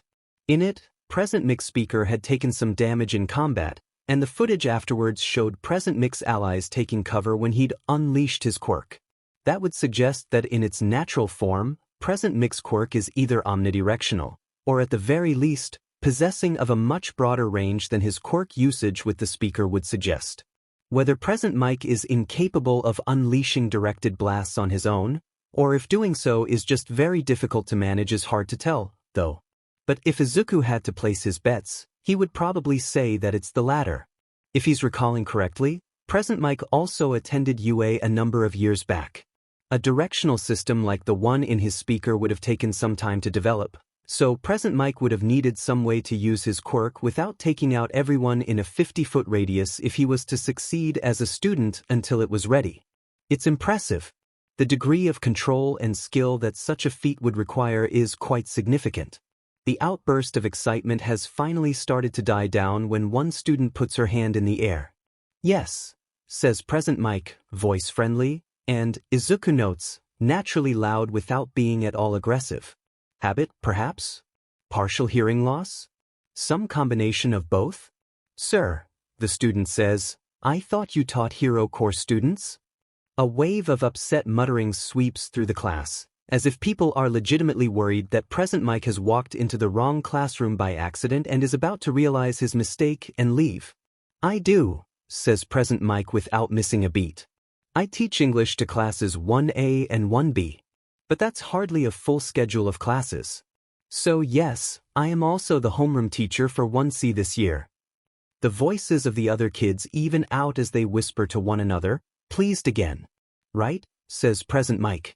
Does anyone else have a question? No one else raises their hands. Excellent, says Present Mic. Then let's introduce ourselves and then we can begin. Introductions take a while. Present Mic talks a lot, not that Izuku minds. He is perfectly aware that he is hardly one to criticize others for talking too much. He's zoning out a bit, processing the words without quite paying attention to them. Right now kids are just giving their names and answering whatever questions Present Mic sees fit to pepper them with. Hardly anything pertinent to Izuku's job here. His voice is certainly loud, but after a little while Izuku has to admit that it's not an unpleasant one. He can see why Present Mic has found such success as both a pro hero and a radio host. The man is good at talking a lot without coming across as too self-absorbed. When it's his turn, Izuku manages to choke a couple monosyllabic answers out to Present Mic's questions. Luckily, The pro seems to pick up on Izuku's discomfort quickly and gives him a friendly smile. Before moving on to the next student. He's perceptive too, then, which is good for Izuku right now but might prove problematic later. Present Mike is giving them a spiel now about what will be expected of them in the general studies course. Most of it is in the traditional subjects of study. However, Present Mike declares they will also receive some training that parallels that of the hero course. Even if they didn't get moved up to the hero course during their time here, says Present Mike encouragingly, I know many pros who started out in general studies and got certified post-graduation. That's how many successful heroes get their starts. So it certainly doesn't hurt for us to train you in these matters. Even if you don't plan to go into the field, or even if you don't become a hero at all, such skills can only prove helpful. Present Mike continues on for a while. His tone had taken on a lower, more serious quality to share this with them, but now the energy has returned to it, and Izuku wonders, vaguely, how anyone can have the momentum it takes to be so high intensity. But Izuku finds himself suddenly, incomprehensibly, unable to focus. The hairs on the back of his neck are rising beneath his scarf, and he shifts uncomfortably. He feels like someone is watching him. He shifts in his seat, casting a sidelong glance across the room. Nothing. Present Mike is distracted enough that Izuku doesn't even worry about attracting attention when he glances back over his shoulder and finally spots it. He is 3 rows over all the way in the back. The boy in that seat is Izuku recognizes him vaguely, with his tired eyes and messy purple hair, but it takes a moment. It's the boy from the entrance exam, who'd spoken to him just before the written portion. He's staring at Izuku like, well, not like he's angry, but a little indignantly, like Izuku's a puzzle that he's trying to work out but that he doesn't quite understand. Izuku doesn't mean to, but he can't stop himself from meeting the other boy's gaze. Izuku doesn't think that he looks angry. He's really not. Izuku's more confused, if anything. A little bit curious, definitely. But the other boy's eyes narrow in return, as if meeting a challenge, and after a moment he slumps back in his seat, breaking their locked gazes. Izuku waits for a moment, to see if the boy will do anything else, but the other boy keeps his gaze decidedly averted. Huh, thinks Izuku. Okay, that's definitely weird. Izuku is getting a little blown away by his own ability to consistently underestimate today's willingness to give him a heart attack. Izuku had thought that walking onto the massive campus was terrifying, had been bewildered and uncomfortable at the chatter in his classroom this morning. So this is stupid. In the past 7 years of his life, he's had his life and his general well-being put under threat more times than he can count. He's worked against those who hold his life in the palms of their hands. He's broken into high-security buildings, stolen from important people. So how on earth is he so goddamn intimidated by a high school cafeteria? It's crowded and chaotic, like his homeroom times 10. Izuku had been considering getting himself something to eat, knows that he'll probably need it but demon, now his stomach is revolting. His mouth dries up, appetite suddenly gone. He tries to remember if it was like this at some of the other schools Vicious had enrolled him in, and he thinks that it must have been after all. How different can it really be? And that's weird. He's never reacted like this at school before. He'd been avoidant, and anxious as hell of course. But not freaked out to the point of DSFNCTN. The weight of everything else must really be getting to him then, which, Izuku wants to berate himself. Of all the missions where his brain has to decide that, apparently, things are just too freaky and awful for him to repress, it picks the one where the stakes are higher than ever before. But he doesn't have time to waste yelling at himself, so he takes a deep breath and makes a resolve. He is not going to go lock himself in a bathroom stall for the rest of the lunch PRD, even though he kind of wants to. Instead, he's going to behave like a rational human being and find a seat at an empty table. He's going to sit there, practice his breathing, collect himself, and get these irrationalities under control. Then, if he has time, he's going to get himself something to eat so he doesn't starve to death. That doesn't sound so hard. He can do that. Izuku finds one of a few remaining unoccupied tables at the periphery at the cafeteria, taking a seat with his back to the wall so he can survey the sea of swarming students before him as he thinks. It's the perfect spot. Unobtrusive, probably the quietest that it's going to get in here, and it gives him a view of most the entire cafeteria. And then Akamine plops his tray down right across from Izuku. "Can I sit here?" he says, and then promptly takes a seat. Says Izuku. He knows that letting people get too close in his proximity makes it a lot more difficult for him to observe, to keep an eye out for information and for threats alike, but shooing the other boy away is sure to attract undue attention anyways, and, well, Izuku doesn't dislike people, really. He'd only had Kaken and Mom while he was a little kid, and he hasn't seen either of them in a long time, so it's hard for him to judge since he doesn't really know many people, or at least ones that don't, on one level or another, kind of want to kill him. But that hardly means he hates them, or that he doesn't care for the company of others. He's just not used to it. But as a result, he can't honestly say that, on a personal level, he's really all that interested in sending the other boy away. Finally, he gives Akamine a shrug. For the sake of his own well-being, he'll avoid inviting the company, but he doesn't have the energy or the interest to force himself to be AD about it. Akamine smiles. "Cool," he says. "Got this for you, by the way." He adjusts his tray so that it's vertical in between the two of them, and Izuku blinks at it. There's 2 of every item on the tray, one of each pushed onto the side of the tray closest to Izuku. "You got some for me too?" he says, confused. "Akamine, you didn't mean I have money. 1, you should totally call me Ren. And 2, you weren't going to use any of it," says Akamine. "No, Ren," sagely, shaking his head in disagreement. "And your blood sugar's low." Izuku snaps his mouth shut before it can even really fall open. He recalls that Vicious had cautioned him against analyzing others' quirks for the sake of preserving the believability of his own quirk.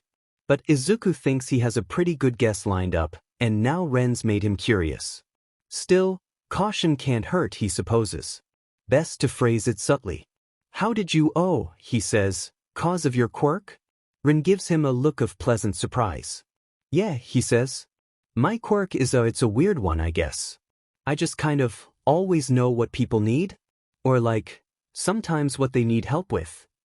Like my blood sugar," Izuku confirms, careful not to phrase his words as a question, and then after a moment he says, "You did it on the day of the entrance exam too." "Yeah," says Ren, and then pauses and makes a wide, expansive motion with his hands too. "But also non-physical stuff too? There are lots of people in here with low blood sugar, but I bought you lunch because I knew that you were the one who wasn't going to do it for yourself? Also 'cause I know you, but yeah." Izuku pauses, from where he just started picking at the bowl of fruit Ren had gotten him. Now that's interesting. Izuku had still been making that decision for himself. Ren's quirk, then, isn't just some scan of a person's vital signs, it's precognitive. In an extremely limited way, perhaps, but even extremely weak precognitive quirks have a wide variety of uses. Izuku can think of several right off the bat. "That's why you carry all those water bottles, then?" "Yeah," says Ren, "you wouldn't believe how bad people are at keeping themselves hydrated." Izuku ventures further. "This one's a little risky, he'll have to do a bit of damage control if he's wrong, but he doubts that he is. And it's why you came up to me this morning? Because you saw that I was, anxious?" Ren laughs lightly, runs a hand through his asymmetrical haircut. You caught me," he says. "I mean, you look really nice. I totally would have come to you to talk at some point, but I could tell that you needed some, I guess, coaxing? You have, anxiety, right?" Ren pauses, and then leans forward, face serious and voice soft. "I mean, you don't have to tell me if you don't want. I'm not trying to pry or anything. It's just that my sister has social anxiety and," Ren waves his hand in Izuku's general direction, "my quirk gives me very similar readings for both of you. Yours is, a little stronger though." He shrugs. "I could be wrong though. My quirk doesn't always work the best with underlying issues. Or really complicated and tangential ones. Right?" says Izuku, though he breathes a mental sigh of relief. At least he doesn't have to worry about that, then. "And, no, I'm not offended. I don't actually, no? I don't think so, but I've never really talked to anyone about it." Ren chuckles. "Well, hey," he says, pointing at himself with a thumb, "if you need to talk, I'm certainly anyone." Izuku pauses, looks at Ren a little blankly, surprised. Ren falters somewhat. Sorry, says Ren, suddenly much meeker. I'm not trying to overstep. I know that people aren't crazy about that, it's just that I don't know. When I know that someone needs something, I feel like I have to at least offer. I mean, my quirk's not really much good for anything else. Izuku winces. Diamen, he hadn't been trying to make Ren feel bad about his quirk. Hardly. It's not Ren's fault that Izuku has no idea how to respond to the kindness of others. After a moment, Izuku purses his lips and offers, I think you have a good quirk. Ren gives him a confused look, and Izuku continues. It's certainly a very heroic ability. With a power like that you would excel as a rescue hero. And I'd bet that you would also perform really well in a team, since your quirk would allow you to maximize efficiency and look out for civilians and fellow pros alike. He offers Ren a tentative half-smile, an awkward, forced thing. I'd love a quirk like yours. Whoa, Ren breathes. Midoriya, that was so nice.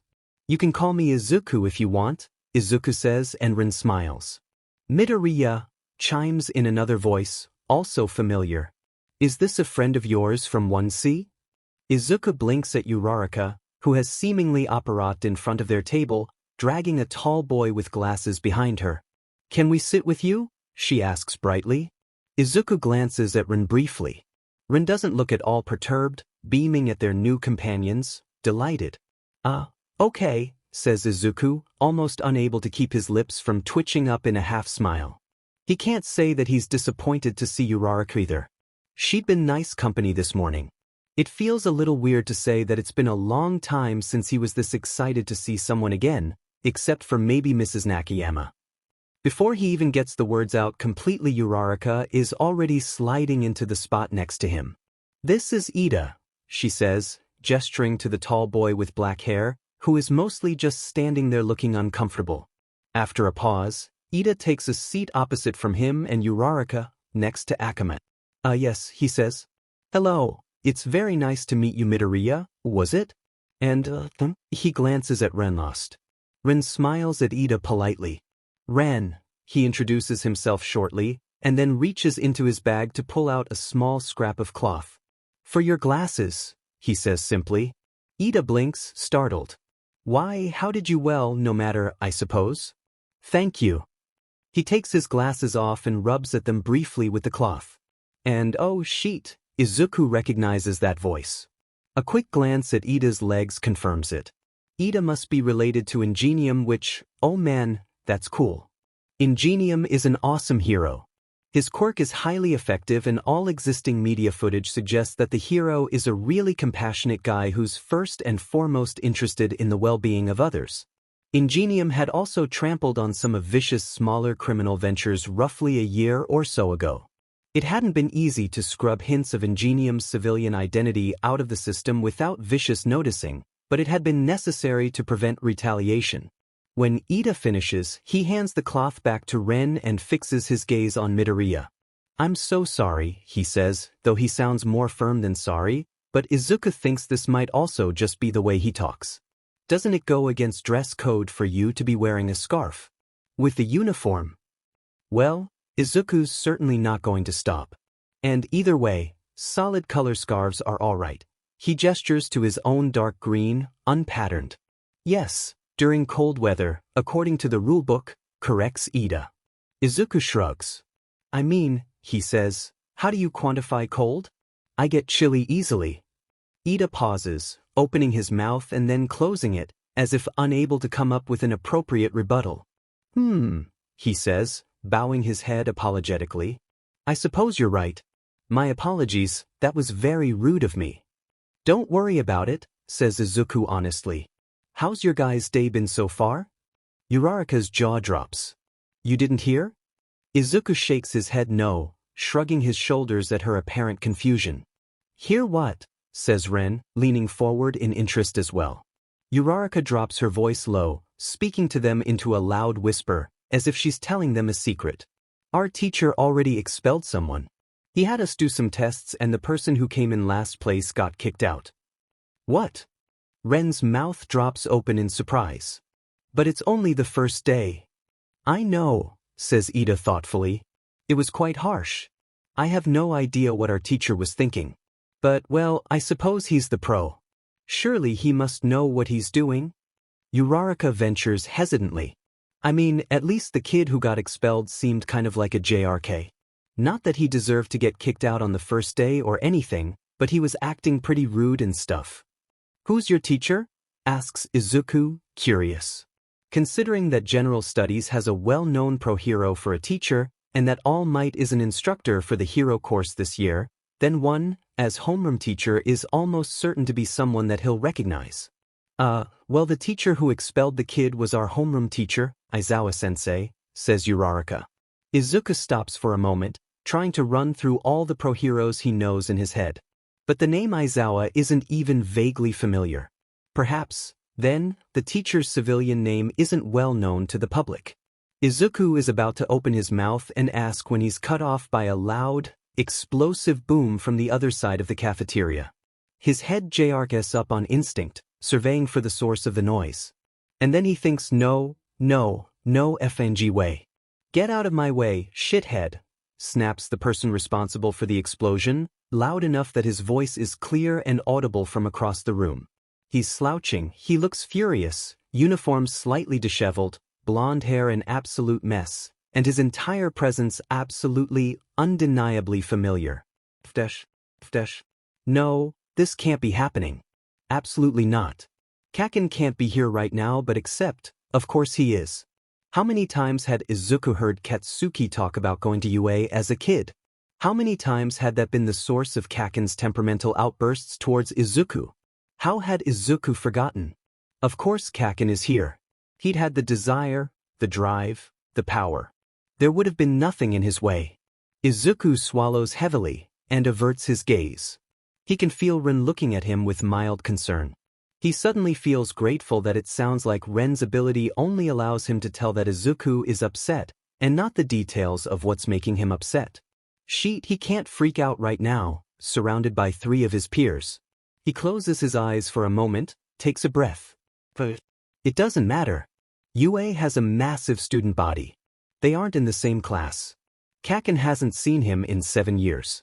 Even if Kaken remembers who he is, he's certainly unlikely to recognize Izuku, especially from a distance, something which Izuku is going to take care to keep in between the two of them at this point. Hell, Izuku might not even have caught on to Kaken's presence here in the first place if Katsuki hadn't unleashed his quirk in the middle of the cafeteria, and Izuku has no quirk by which to be recognized. Izuku releases a breath. It's okay. It's okay. It's okay. It's okay. He's had a rough few months, and encountering an old childhood friend, and bully he supposes, is barely anything compared to some of the shit he's been through in the past 6 months, much less the past 7 years. But telling himself that doesn't stop the weird, itchy feeling that's crawling under his skin now. It doesn't get rid of the sudden, dizzying wave of nausea Izuku feels at this new knowledge. But it doesn't matter. He can't let it. He can work around this. He has to. Anyways, continues Uraraka, turning her attention back to the table and away from the commotion, how's your day been going so far? Oh, thank God, thinks Izuku, something else to think about. Says Izuku, voice a bit squeakier than he'd like, pretty good I guess. Definitely not as dramatic as yours, confirms Ren. Now that's for sure. Mike-sensei is loud, but he's far too friendly for Izuku to imagine him pulling a similar stunt to one, as homeroom teacher. Izuku tries to imagine how things would have gone down if he had. Knowing his own luck, Izuku is quite sure he would have been a shoo-in for last place, and then, oh man, what would he have done? Oh, please, Mike-sensei, don't expel me. If I get kicked out of UA it will literally kill me. Though the irony of escaping death by scraping into UA by the skin of his teeth only to get kicked out on the first day would probably have proven sharp enough to strike Izuku dead on the spot. Yeah, so thank God for small mercies, Izuku supposes. In Uraraka's honest opinion, the lunch PRD ends far too quickly. She and the others all walk together out into the hallway, chatting amiably for as long as they can before they have to part ways. Her first day of school, she has to admit, is actually going quite well. Kids are nicer here than they had been in middle school. Not that Uraraka had ever really been a victim of bullying in middle school or anything. She'd been much more fortunate in that respect than a lot of other kids. But looking back on it, as fond as she is as some of the people that she'd gone to school with, it's hard to say that anyone was ever quite as interested in being her friend as she was in being theirs. But if Uraraka's judging UA by today, she might be starting to develop some high hopes. Ida, for instance, definitely comes off as stiff at first impression, but some conversation reveals someone genuinely friendly and invested in the well-being of others. His insistence on following the rules is stringent, certainly, but she can tell that it comes a place. That is honestly well-intended, and that makes all the difference. Midoriya is interesting as well. The other boy is obviously painfully shy. She'd be willing to bet that he wears that scarf of his with the uniform just so he can have a place to hide his face when he gets overwhelmed. He can't seem to make eye contact with any of them for more than a couple seconds at a time, and half his sentences are either stuttered or inaudible. Though, Uraraka notes, he's already made marked improvements since they first met this morning. Perhaps he's starting to adjust already? But despite his shyness, Midoriya's clearly making an effort to be nice, and for all his awkwardness, Uraraka thinks that his company is quite pleasant. Ren, too, is intriguing, if only because Uraraka is seriously confused by how he isn't in the hero course. He'd told Uraraka and Ida some stuff about his quirk a couple minutes into their conversation, and Uraraka and Ida were both quick to agree with Midoriya. Ren's quirk will be an excellent fit for hero work. They're nice company, which is precisely why they're taking their time parting ways. Plus, they still have a good 10 minutes before they need to be back in the classroom. Uraraka had been quick to shut down Ida's declaration that being at least 10 minutes early to anything is the polite thing to do. No way are they going to ditch their new friends early. They're almost out when Uraraka spots Aizawa-sensei in her peripheral vision. He's chatting with another instructor, looking aggravated and tired, though at this point Uraraka's starting to question if that just might be the way that his face just is. Ren is distracted, gesturing in the air as he explains something to Ida, who nods wisely. So Uraraka tugs subtly on the sleeve of Midoriya's jacket. You didn't know who Aizawa-sensei was, right? Midoriya jumps a little under her hand, but after he seems to realize that it's just her, he chuckles nervously and meets her eyes for a moment. Not a clue, he confirms, voice nervous. Uraraka points in Aizawa-sensei's direction. That's him, she whispers, conspiratorial.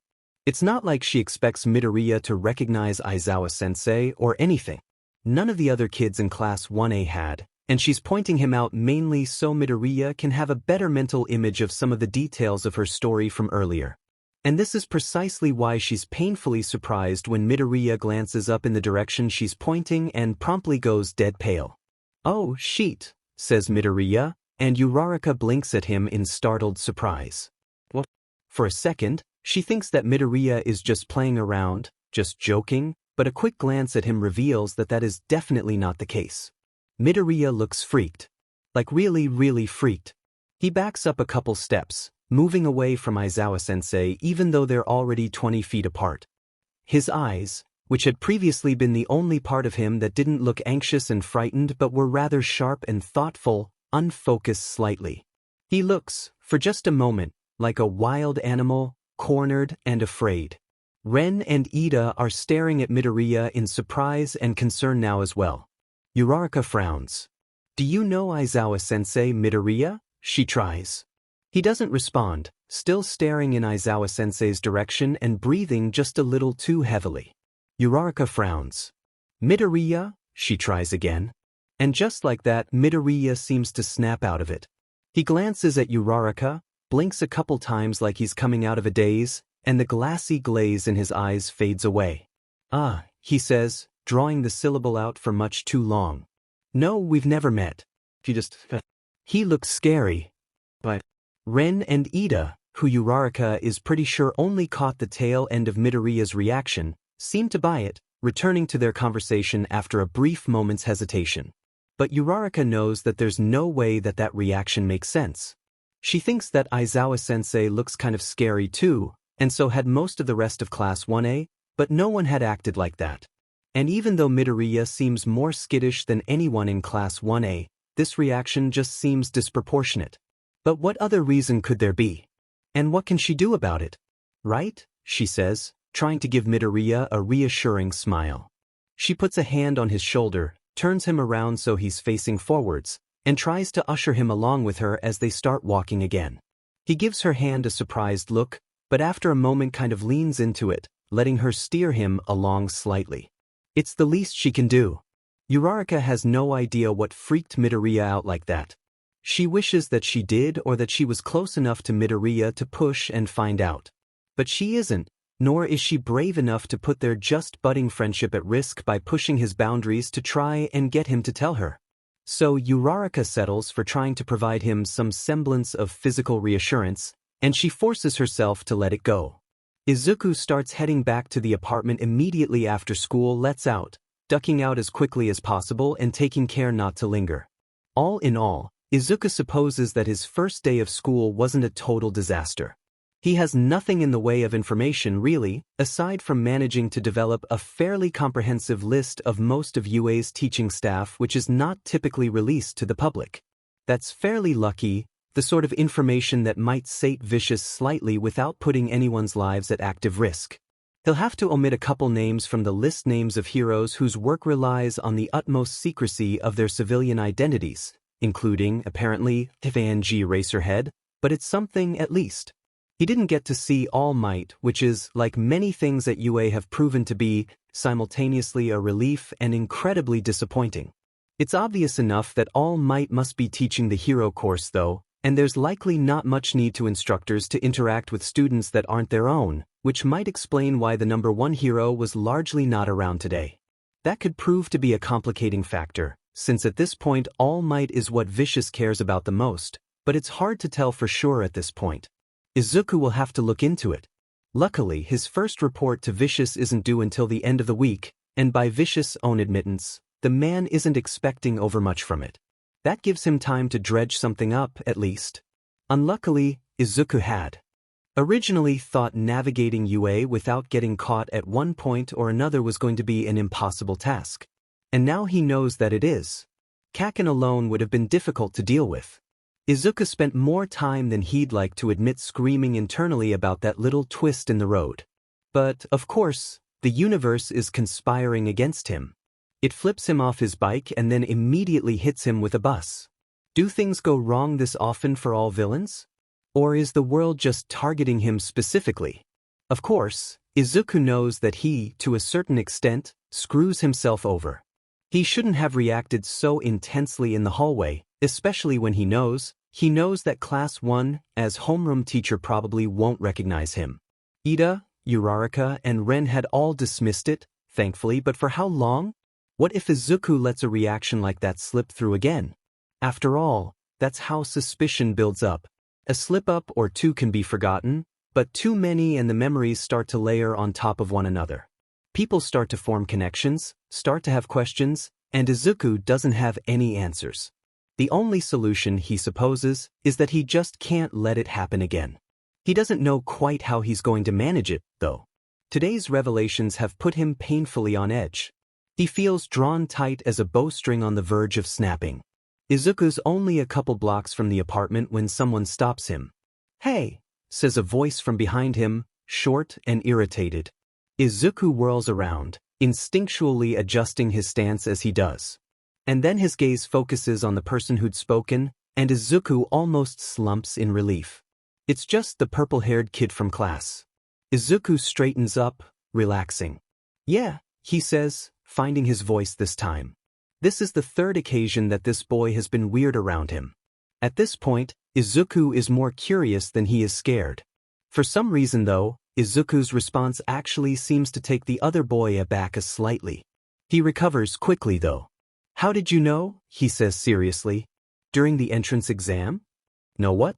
Izuku's torn between betraying how absolutely bewildered he is and his ingrained instinct to avoid showing his hand. He settles for tilting his head to the side and waiting for the other boy to continue.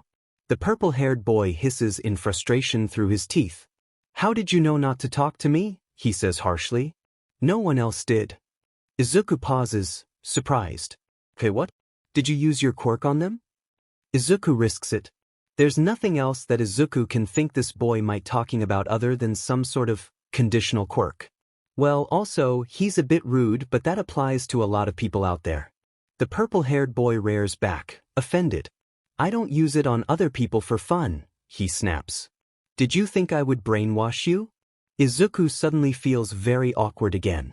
There's no way, after all, that he can break it to his new classmate that this has nothing to do with his apparent brainwashing quirk and everything to do with the fact that Izuku just doesn't know how to talk to people without exposing his own so-called quirk as a fake. No, he offers. It sounds weak to his own ears. The purple-haired boy sighs, and suddenly, Izuku thinks that he looks very tired. Listen, he says. Can you just tell me how you knew? Good. Izuku hates lying, hates pulling up fronts, and that is, considering how absolutely vital it is for his continued survival. Because that's my quirk, he says, practically pushing the words out between gritted teeth. It's an analytical ability. Oh, says the purple-haired boy, and then he straightens his back and continues resentfully, and for the record, I wouldn't have used my quirk on you for the entrance exam. There wouldn't have been any point. Izuku pauses. Maybe he doesn't have to lie completely. I know, he tries. But, just so you know, I didn't not respond because I thought you were going to use your quirk on me. I'm just kind of shy, I guess.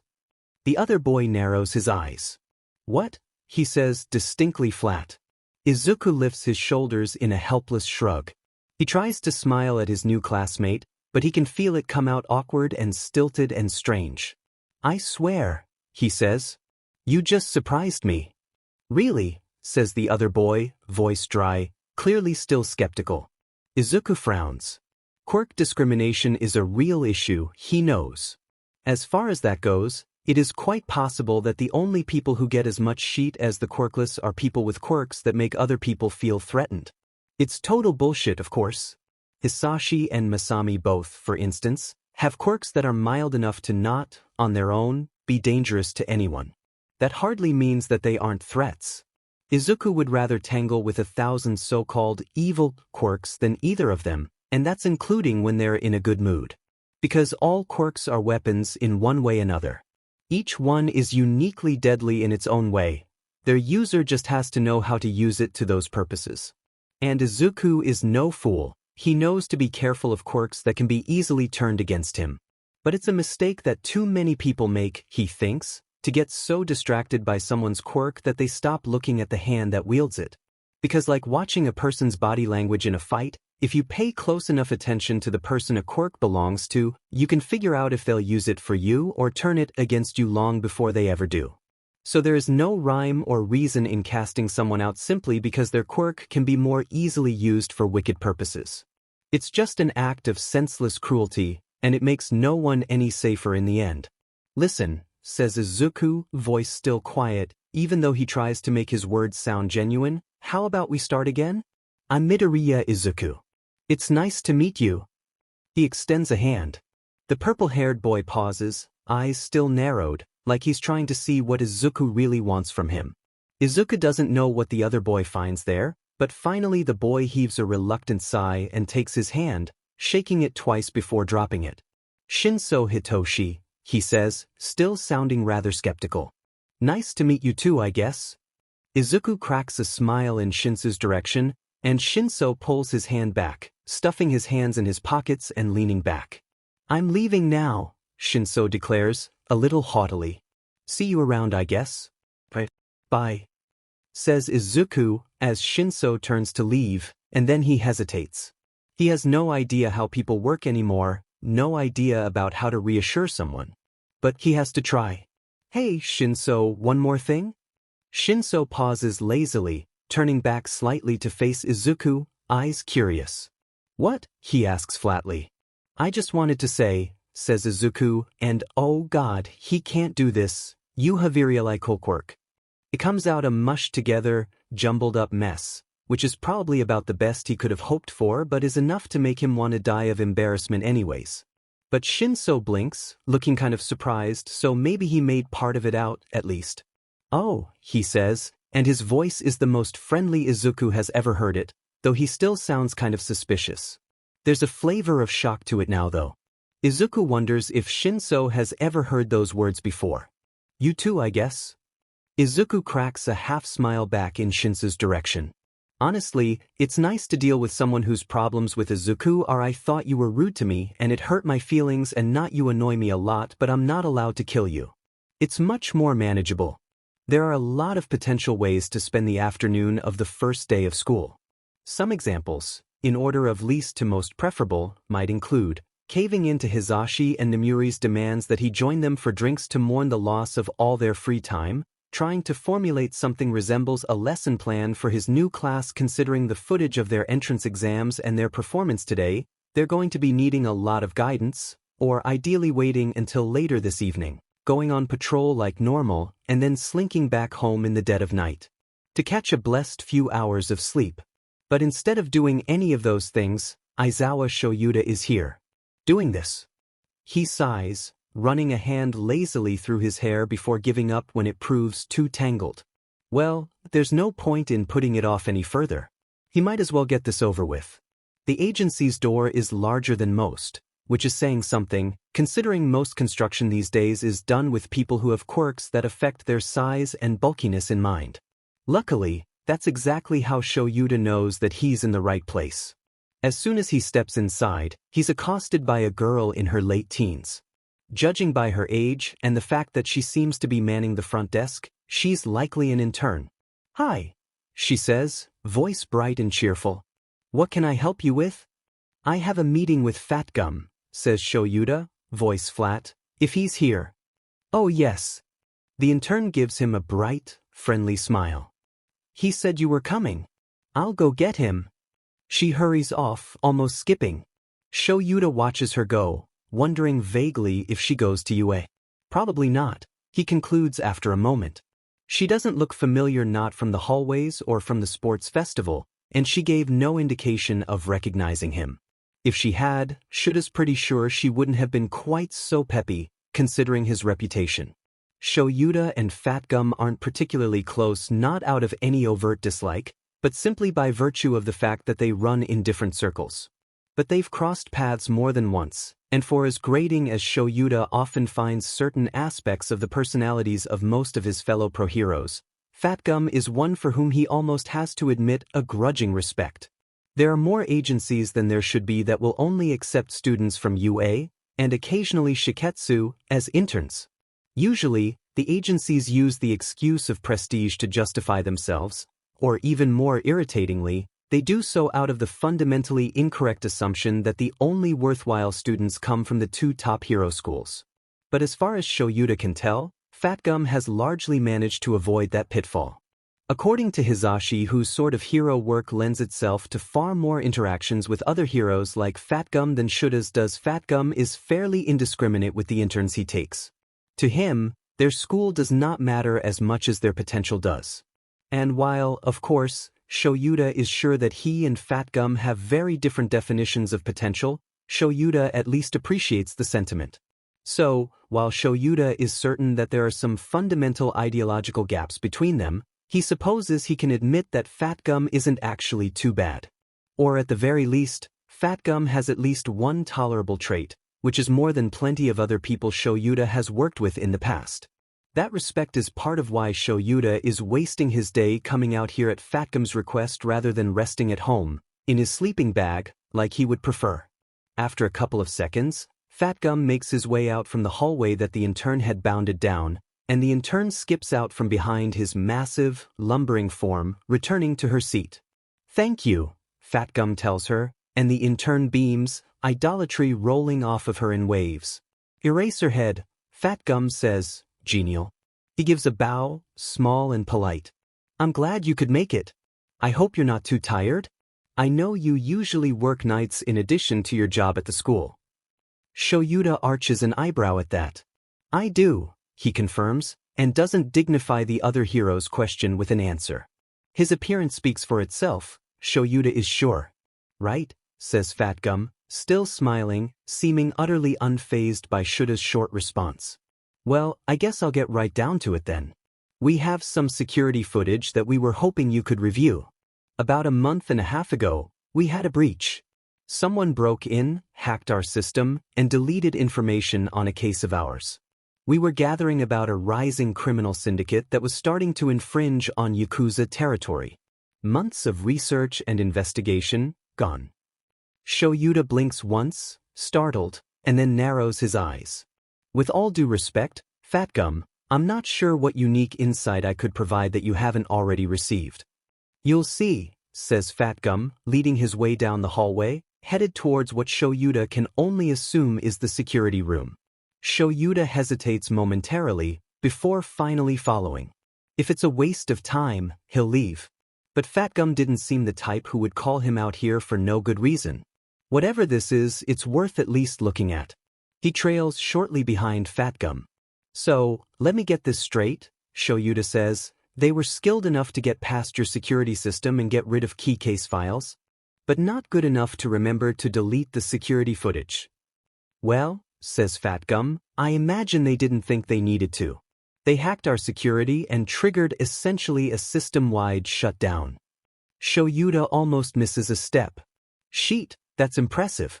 The data that hero agencies keep within their walls is sensitive enough that most agencies are outfitted with state-of-the-art security, typically acquired from the extremely expensive parts of the private sector, at heavily discounted rates, of course, since most security developers are keenly aware of how important the secrets of a hero agency are. For someone to take down the entire system requires a level of skill that not many have. Of course, Fat Gum continues, I don't think our intruder was able to predict some of the fail-safes that we put into place here a while back, including designing our security cameras to revert to reserve power in the very case of such an event. Perhaps they simply hadn't considered the potentiality, or were in too much of a rush to double-check, but either way they left us with a valuable clue. Fat Gum stops at the door to what Shoyuta can only assume is the security room, opening the door and allowing Shoyuta to step inside first. The fluorescent lights in here are a little dimmer than they had been in the rest of the building, and there are multiple screens mounted on the walls, as well as several large computer monitors on desks lining the room's edge. It is to one of these that Fat Gum goes, taking a seat. Here, says Fat Gum, I will show you. Shoyuta sighs, stretching backwards before trudging over to Fat Gum. The other hero is tall enough that Shoyuta can't lean over his shoulder to take a look at the screen, so he stands off to the side instead, watching closely as Fat Gum shuffles through the computer files, searching for the right footage. This is it, says Fat Gum, finally pulling up a video. Eraserhead. A while ago I showed this to Present Mike, and he told me to call you. Said that you might have some insight. I understand that you are a busy man, but I hope that he was right. So this is on Hisashi's word, then? So that either means that this is a complete waste, a practical joke, no, not in line with Hisashi's sense of humor, wasteful of both mine and Fat Gum's time, definitely not flashy enough for Hisashi's tastes. Or it's actually something significant. Shoyuta straightens, suddenly feeling much more awake. The camera is focused on a hallway, presumably here, in Fat Gum's agency. The footage is somewhat grainy, as security footage often is. But, Shoyuta notes, despite being better quality than most, that fact is largely nullified by the dim lighting in the hallway. Fat Gum hadn't been kidding, then total system shutdown indeed. Still, though, there's nothing here that would merit Shuta's attention specifically. A couple seconds tick by. 12, 15, 30. Shoyuta almost asks Fat Gum what exactly he's supposed to be looking for, when it finally happens. At first, it's only a flicker of shadow in the corner of the camera, but eventually a figure, short, slim, unassuming frame, dark hoodie, facing away from the camera, steps into the shot, walking cautiously down the hallway before stopping at a door, someone's office, and bending down. Whoever it is, face still obscured, makes quick work of the lock, tucking what must be lockpicks back into their hoodie before stepping inside. Interesting, but nothing special. 30 seconds, a minute. Shoyuta doesn't get impatient this time, though, now that he knows what he's supposed to be keeping an eye out for. After another moment, the door cracks open again, and the figure steps back out into the hallway. Though they're facing the camera now, their face is cast down, obscuring it from sight. That's odd, considering they should have been under the impression that the cameras weren't functioning. Had they left the cameras running on purpose? Shoyuta dismisses the idea almost immediately. Even if someone had had the motivation to do something like that, it would have been exceptionally difficult to go entirely uncaught. There was nothing that could justify the risk. Then is this the body language of someone so used to concealment that it comes like second nature? The figure, still keeping their head down, starts to walk back the way that they came. Shoyuta twitches. Come on, he thinks to himself. Let us see your face. And then they do. It's momentary slip on the intruder's part, a paranoid glance over the shoulder. A moment of weakness, just a split second of irrationality. It's enough. Shoyuta moves almost before he processes what he's seeing, slamming pause on the recording with enough force that Fat Gum jumps beside him, that his fingers shake in the moments after from the tension running through him, suddenly winding him tight as a bowstring. Only the top portion of Shoyuta knows, the intruder is male face is visible, concealed beneath a dark scarf, an oversized hood, revealing only a hint of freckled skin and a pair of wide eyes. Present Mike was right, says Fat Gum, voice full of measured surprise. The other hero doesn't sound as shocked as he does curious, though. You recognize him. It's not a question, but Shoyuta answers it anyways. He licks his lips. When did his mouth get this inexplicably dry? Yes, he says, because it's true. Shoyuta can't picture what the boy's whole face must look like. The kid's wearing almost the exact same getup as last time.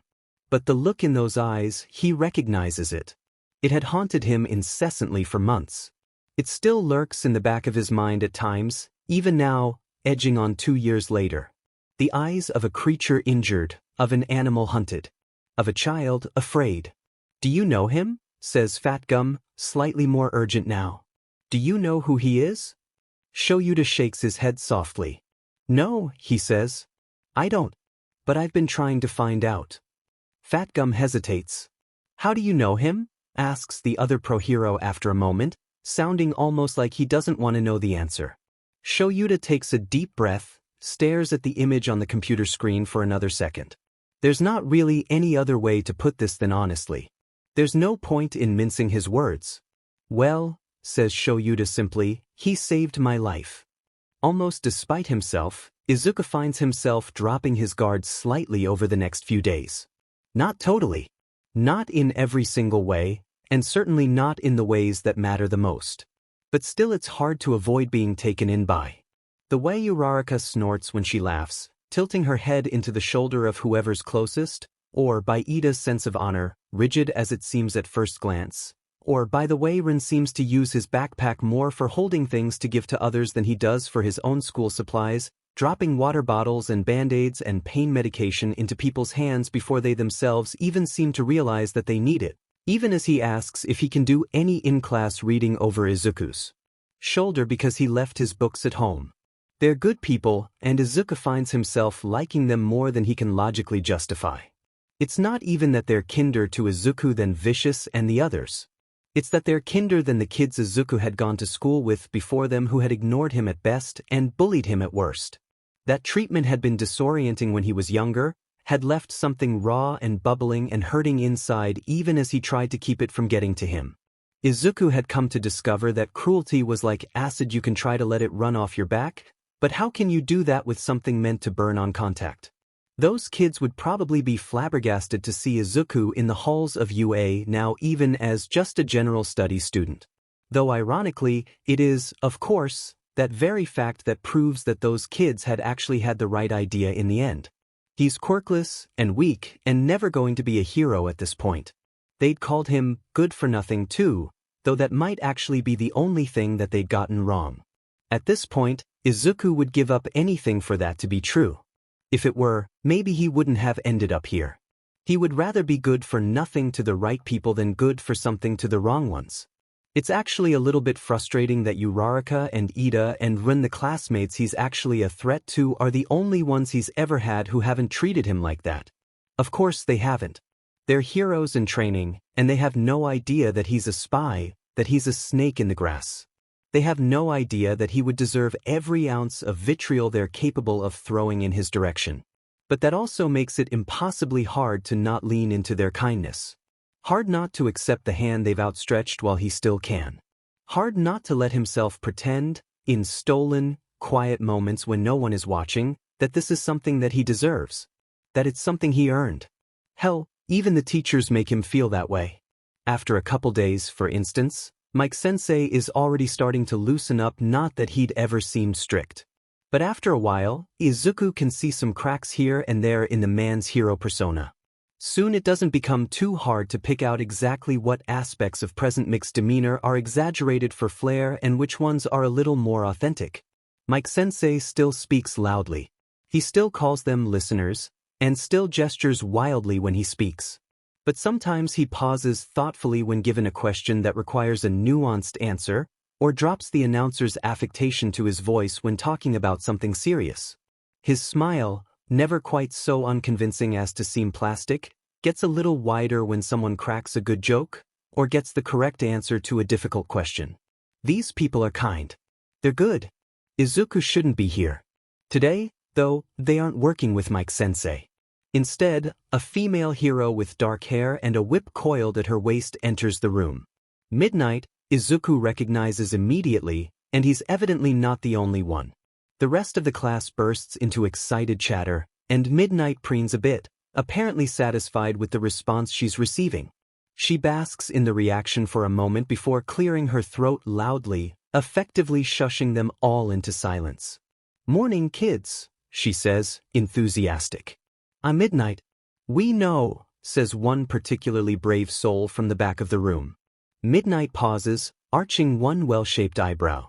Now, she says firmly, voice leaving no room for argument. "It's rude to interrupt, you know." "Sorry," squeaks the same voice. "You're just so cool." Midnight smiles at that, small and pleased. "Well," she says, "that's understandable. But as I was saying, as I'm sure you've all noticed, I'm not present, Mike. I'm afraid he won't be joining you until later today." She rests a confident hand on the hilt of her whip. "I'm here to oversee a special lesson for all of you today." More excited muttering breaks out. Midnight waits patiently for it to disperse before continuing. "As students of UA," she says, "you'll all be expected to understand at least the basics of combat. Today will be your first lesson, so I hope you're all ready." That actually elicits a couple groans of displeasure, which Izuku, remembering his last bout of training with Victoria, is inclined to echo. It takes a bit of wrangling on Midnight's part, but eventually she gets them all to the lockers, and after that, to one of UA's training rooms. As she starts lining them up for the exercise, one of the students pipes up, "Ma'am, I'm a little confused." Midnight stops, tilting her head. "About what?" she says curiously. They turn bright red. "No offense meant, ma'am. I'm just curious why you're the one teaching us this. Not that you aren't totally badass or anything, but I guess I'm just surprised that you know how to fight, because with your quirk couldn't you just—" They wave a hand around in the air nebulously. "Put them to sleep?" Their voice pitches unnaturally high at the end of the sentence and they duck their head, looking stressed. But Midnight relaxes, smiling broadly in their direction. "That's an excellent question," she says reassuringly. "You are correct. With a quirk like mine, one's first inclination might be to argue that I wouldn't need to know how to fight, or at least not well. But can someone tell me why that assumption would be incorrect?" Most of the class falls quiet, some of the kids bowing their heads in thought and others just staring at Midnight in blank confusion, waiting for her to elaborate. "Come now," says Midnight. "No one? I don't believe it." But still, no one volunteers an answer. "Well then," says Midnight in mock sympathy, "I suppose I'll have to revise your workout schedule for today and throw in some extra." Says Izuku, and immediately regrets speaking up when every student's head swivels in his direction. Oh crap. This was supposed to be a strategic decision, just a little more evidence of his quirk, but he hadn't anticipated all eyes on him when he gave his answer. "Well?" prompts Midnight, as Izuku tries to convince his muscles to unlock.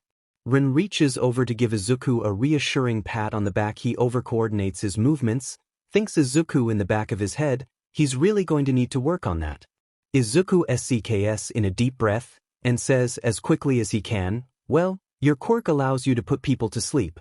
And while it might seem at first glance that a quirk like that would preclude you from needing to know how to fight, Especially compared to those with combat-based quirks, the opposite is actually true.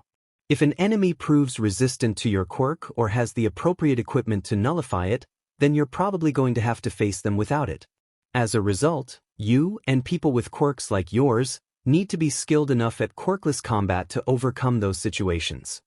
It comes out in a big, slightly jumbled rush, and he probably hadn't spoken quite loud enough to be completely audible, judging by the startled way Midnight blinks as she tries to sift through his answer.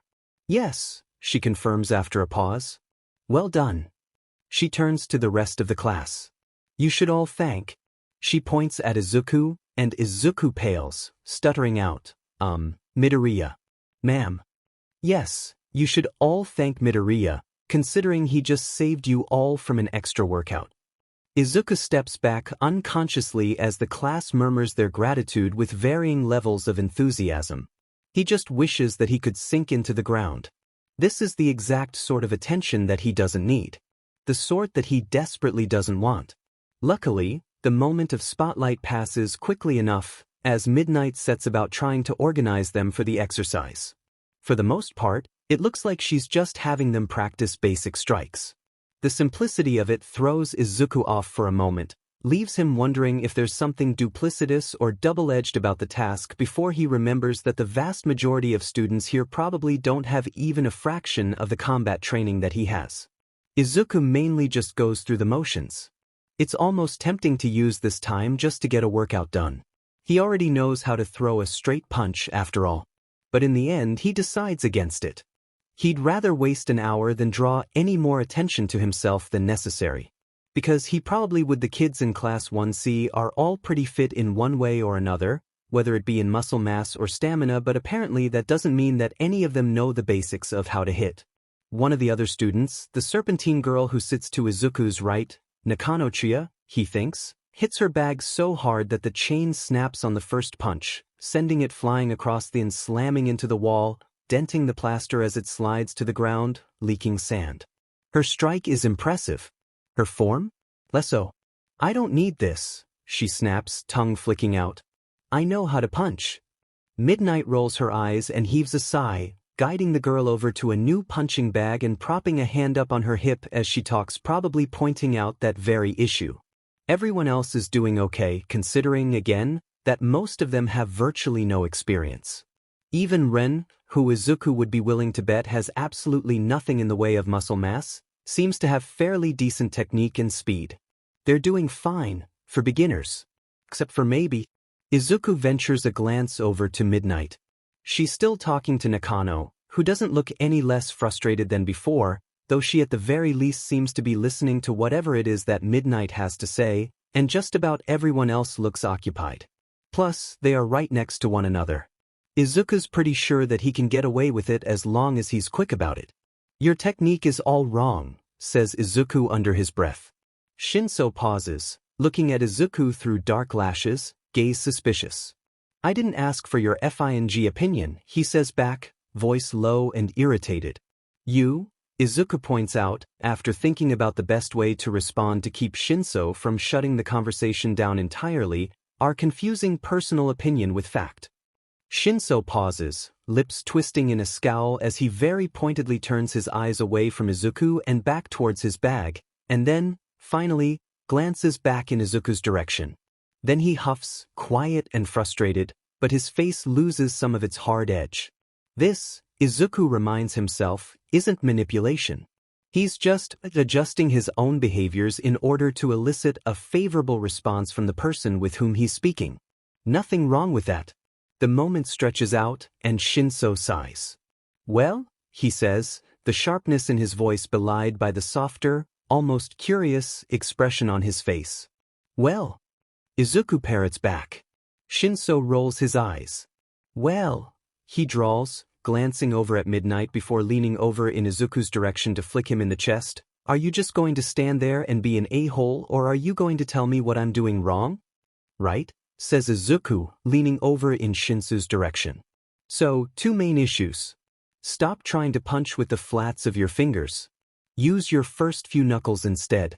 Align your wrist, he reaches over, gently adjusting Shinso's arm so that it's more level, with your forearm. If you don't do those things, you will break something. 2. Don't punch with just your arm. You should be using your whole body. Rotate into it. That's where the power comes from. Won't that coordinate my actions? Izuku shrugs. That's a risk with a lot of punches. If you're going to take that risk, you might as well do it correctly. So, Shinso takes a step back and brings his guard back up. Izuku taps the bottom of Shinso's left elbow, and Shinso blinks at him in surprise but complies, raising his arm up a little higher. Like this, says Shinso and punches. It's not perfect, but it is better. Almost, says Izuku. Try pivoting your back foot when you hit. That will make it easier for you to throw your body into the punch. Also, don't just punch at something. You should actually be visualizing trying to punch through whatever it is you're aiming at. Right, says Shinso, and then he looks back at Izuku. Thanks, he says lowly. Izuku can't help but flush. Shinso is grateful because, what? Izuku stopped him from breaking his wrist throwing a crooked punch? Like any decent person would? And more than that, Izuku actually kind of feels kind of good about it? Geez, he thinks, I've set the bar so effing low for myself, I can't believe it. Boys, says a voice from behind them, and Izuku jumps. Shinso actually does not. Instead, Shinso glances up at Midnight and arches a single, unamused brow. Did you circle around us so you could come up behind us without us seeing? He says, sounding rather unimpressed. Midnight doesn't respond to that, instead tilting her head in Izuku's direction. Those tips weren't half bad, kid. Sorry, says Izuku, ducking his head and shying back towards his own punching bag. Shinso's gaze follows him, and Midnight's lips pull into a light frown. You're not in trouble, kid, she says in a voice that's the nicest Izuku has heard from her since she first showed up this morning. Nothing you said was wrong, and I'd rather you do something productive with this time than just stand there and go through exercises you already know how to do. Just, in the future, remind whoever's teaching you that you need something a little bit more advanced, and I'm sure they can accommodate, alright? That's unlikely, but Izuku does appreciate the sentiment. But right now all Midnight really knows is that Izuku knows the proper way to throw a punch, which doesn't really indicate any serious level of advancement. Anything further is going to raise questions like where did you learn? And what made you pick martial arts up? And there's no answer to those questions that's honest. Right, says Izuku, I'll do that. Good, says Midnight, and then gives them a winning smile before making her way over to another student whose form she seems to find lacking. Izuku kind of wants to sink into the floor and die. He's caught Midnight's direct attention not just once, but twice today. So much for staying under the FING radar. Hey, mutters Shinso, and Izuku glances up in the other boy's direction, bewildered. Thanks, I guess, he repeats, for teaching me the right way to deck someone in the face. Izuku looks over in Midnight's direction before whispering back. Well, he says, maybe not the face. If you're going to punch someone, center mass or the throat is always the safest bet. If you really have to hit someone in the face, try and use your palm heel. Izuku uncurls his left hand, pointing to the correct spot, close to where the palm meets the wrist. Less chance of breaking something. What on earth, says Shinso, sounding both bewildered and reluctantly amused. When did you learn this ninja sheet? Izuku can't stop himself from cracking a smile. Is that what you define as ninja sheet?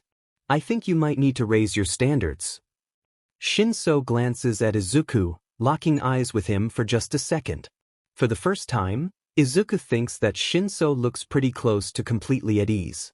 All traces of suspicion or annoyance have been almost completely wiped off of his face, if only just for the moment. Yeah, says Shinso, voice a little lighter than before, like he's holding back the start of a laugh array all one, not something bitter or forced or angry. Yeah, I probably should. And then he smiles back. It's a warm day, Izuku notes. Comfortable when just lazing in the sun, but a little less so on the walk back to the apartment. His neck is actually starting to get a little bit sweaty underneath his scarf. It's not completely horrible though. Now that a couple days have passed, he's a little more comfortable taking a little extra time walking back to the apartment. It hadn't taken too long to figure out a route that would let Izuku avoid the vast majority of the after-school crowd. It's a little bit circuitous, and certainly much longer than just taking the straightforward path, but it will make spotting and losing a tail much easier, should that become necessary. Plus, a little extra time is always helpful for mulling the day over. For thinking a bit. It helps Izuku parse through whatever information he's picked up, sort out which things he's learned that he can share and which things that he needs to hide. His slow pace and long route combined with the sun beating down from above means that there's a good 45 minutes between school ending and him arriving back at the apartment. He messes with his keys a bit, finally finding the right one to the building's door and pushing his way into the lobby. "Oh, Midoriya," says Mrs. Nakayama when he walks inside. She's at her P.O. box, holding a small collection of letters in her hands. "How was UA today?" She gives him a delighted, proud smile, and Izuku can't help but grin back. "It was all right," he says. "It's really incredible just to be there as always." "Anything interesting?" He nods in the direction of her mail. "I'm sure it is," Mrs. Nakayama agrees, "and no dear, not quite. Just bills, I'm afraid. Some coupons too, I think." "Ah," says Izuku. "Hey, are your kids still coming from Tokyo to visit?" "Yes," says Mrs. Nakayama, brightening up instantly. "Next week. Please, you'll have to come over. Have dinner with us, perhaps. I'm sure they'd love to meet you." "Oh, yeah, I will," says Izuku, with no real intention of doing so. It's too dangerous, for both of them, for him to get any more involved in Mrs. Nakayama's personal life than he already is. He might drop by and say hello or something, just so he doesn't feel like a total D-dash, but anything more feels too risky. "Speaking of dinner," says Mrs. Nakayama, "you should go upstairs and extend an invitation to your father. The two of you are welcome to join me this evening. I'm so interested in getting to know the man who raised such a good-natured young son." It takes all of Izuku's effort to keep from choking on his own spit at that. He shouldn't be surprised, but Hisashi hadn't visited a single time during the 6 months Izuku had been preparing for the entrance exams.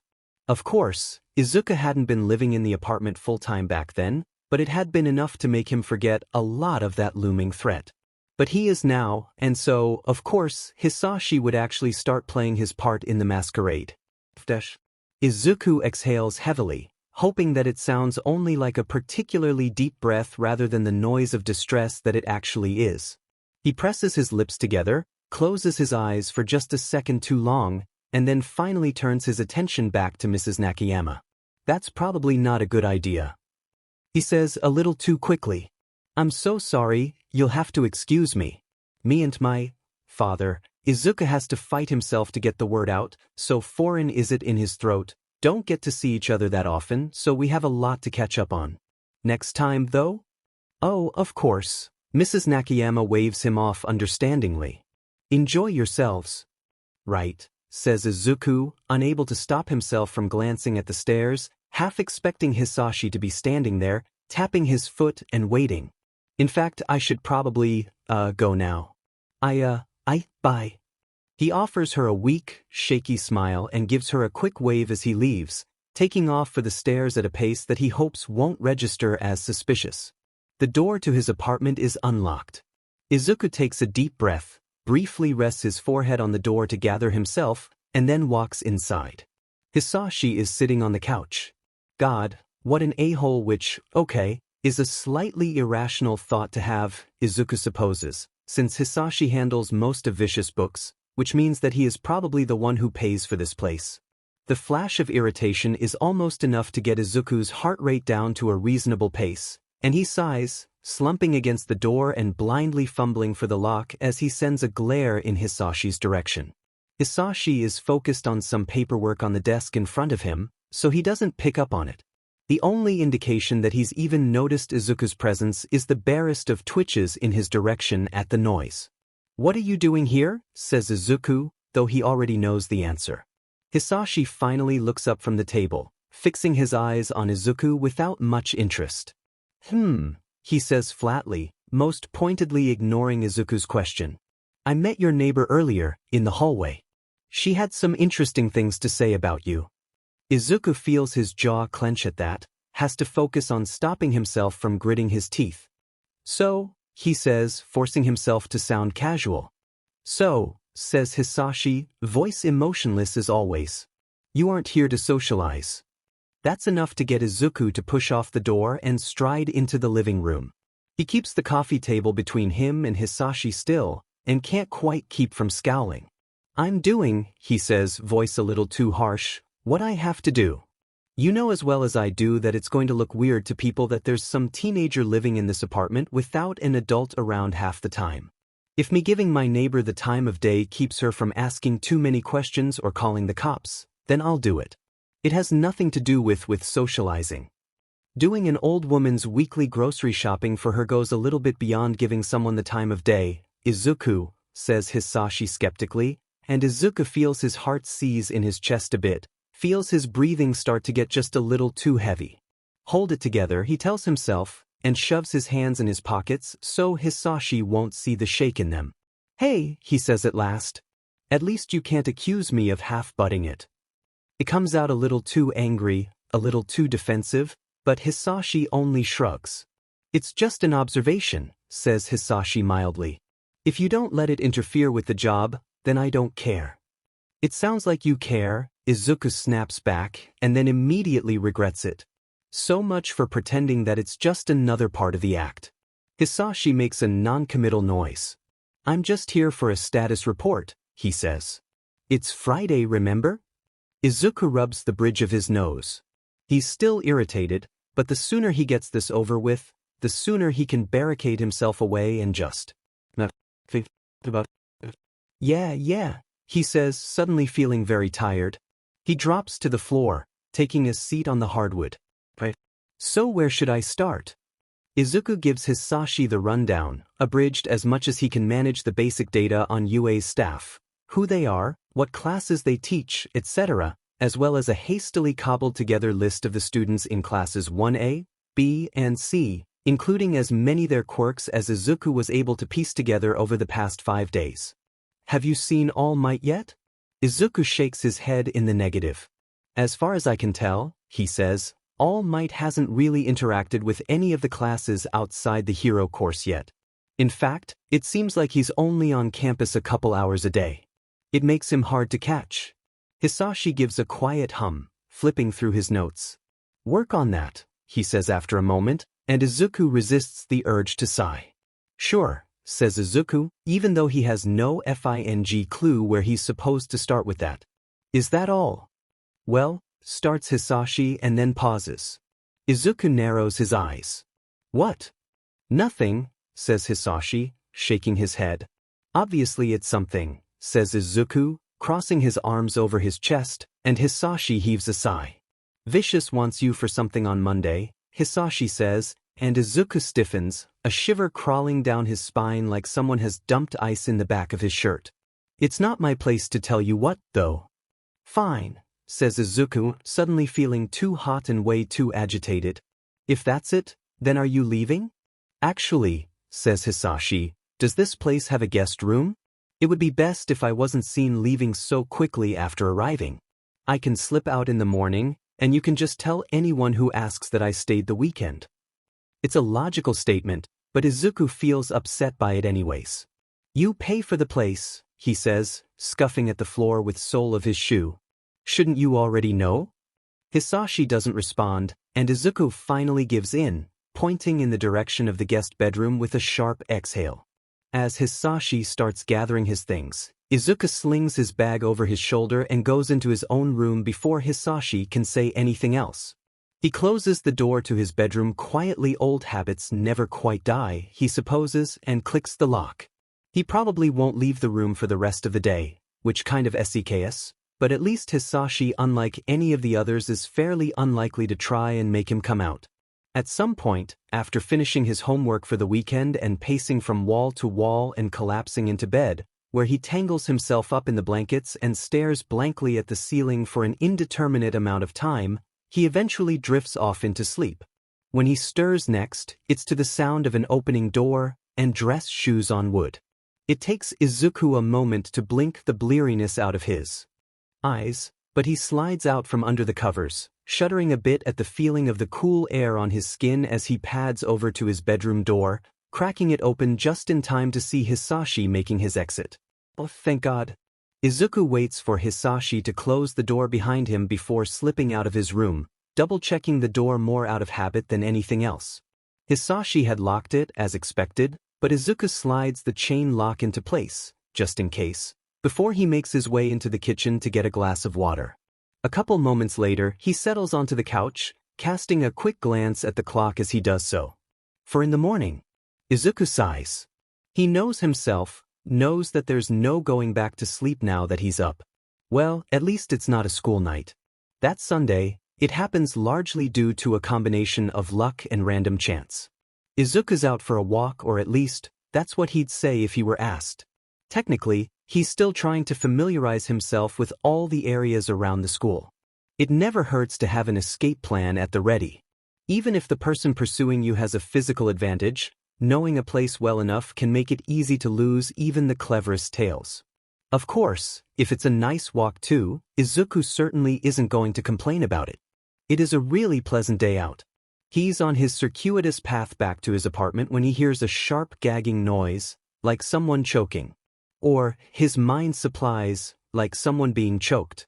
He stops in place, glancing around. There's no one else around really, but for the occasional passing car. But the noise comes again, more strangled this time, like someone's trying to stifle the noise. Now that Izuku's listening for it, it sounds like it's coming from a nearby alleyway. Izuku pauses.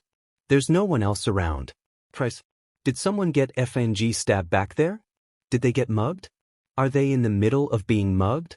Izuku curses himself, wishing that he'd had the foresight to carry pepper spray with him.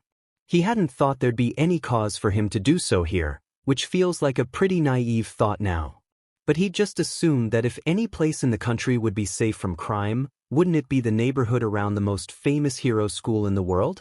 Serves him right, Izuku supposes, for presuming that there's a limit to human arrogance. Izuku ducks into the alleyway, moving closer to the source of the noise. The lighting is dimmer back here, blocked out by the building, but interestingly, it is here that the socioeconomic level of the neighborhood becomes most clear. The alley itself is pretty clean, especially compared to most of the other ones that Izuku ends up in. It's largely free of trash and suspicious-looking grime, and looks more like a backstreet than anything else. The noise gets louder, accompanied by some muffled curses, and Izuku pauses. What the hell is going on back here? Now that he's closer, it doesn't sound like there's multiple people, so what could possibly be going on? After listening for a long moment, Izuku peeks around the corner, and then stops in place. Holy sure, Izuku just barely cuts himself off in time. Are you okay? Yagi jumps in surprise, and then immediately winces, hunching over on himself in pain, something red seeping through the collar of his shirt. He starts, and then immediately wheezes, spraying blood, adding to the copious amounts of it dripping down his chin and onto the ground. The splatter of blood is so surprising that Izuku can't stop himself from taking a step back. But then he processes what is happening and moves towards Yagi almost without processing it. Crap, he says, reaching into his bag and rummaging around. Where is it? Where is it? Where is it? Here. Izuku pushes a packet of tissues into Yagi's hand, and the older man takes it, looking momentarily surprised. Yagi dabs at his bloody mouth. My boy, he says, voice sounding strained, what are you doing here? I was out on a walk, Izuku stammers, and I heard you from. He gestures back towards the street, unable to quite form words around the lump of panic forming in his throat. I can call emergency services. No, says Yagi, a little too fast and a little too loud. Izuku draws back slightly, and Yagi drops his voice again, shaking his head in denial. No, I just mean that it's not necessary. This is an old injury, my boy. I promise. Izuku swallows, glancing at Yagi's bloody visage. Does this happen a lot? Yagi reaches out, as if to clap a reassuring hand on Izuku's shoulder, and then pauses at the sight of his own bloody fingers. He pulls back like he's just thought better of it. No, says Yagi pleasantly. Today is a bad day. He stops for a moment, tilting his head as if in thought, aggravating factors. Are you in pain? Izuku asks, though he's already sure of the answer. Of course not, says Yagi, voice too thin for that to be true. I just need to rest. He starts forward, taking a couple steps and wincing with each one. It hurts just to Izuku watch him. Stop, Izuku pleads softly. Stop, stop, oh my god. Here, he says, swinging Yagi's arm around his shoulder. Just let me help.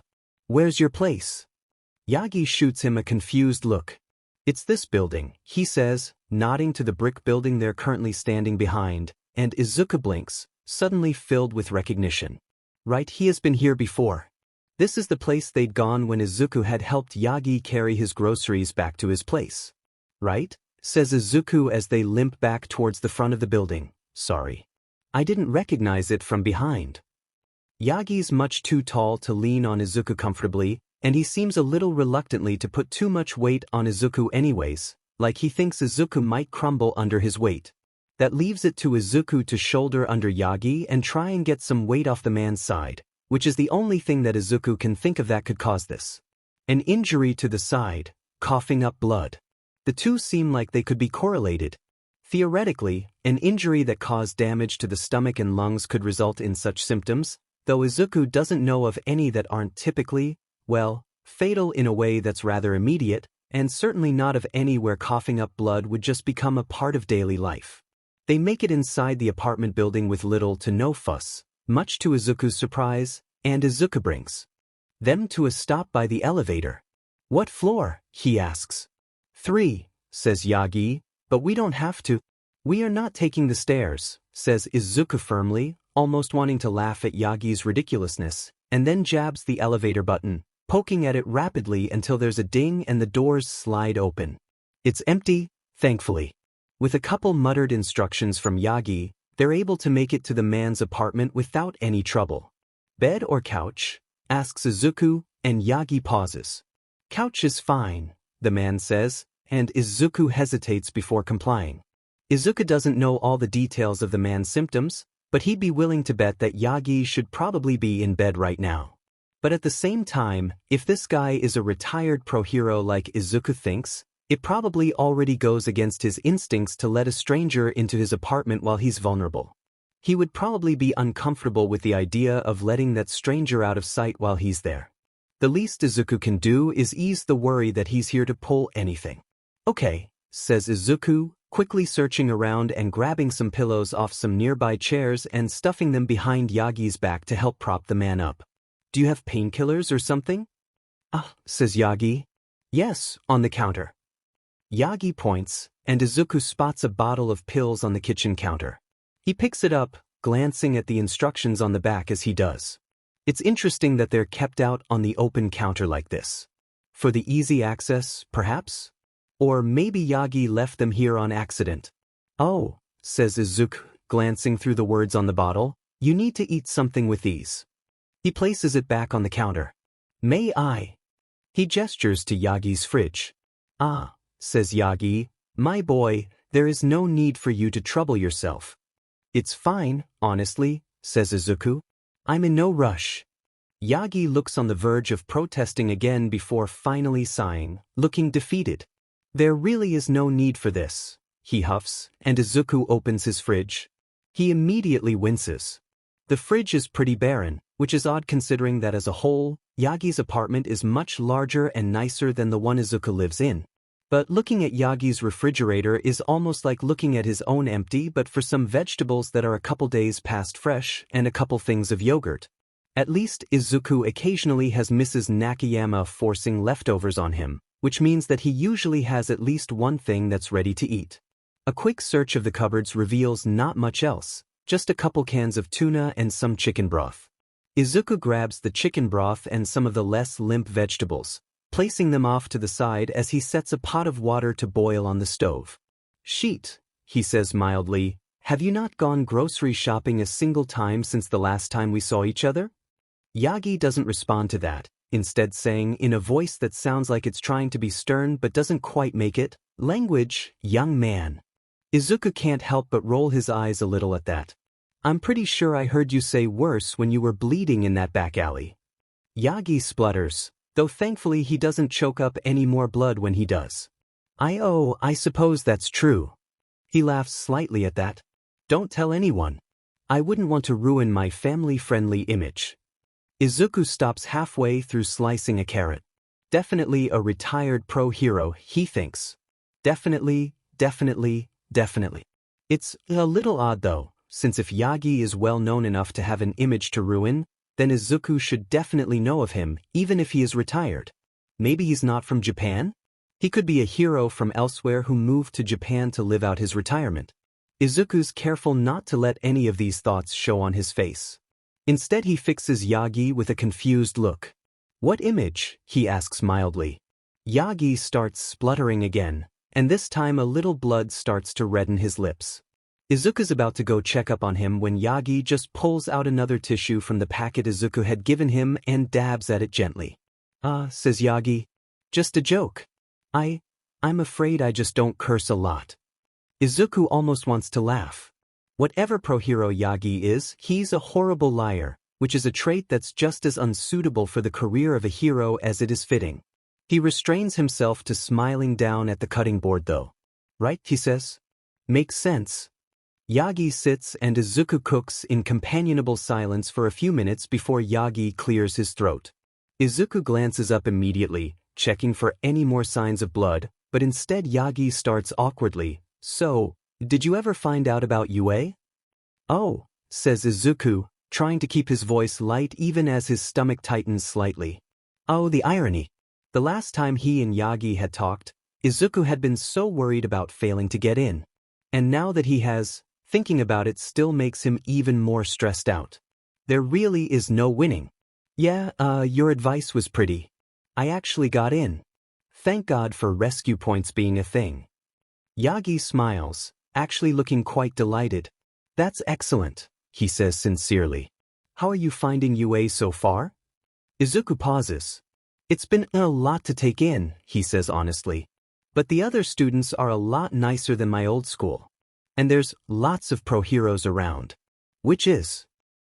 It's certainly something. Says Yagi. Are you a big fan of many of the heroes who teach there? This is slightly safer territory, albeit not by much. Izuku smiles a little bit, though. Most of them actually, he says. Present Mix my homeroom teacher, which is cool, and I know All Might teaches the hero course, less safe territory. Actually, though Izuku hadn't even realized it until his big mouth had led him there, but he collects himself quickly.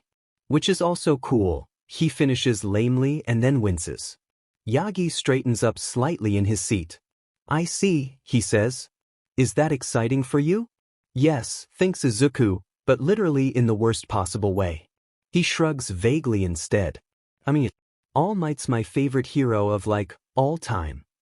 Yagi smiles. Oh. Continues Izuku, I know that's the most common answer. But All Might is he's really brave. And I think that a lot of All Might's public persona is crafted, actually. I don't think he's really always unafraid, or always happy enough to smile. I think that's an act. But what is real is that All Might is the sort of person who's willing to pretend that those things are true in order to help others feel a little bit less afraid. And I think you can make arguments about, ultimately, the positive and negative consequences of All Might's behavior, but I don't think that you can deny that it takes a person with the best intentions to be willing to do something like that for others. Yagi looks a little stunned, and Izuku's chest tightens. Sorry, he says quickly, that was weird. Thinks Izuku. How had he let himself get on a tangent like that again? He hasn't done that unprompted in years. He thought he'd trained himself out of it. No, says Yagi, interrupting Izuku's stream of thought, not sounding annoyed at all. In fact, he almost sounds rather pleased. Don't apologize. I'm sure All Might would be flattered to hear that. Izuku can't help but laugh a little bit at that, though it comes out a little strangled. Yeah, I wish, he says. Let's hope I never meet him in person because there's a 50% chance that I'll word vomit that all over him. Also, then I kind of lose my one major excuse about why I'm not searching out and reporting weaknesses of his. I don't know what to do about that. Yagi chuckles. I don't think he'd mind. And I'm sure you'll meet him eventually, right? After all, he's teaching at UA now. Oh, I don't know, says Izuku. As far as I can tell, no one outside the hero course has seen him yet. Which, makes sense. He's probably really busy. Yagi frowns thoughtfully. I'm sure that All Might isn't too busy to interact with the students of other classes, he says after a moment. I bet he'll pay the other courses a visit sometime soon. It probably just hasn't occurred to him yet. He is new to the whole teaching thing after all. Not everything can come naturally. You're probably right, Izuku says, careful to keep his voice devoid of the very conflicted feelings he has about that, and then, hey, do you have one of those lap desk things? So you can eat lying down. Under the counter, Yagi gestures, and Izuku crouches down, rummaging around until he finds a tray that looks like it hasn't been used in a while. Izuku puts the pill bottle on the tray, next to the soup, which is as brothy and light as Izuku is capable of making it. Yagi hisses slightly as he pushes himself up a little further, and Izuku tenses. But the man relaxes after a moment, turning sunken eyes in Izuku's direction. This was very kind of you, my boy, he says. Izuku ponders, mildly, if he should make his exit now. But he has nothing else to do today, and anyways, he's not at all convinced that Yagi was telling the truth when he said that this was no big deal. So, after a moment's indecision, he crosses to the other side of the small table and sits on the floor, folding his legs under him patiently. While I am, Yagi continues, quite appreciative of your assistance today. And I certainly would not wish to discourage you from, he coughs, a little blood coming up, but much less than before, your heroic obligations. However, you might wish to consider exercising a bit more caution in the future. His voice gets a bit sterner. You don't know me very well, and you didn't even call to let anyone know what you were doing or where you were going. Izuku has to restrain himself from rolling his eyes in mild amusement at that. It's not bad advice. From an outside perspective, he knows his choice might have looked poorly calculated. He supposes he could be wrong, but Izuku's pretty sure that there aren't a lot of other students at UA who could pick out a real injury from a fake one like Izuku can. Nor does he really have anyone that he can call that would give much of a shit. Still, he can't actually say that. He smiles at Yagi. Oh, he says, and what could you have done? Bled on me? Yagi chuckles at that, but then catches himself, fixing Izuku with a stern look. You may be training to be a hero, my boy, he says, but your safety is no joke. You should take it seriously. Oh, if only he knew. Still, Izuku forces himself to sober up appropriately. Yeah, you're right, he says. Sorry. You don't need to apologize, says Yagi kindly. You just need to be more careful. Izuku doesn't respond for a second, and when he does, it's in a sudden fit of boldness and curiosity that almost surprises himself. So, he says, voice quiet, not to pry, but, are you okay? You said it was an old injury, but what kind of injury? Izuku gestures to his mouth, where Yagi had been dripping blood earlier. Yagi stays quiet for just a moment too long, pursing his lips, and Izuku is quick to backtrack. You don't have to. No, says Yagi. You're certainly entitled to ask, considering the trouble I've caused you. It's a work injury, I suppose? That's another notch in his retired pro-hero theory, which means that as curious as Izuku is, he really can't afford to hear any more. It's fine, he interrupts. If you don't want to talk about it. I wasn't trying to be invasive. Really. Don't worry about it. They fall into silence for a bit, awkward and stilted, until Yagi finally directs the conversation back to Izuku's time at UA. Not the safest topic of conversation, but safer. Safe enough that Izuku can make it work. By the time Izuku puts the dishes away and Yagi looks and sounds less like he's trying to keep himself from ejecting his diaphragm out of his mouth with every word, the sun is already low in the sky, lighting Yagi's living room up with an orange glow through the window. Will you be all right walking home alone at this hour? Says Yagi, looking concerned. Izuku stifles an amused snort. He's hardly afraid of shady, villainous figures lying crouched in dark alleys these days, not when he deals with worse on a daily basis. He doesn't say that, though. Totally, says Izuku, voice bright. I don't live far. What about you? Are you gonna start bleeding to death as soon as I leave the room? Yagi laughs and Izuku rolls his eyes. Not even a joke, he says. And that should be that. It really should. But later that evening, after he's gone back to the apartment empty, no surprise visit today, he just can't quite shake the feeling that he's missing something. An itch without origin, a puzzle that's missing just a couple pieces, a picture not quite in focus. The sensation twists under his skin like television static. You're missing something, it says. Izuku just doesn't know what. By the next day, Izuku's put his strange feeling on the back burner. It's not forgotten, but he has to prioritize, so it's simply been set aside for the time being so he can deal with other important issues. Namely, worrying about how the hell he's going to gather data on All Might without compromising the hero's safety, especially considering that Izuku hasn't even seen him in person yet. And even more vitally, figuring out exactly what the Vicious supposedly wants from him today.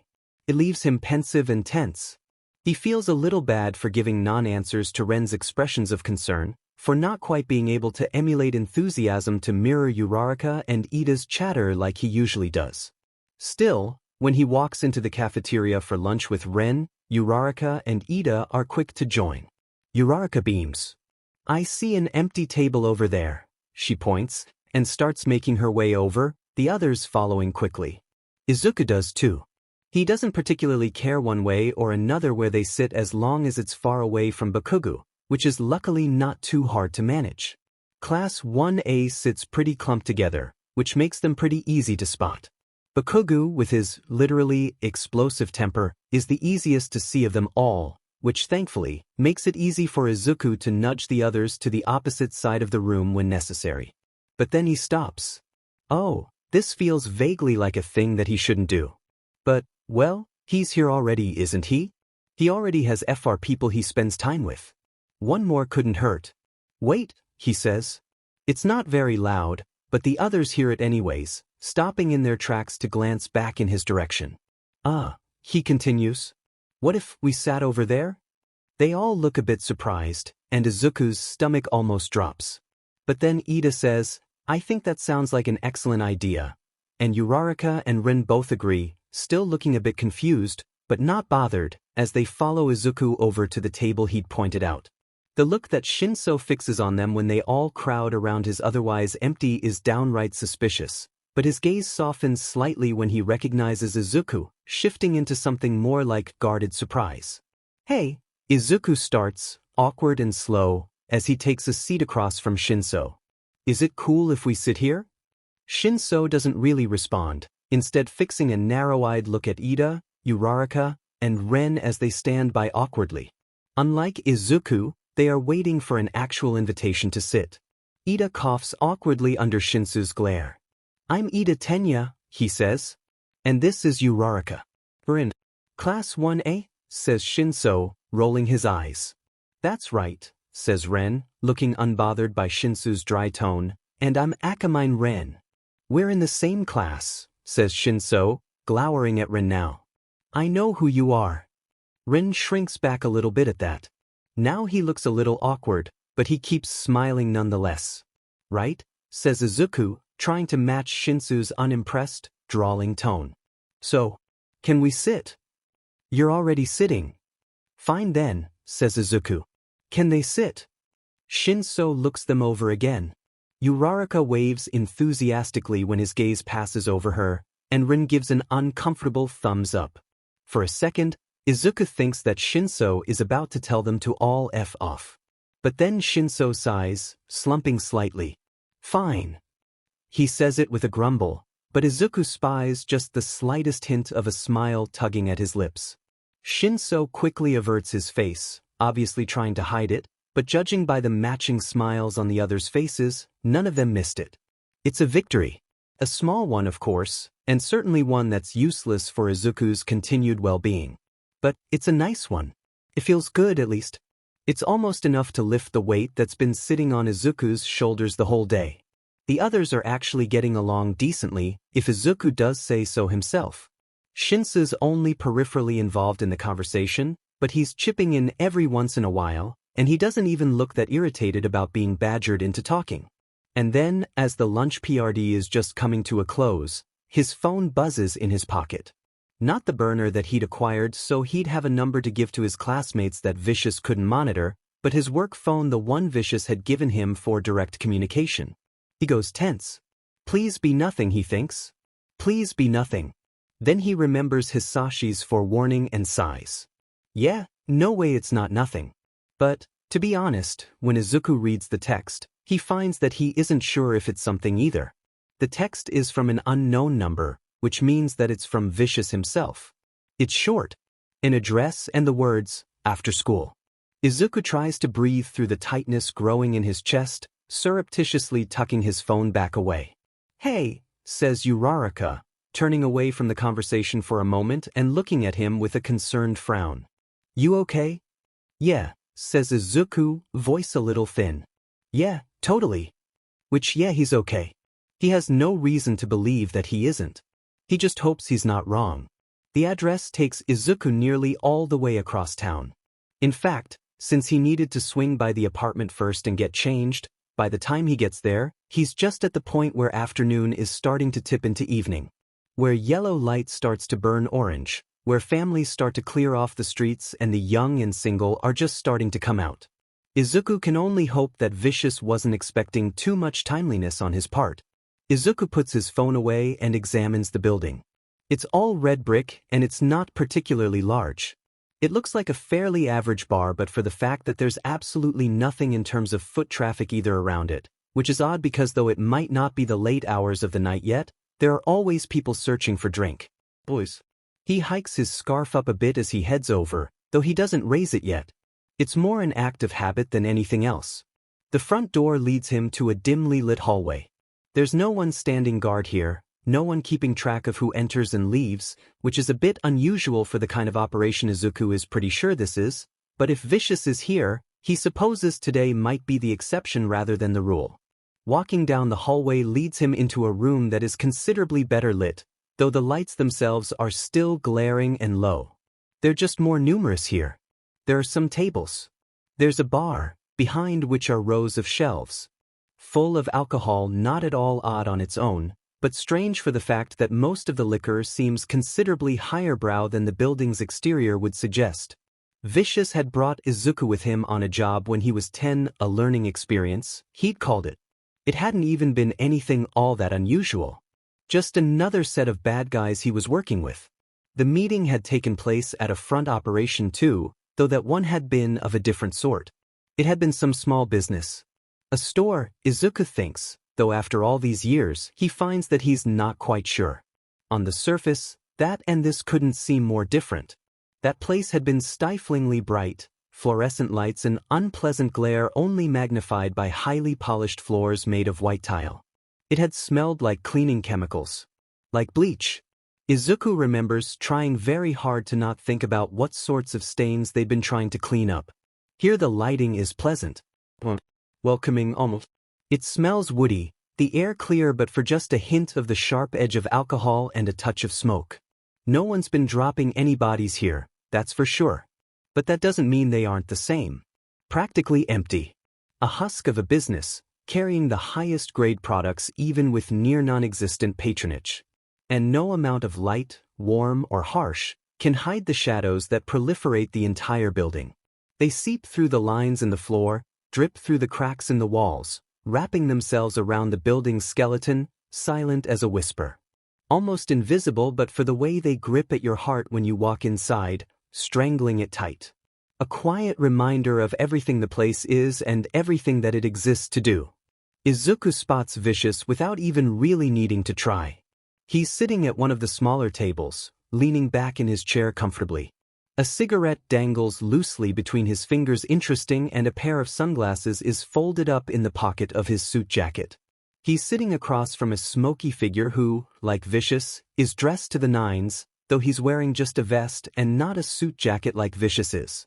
But unlike Vicious, who has an elbow propped up on the table and, while not yet edging on disrespectful, is the picture of casual laziness, the other man whose head appears to be a plume of smoke, emerging from a metal neck brace, and whose eyes are luminous and yellow, peering out through dark mist, is stiff, posture near perfect. Largely incorporeal then, but with some measure of tangibility? Can he control it, or does he have a physical body? Izuku eyes the metal plates around the man's neck area once more. Perhaps, then, he can largely manipulate his corporeality to a point, which would explain the clothes, except for one part of his body? That would explain why there's only one relatively small portion of his form armored. If the guy were fully in control of whether or not he was material, then what need would there be for any armor at all? Vicious smiles lazily when he spots Izuku, and it's not one of his threatening smiles, not one of his planning or scheming ones. He takes a drag of his cigarette, looking pleased. He probably is, though it would be a mistake, Izuku is aware, to take this for genuine affection rather than what it really is. That is to say, it's partly pleasure that Izuku is here, willing to do his part and get it over with. Vicious always likes his toys so much more when they play along without having to be asked. And it's partly a ploy. Vicious way of ensuring that whoever they're meeting with doesn't start to suspect any hint of discord between them. Not that Izuku would ever do anything to compromise that, not when he knows that there would be consequences if he did. Izuku, Vicious says cordially, pulling out the chair next to him with his free hand. Right on time.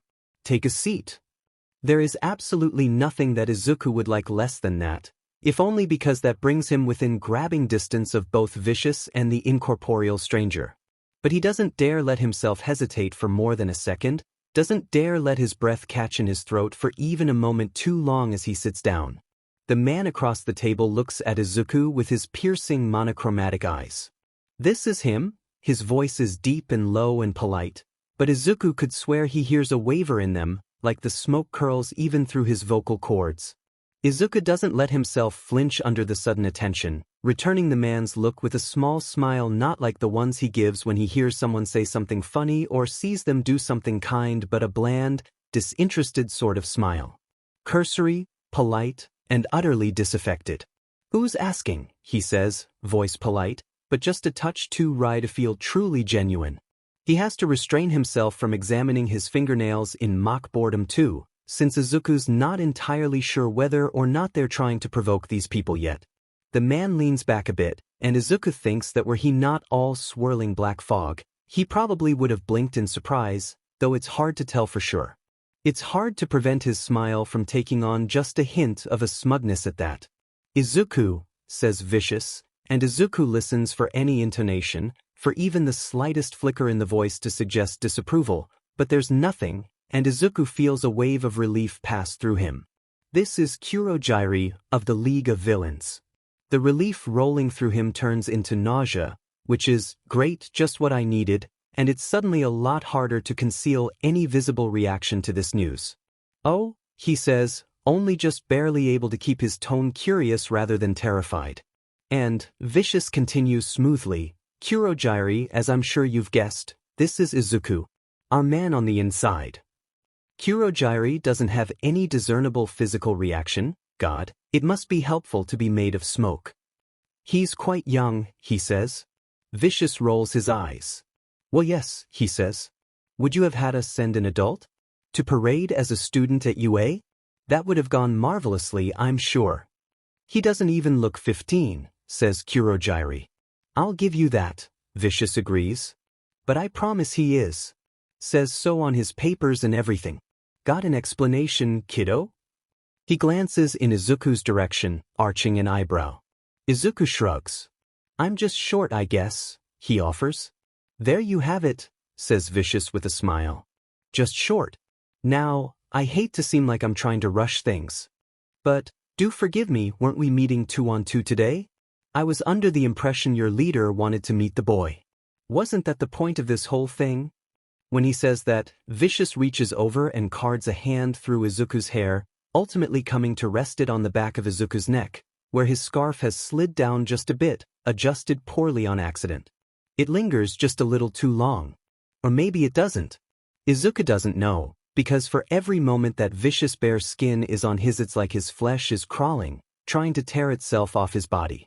Like Vicious' touch is poison trying to seep its way through his skin cells and into his bloodstream. His throat seizes, and he can only sit there and hope that Vicious stops before he starts really needing to breathe. And luckily he does. Vicious draws his hand away, dropping it back into his lap like nothing even happened. And maybe it didn't, because the skin of Izuku's neck is practically burning, buzzing so violently Izuku doesn't even know what just went down, but Vicious hadn't even used his quirk, right? Izuku knows what Vicious' quirk does. He's like an electroshock therapy machine. A high-tech torture device. As far as Izuku can tell, a single touch from Vicious gives the man the ability to create agony the likes of which Izuku has neither seen nor experienced anywhere else. Easier than turning a dial, he can turn a 0, no pain, into a 10, bad enough to stop the human heart, at his leisure, and play around with everything in between. And Izuku knows. He knows what Vicious' quirk feels like. God knows he's experienced it enough times. He holds it together, but just barely, unable to quite shake the ill feelings spreading through the rest of his body. This isn't the time for irrationality. My apologies, says Kurogyri. I'm afraid promptitude has never been his strong suit. He should be here soon, and even as Kurogyri speaks, there's the sound of a door opening and closing. Ah, says Kurogyri levelly. Speak of the devil. Izuku is wholly unprepared for the man that walks through the door. When he'd first met Vicious, he'd been a child. Naive. Trusting. Willing to overlook even the most obvious of signs in favor of the slightest hints of kindness. And when Vicious had revealed his true nature, Izuku had wondered how he'd missed it. He'd felt stupid, but he had been surprised. But even at age 8, Izuku is pretty sure that he wouldn't have missed for even a second that this guy is bad news. His hair is scraggly and white, barely combed, and his face a sickly pale color, is cracking and wrinkled even though there's absolutely no way that this man is out of his 30s. There's a glint in his eyes that looks cruel in a vacant sort of way. Everything about the man screams malicious, and if Izuku had a say, he'd be standing across the room right now. It's not even that the man seems any more evil than Vicious does at any given time. He just seems a lot less interested in hiding it, and that does make him a more pressing threat in a way. At least if Vicious were going to kill him, he wouldn't do it in front of company, not when he has an image to maintain. But Izuku gets the sense that if this man wants to kill someone, he's not going to wait to do it. Shigaraki, Kurogyri inclines his smoky head in slight acknowledgement. Nice of you to join us, says Vicious, smiling politely. Kurogyri, Shigaraki acknowledges, and then something like agitation twists across his face. He raises a hand to scratch at the junction between his jaw and neck, which makes a chafing, dry noise that leaves Izuku half expecting to see flakes of skin fluttering to the floor. Vicious, Shigaraki's voice is raspy, like his throat has been rubbed raw by sandpaper, and he does not look pleased to be talking to Vicious at all. Izuku chances a sideways glance in Vicious' direction. He knows that Vicious doesn't like to be slighted, to be disrespected. But Vicious doesn't react much at all, looking entirely unoffended, something Izuku is sure is rather unlikely to be true. Izuku's nerves are already fraying, but he feels them unravel a little more at that. Because that either means that Vicious playing the long con with this league, or it means that they're powerful enough that Vicious can't do anything about it, or maybe even some combination of both. Says Shigaraki, not paying any more attention to Vicious and Kurogyri, and instead diverting his focus to FING great Izuku. He scratches furiously at his neck again, and Izuku wonders how long before they start seeing blood. You're the spy. He leans down a little bit, still towering over Izuku, who is not just shorter, but sitting as if to get a better look. Izuku exhales heavily. It's a bit too shaky for his tastes, but he's just going to have to hope that the others chalk it up to the stress of such an important meeting, which isn't technically wrong. And you're the guy who wants to kill the symbol of peace? I don't want to do anything, says Shigaraki, sounding extremely vexed by what was, as far as Izuku is concerned, a fairly neutral statement. I'm going to do it. More scratching. Izuku blinks. He lets his eyes flicker over towards Vicious, but Vicious just takes another drag of his cigarette, watching Shigaraki and Izuku interact with something like vague disinterest. Is this a test then? Is Vicious trying to see how he'll interact with the villain? Izuku looks up at Shigaraki, frowning skeptically. You talk big, he says, and I respect that. And obviously, it's in my best interest to help. Care to share what exactly you have up your sleeve? Shigaraki chuckles, And his laugh is even more raspy than his speaking voice, cracking several times in a way that almost makes Izuku physically uncomfortable. "No, no," says Shigaraki, "you'll find out in time." "Oh, thanks for telling me FNG nothing," Izuku doesn't say. "That sounds ominous," he says instead. "If we're going to be working together, shouldn't we be forthright with one another?" "It will be a good surprise," Shigaraki says. Izuku is starting to think that villains have absolutely no clue what the difference between a good and a bad surprise is. He gets the feeling that a good surprise from Shigaraki is something that he won't like very much at all, that Shigaraki would stab him in the throat and expect him to laugh about it afterward. They go back and forth like that for a bit, and eventually Kurogyari and Vicious return to their conversation, until, finally, something seems to come to a close between them, and Kurogyari leans back in his seat. "Have you satisfied your curiosity now, Shigaraki?" he says. Shigaraki fixes a look at Izuku, and Izuku stiffens mostly on instinct. If Vicious' eyes, like Victoria's, are piercing and deadly, then Shigaraki's are empty and ice-cold. Beneath them, Izuku feels hollowed out, like he might crumble away at any second. Like he can sense Izuku's discomfort, Shigaraki smiles. It's a wide, ugly thing, cracking and tearing at skin that looks inhumanly dry, leaving drops of blood just starting to bead on the villain's lips. It's a happy smile. "For now," he says, voice almost petulant. He sounds like a child, the expectation in his words clear that as soon as his interest is roused again, he wants Izuku plopped in front of him like some sort of doll for his observation.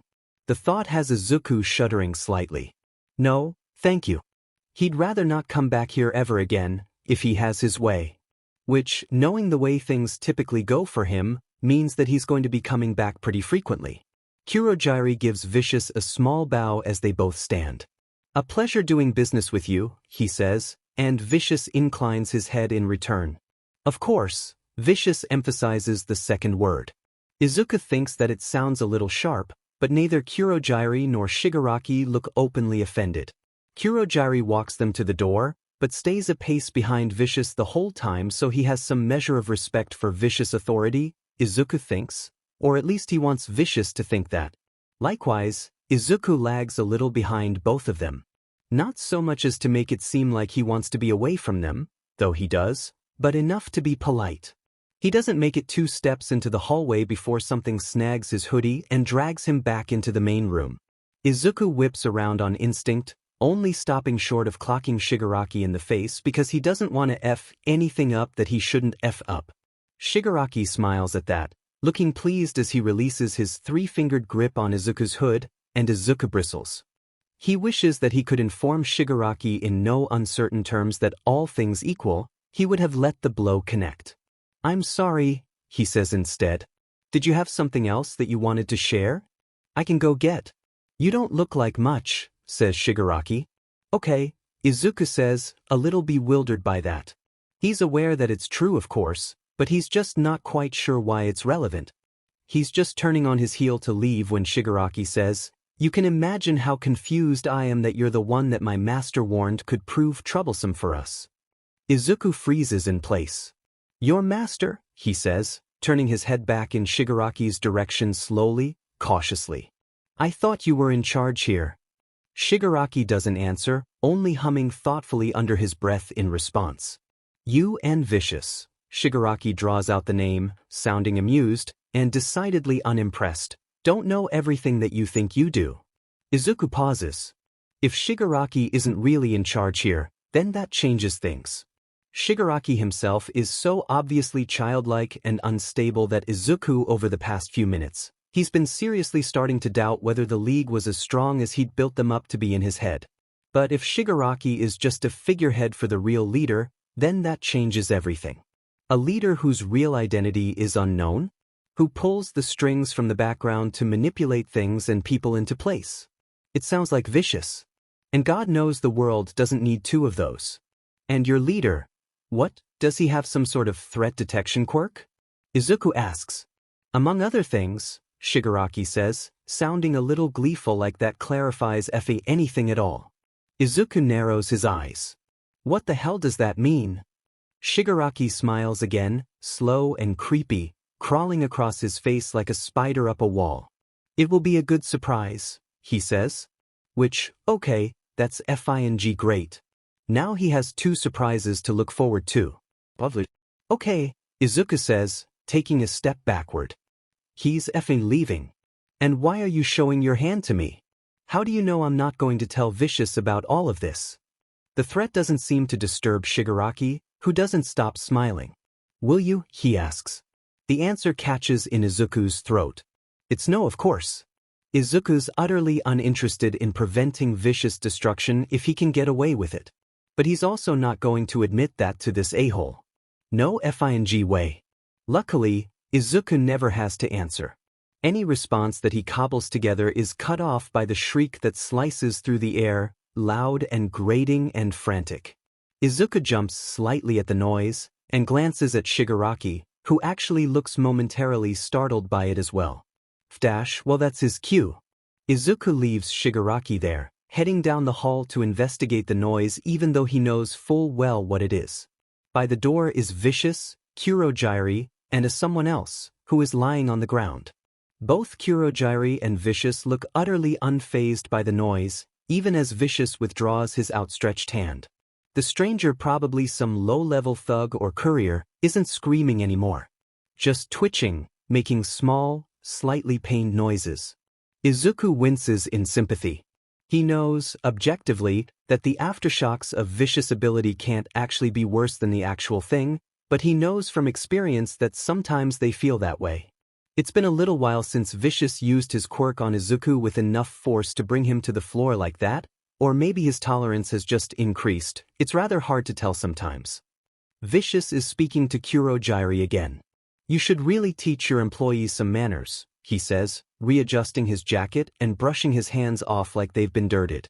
Of course, says Kurogiri. I'm terribly sorry for the transgression. I assure you that this will be dealt with. Vicious doesn't respond, so Izuku does, even though he knows, knows it's a bad idea. That's all right, he says before he can stop himself. I'm sure this is suitable enough as punishment. There's no need to. You don't have to. Izuku knows that the words are a mistake the moment they leave his mouth, even though Vicious doesn't react openly. Of course they are. Stuff like this is always AF up when you're dealing with Vicious. Izuku can feel it resting heavy in the air, even as Kurogiri apologizes once more and Vicious makes his exit. It's like breathing poison, like standing in a stagnating pond. Outside the streets are empty but for a car that Izuku knows belongs to Vicious. Crap, thinks Izuku. He guesses that he'd been hoping, on some level, that there would people around.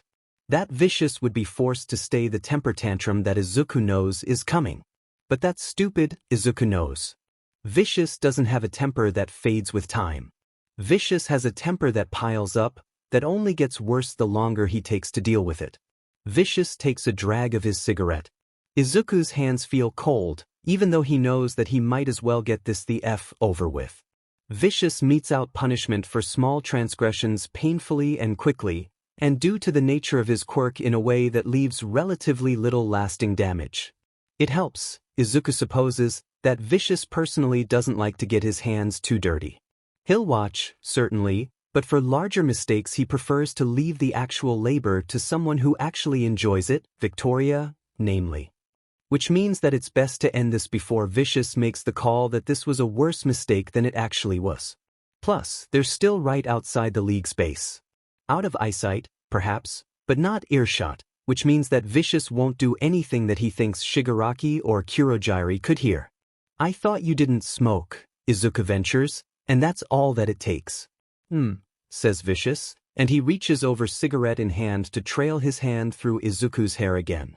Izuku doesn't dare shy out from under the man's grasp, even though he knows what's coming. Instead he just stands there, stone still, trying to brace for it as subtly as possible. It's just part of the act, Izuku, Vicious says, and then his grip tightens in Izuku's hair, just above his ear.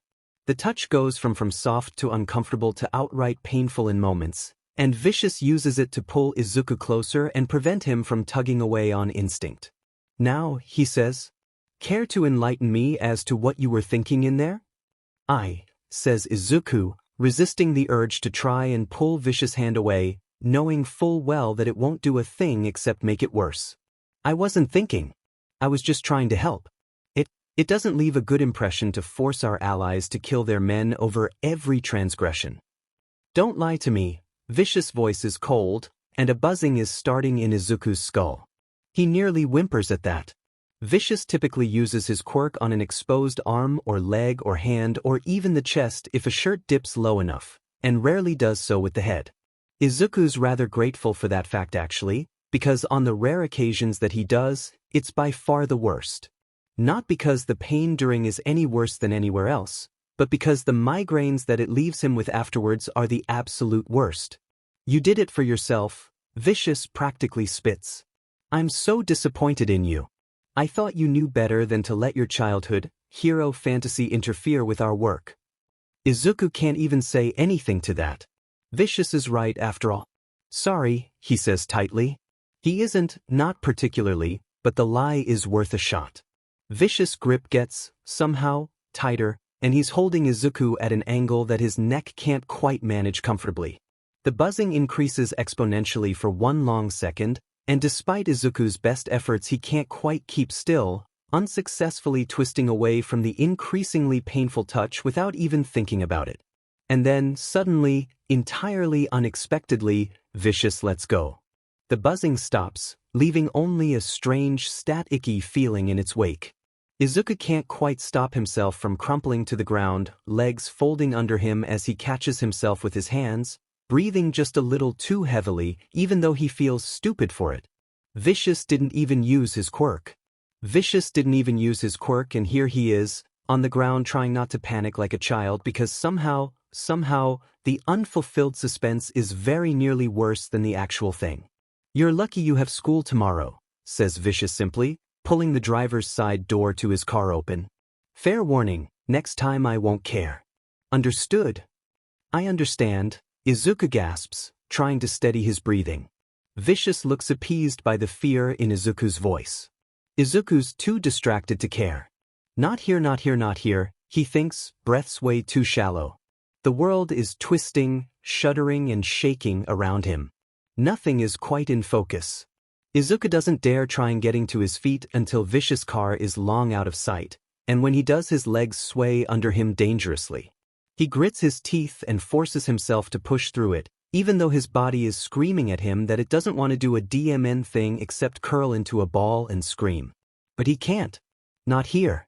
He didn't even use it, he thinks sharply. He knows that, logically, he's not even in pain, Vicious didn't even do anything, but all that he can think is that his chest is so tight and his ear does hurt. It pulses a bit, and Izuku remembers, vaguely, Vicious reaching out with a cigarette in hand. It had probably gotten crushed into the back of his ear during everything. Izuku doesn't know how he survives the walk and the subway trip back to the apartment in one piece, but he does, just barely. But somehow, he can't make it all the way to the bedroom. He barely remembers collapsing onto the couch, comes back to himself to find his cheek pressed against one of the cushions and his knees curled up to his chest. His world feels reduced to the air in his lungs, to fabric against his face, to the small circle of painful heat pressed against the curve of his upper ear. His face feels suspiciously damp, and he resists the urge to curse as he brings one arm up so he can bury his eyes in his sleeve. What the F dash? Why is this getting to him so badly? It takes a lot of effort not to think about it too hard, and Izuku has no idea how long it takes for him to start to calm down for real. Hours, maybe, though the time feels impossibly fast to Izuku. By the time it's finally over, his breathing is still a little too heavy, but eventually the panic-induced haze fades into an exhausted fugue, and Izuku is tired enough to let himself follow it and tip over the edge into sleep. Shinso Hitoshi doesn't even know how to start making sense of Midoriya Izuku. Midoriya's clearly whip-smart, intelligent in a way that isn't necessarily because of his analysis quirk, but definitely enhanced by it. In class, he doesn't raise his hand often, but when he does the responses gives are always long-winded and, ultimately, correct. But he's clearly jumpy, anxious. Sometimes, Midoriya looks petrified to be in his own skin. Even when Akamine, whose preferred method of doing things is, so far as Hitoshi can tell, as gently as possible, taps him on the shoulder in class, Midoriya can't seem to stop himself from going tense. He kind of reminds Hitoshi of a rabbit. Small, twitchy, and liable to fall dead of a heart attack if frightened too badly. Yet he doesn't seem afraid of Hitoshi. Or, more specifically, he doesn't seem afraid of Hitoshi's quirk. In fact, he hadn't mentioned it at all until Hitoshi had brought it up first. And what he had said, his words, his tone, they had been not just kind. They had been enthusiastic. If Hitoshi were bolder, he might even say reverent. Midoriya's eyes had been soft when he'd said them, crinkled at the edges. Earnest and determined. Despite what Midoriya might think, Hitoshi actually has been told that his quirk could be used for good things before. Oh, people would say, like Hitoshi couldn't hear them snickering under their breath. Yeah, he has a quirk that's perfect for hero work. So yeah, brainwashing. People have said nice stuff about it. But they've never meant it. Until Midoriya. And Hitoshi just can't reconcile it. Can't understand how this kid who hadn't been afraid of him, who had corrected his form in training with enough ease and authority to betray expertise, is the same kid who keeps curled in on himself when he's in his seat, who shies away from their teacher's gazes and as a general rule seems fixated on attracting as little attention as possible. Sometimes Hitoshi catches glimpses of it, a joke with a sharp edge or a response that gets just a little long. He sees just a hint of backbone, a glint of steel in the curve of Midoriya's spine. But it's not often and never lasts long. And today is not one of those times. Today Midoriya looks tired. He'd barely avoided being late, and that alone is enough to catch Hitoshi's attention. Midoriya is many things, but habitually late is not one of them. He's like clockwork, a creature of habit. Never so early as to be strange, but never tardy either. Had he overslept? This would explain the dark bags under Midoriya's eyes, puffy and tired-looking, not entirely unlike Shinsu's own. His hair, already perpetually messy, has somehow wrangled itself into a further state of disarray, like Midoriya had looked at whatever half-butted hair care regimen he usually does and decided that even that was not worth the effort today. He has his arms crossed in front of him, clutching at his sides like he can hold himself together with his grip alone, as if that will convince everyone else that there's nothing weird going on. But perhaps most telling is Akamine, who is staring at Midoriya's back with wide, startled eyes. He looks confused, like someone who's been assigned a math problem that they have absolutely no idea how to solve, which is weird, since Akamine's quirk probably makes him the world's best authority on how to fix people problems. If Akamine doesn't know what's going on even with his quirk, then maybe there is cause for concern. Akamine props his arms up on his desk, leaning forward to murmur something in Midoriya's ear. Hitoshi obviously can't hear whatever Akamine says since he's practically across the room, but he can wager a guess. It's more likely than not a question about Midoriya's well-being, which is, as Hitoshi predicts, apparently rebuffed. Midoriya does it gently and with a soft smile, but it leaves Akamine without answers nonetheless, so he just sits there instead, fiddling nervously with the small ring in the helix of his left ear. Midoriya appears to have recovered slightly by lunch, joining in on conversation with enough vigor that neither Uraraka nor Ida seem to pick up on anything off. As for Hitoshi, well, if Midoriya didn't tell Akamine, then he's certainly not going to open up to Hitoshi. So, he asks no questions and expects no answers in return. And by the next day, Midoriya seems essentially back to normal. Whatever it was, Midoriya has managed to gather himself enough that when he enters in the classroom, Hitoshi can see Akamine very visibly slump in relief. Hitoshi kind of expects that to be the end of it. If Midoriya is ready to move on from whatever that strange fugue was, then so is he. But unfortunately, it doesn't last. It happens like this. Mike-sensei excuses himself almost immediately after class begins.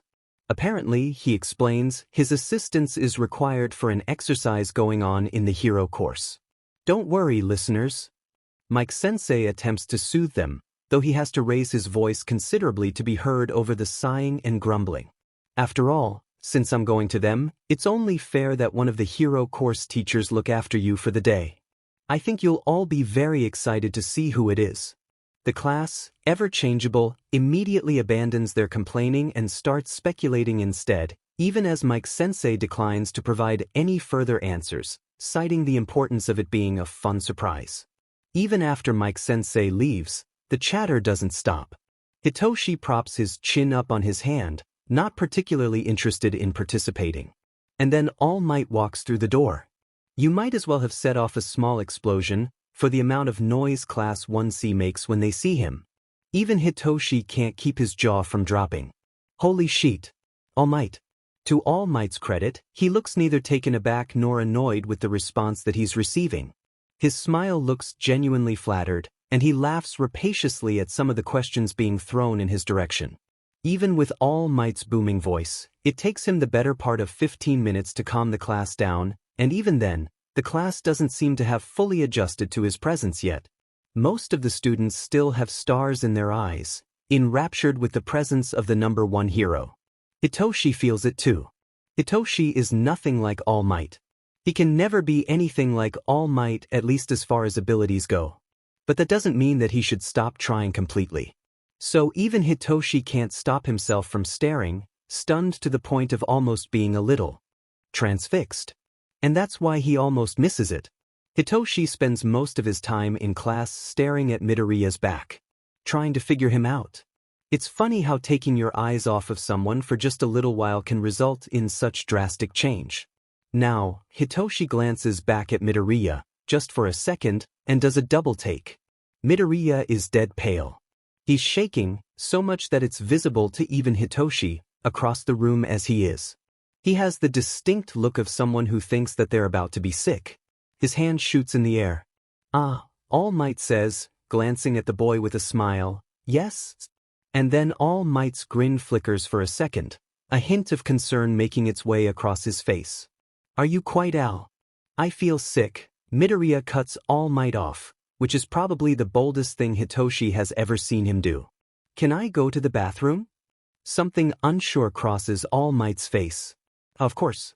Do you need?" It's a futile offer.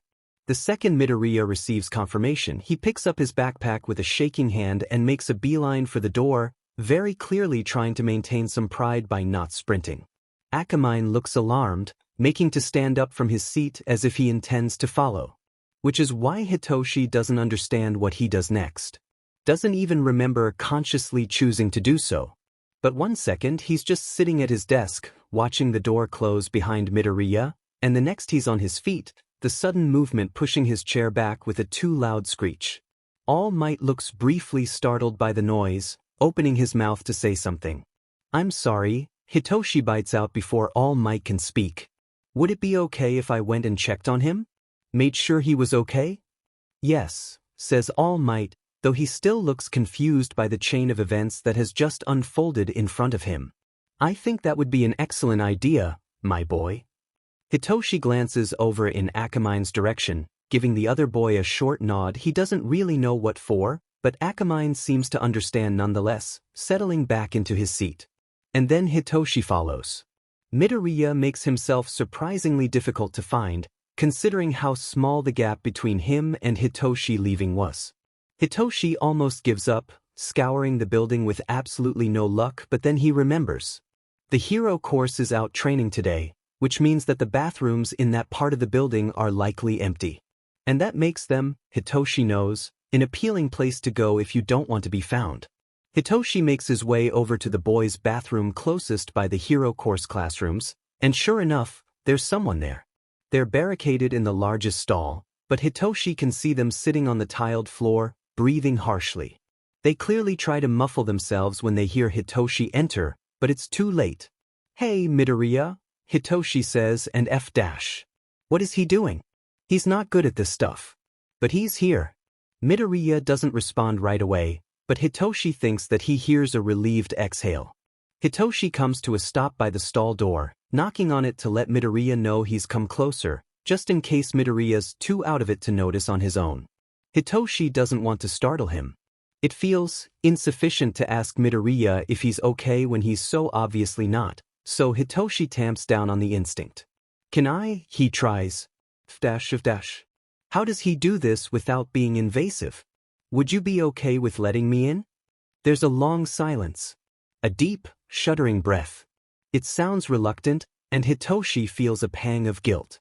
Sometimes, Hitoshi is painfully aware, people just want to be left alone. And Hitoshi is not the sort to deny people space when they need it.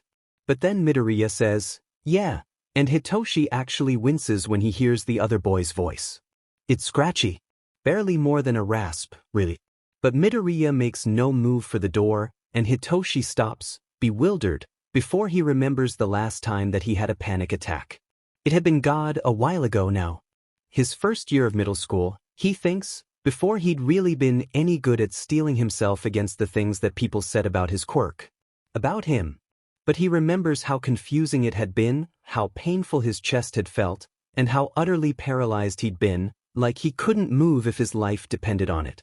It feels a little invasive, but Midoriya had said that it was okay. Hitoshi thanks whatever powers that be for the uncomfortably large gaps at the bottom of the stall doors, and especially for UA's janitorial staff, since these floors are practically sparkling, and drops to all fours and crawls under the door.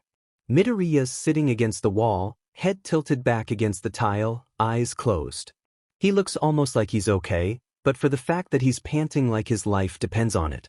He's clearly attempting to breathe deeply, trying to regulate his reaction in a way that seems almost experienced, but that also seems to be failing, his attempts aborted by the fact that his body apparently just doesn't want to cooperate. It would rather hyperventilate than breathe properly. And even more than that, he's wound tight as hell. He looks like even the slightest pressure would set him off and send him running for the nearest exit. Still though, he opens his eyes at the sound of Hitoshi crawling under, and a weak smile flickers across his face. "Hi," he says, sounding a little breathless. "What are you doing all the way out here?"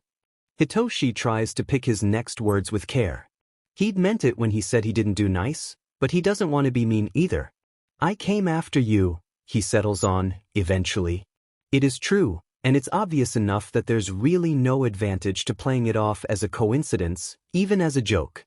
Midoriya's eyes narrow at that, and he stares at Hitoshi in a manner that Hitoshi almost wants to call suspicious. Or no, that's not quite right. Perhaps the word Hitoshi is looking for is uncomprehending, like Midoriya isn't sure quite what to make of what he's hearing. Like it doesn't make sense to him, basic as it is. "All right," says Midoriya, in a voice that indicates he doesn't know what else to say, and falls silent. The quiet is awkward. Tense. You did something happen?" "Nothing happened," says Midoriya. "Bullshit."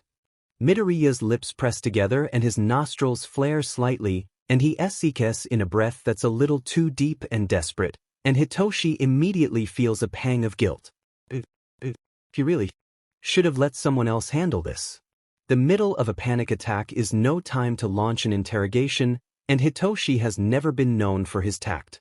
"It's just anxiety," Midoriya says, voice tight as he tries, but fails, to conceal the tremor in it.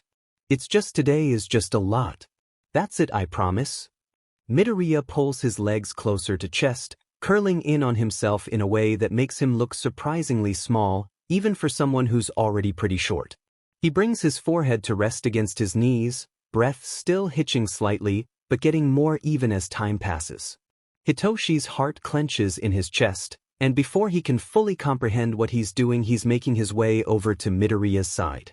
He leans against the wall as he folds his legs under him, and suddenly they're sitting next to one another, only a couple inches between them. Midoriya notices. That much is clear from the way he shifts slightly, moving in the opposite direction to further the distance a bit. But other than that, he doesn't really give any indication of being bothered.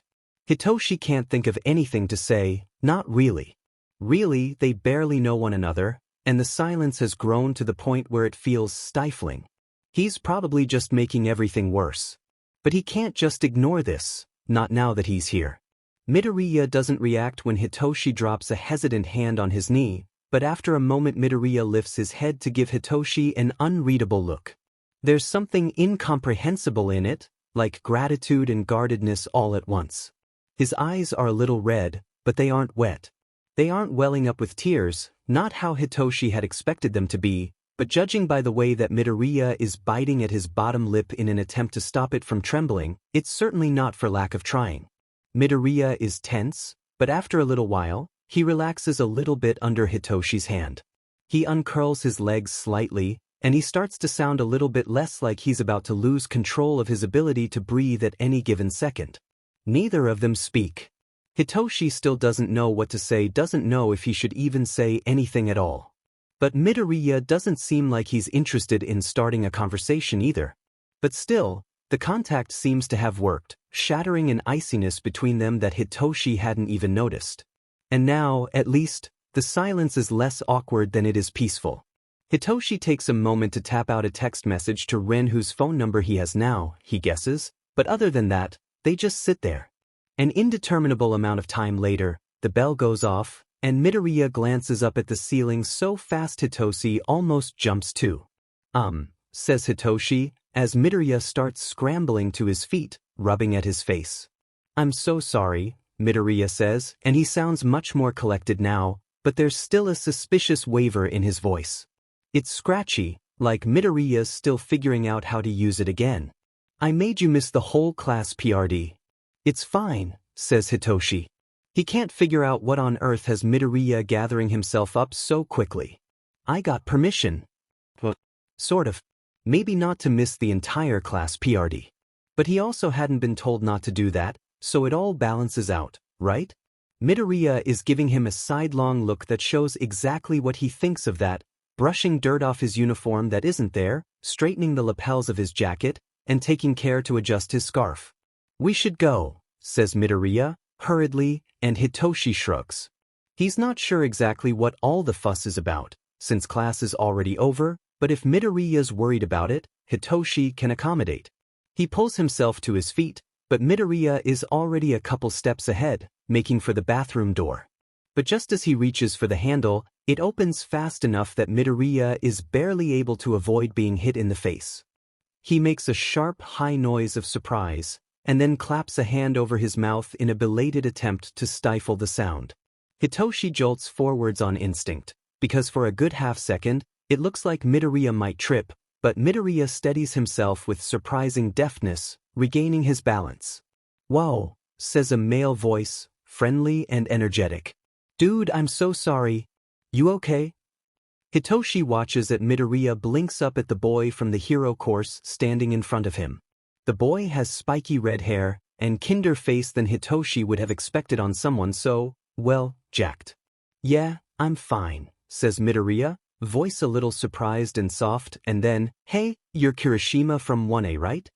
The boy, Kirishima, apparently, looks at Midoriya with wide eyes. Yeah, he says enthusiastically. How did you know? Midoriya pauses, eyes flickering off to the side for just a moment. Ida and Uraraka mentioned you, he says, and Kirishima makes a sudden noise of recognition. Oh, he says. I've seen you hanging out with them during lunch. You guys should come eat with us sometimes. We're pretty chill. Except for Bakugu can be a lot. But I like him. Something in Midoriya's expression shuts down somewhat. I'll think about it, he says, voice a little flat, and Hitoshi has doubts that he means it, and then he glances at the door, suddenly looking a bit nervous. Is the rest of 1A back already?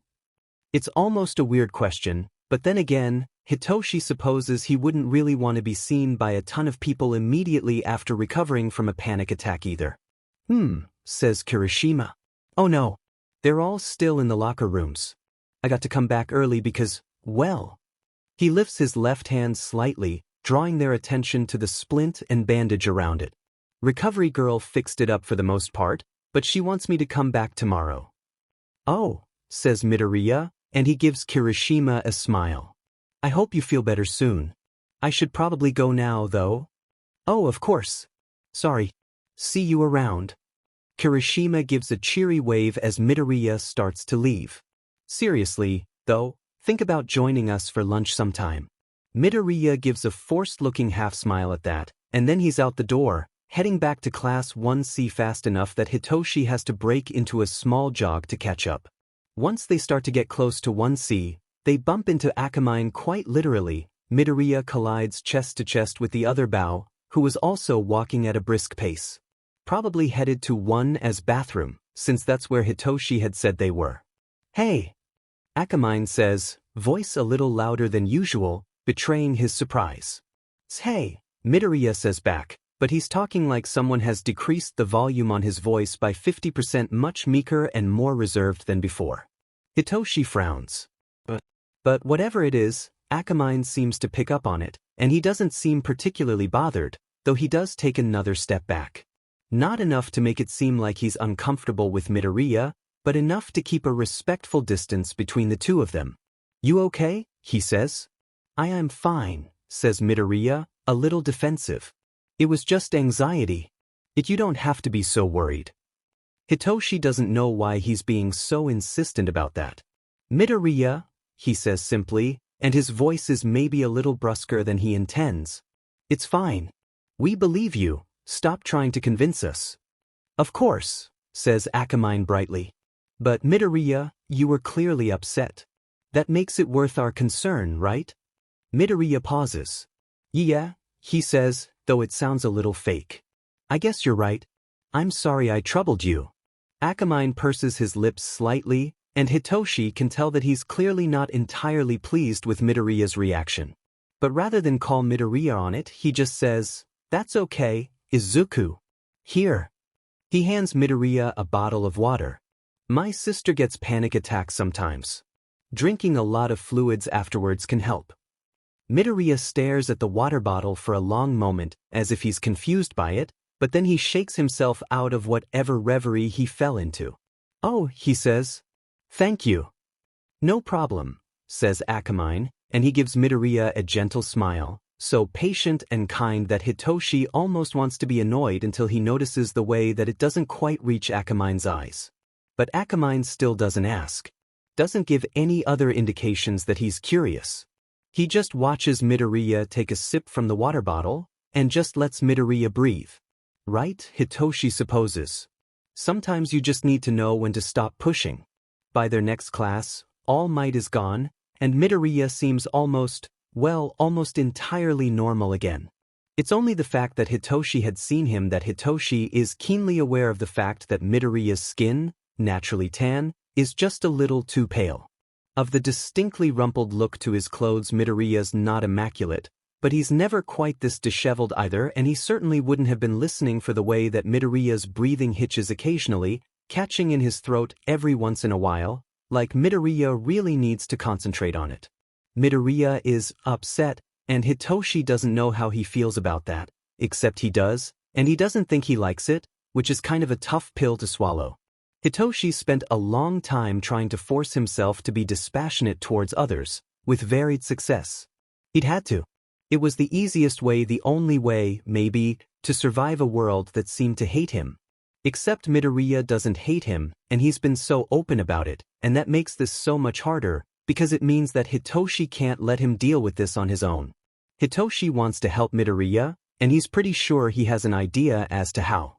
Izuku feels FNG terrible. It's been a long time since he'd had a panic attack that actually proved a threat to a job. Usually, they were just kind of an awkward inconvenience to his normal activities. And sure, he'd rather that his mind didn't, but it usually didn't put him in active peril, and that made it an acceptable weakness. He just hadn't anticipated it, hadn't realized exactly how hard seeing All Might in person would hit him. Izuku had known that it wasn't going to be easy for him, but he'd kind of expected the experience to be like a slap to the face, not hitting pavement at maximum velocity. He'd never reacted like that to seeing All Might on TV. That had always made him, maybe not happy, but happier, even when things had been at their worst. Maybe especially then. It had taken a couple years for Izuku completely come to terms with the fact that his fantasy of All Might breaking into Vicious headquarters to rescue from his predicament and protect him and his mother was grossly unrealistic. Had taken him a little while to figure out that All Might can't know about every bad thing that happens in the world, and that All Might can't protect everyone. But All Might has devoted his life to protecting everyone he can, and the fact that that doesn't include Izuku is sad, Izuku supposes, but certainly not something that deserves to be a point of resentment.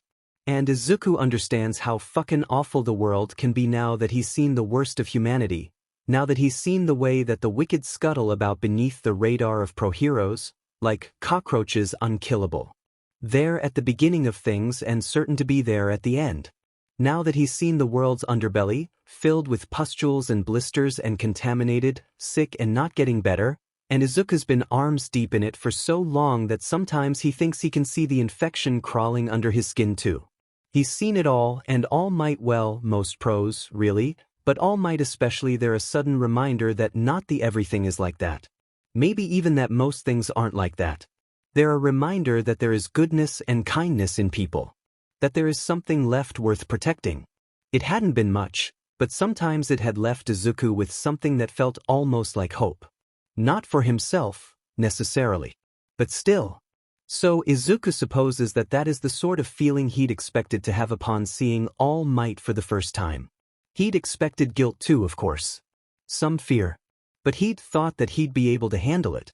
He'd thought he was going to be able to compartmentalize. But that had been arrogant. He'd overestimated his own self-control and underestimated exactly how overwhelming those feelings would get. And in the moment all Izuku had been able to think was, they want you to help kill him. They want you to help kill him, you can't. But perhaps bewilderingly, the fear hadn't been quite what Izuku thought it would be either. He'd thought he would be afraid of what would happen to him, to his mom, if things went wrong, and he was. But he hadn't anticipated the staggering terror that clutched his heart when he realized. All Might is Izuku's idol. All Might is so good, so much better than Izuku is. And if he ever realized the truth, he would hate Izuku. All Might would despise him, and All Might would have every reason, every right to do so. And it was that train of thought that had pushed Izuku over the edge, that had made Izuku realize that he needed to leave the room immediately or else. Hope always hurts the most when you have to crush it underfoot. Still though, Izuku should have been prepared. He's mortified now. Hi, most suspicious thing I could have done, nice to meet you. He needs to do damage control as soon as possible. Rin isn't as big of a concern as Shinso is. Rin hadn't seen the worst of it, and what he did see, well, his quirk makes Izuku doubtful that there's any lie Izuku could weave that Rin would buy. But Shinso? Maybe Izuku can ease his worries a bit, just make sure that it doesn't cross the border into proper suspicion. It's easy enough to catch him alone, tug him out into the hall as everyone else heads to the cafeteria for lunch.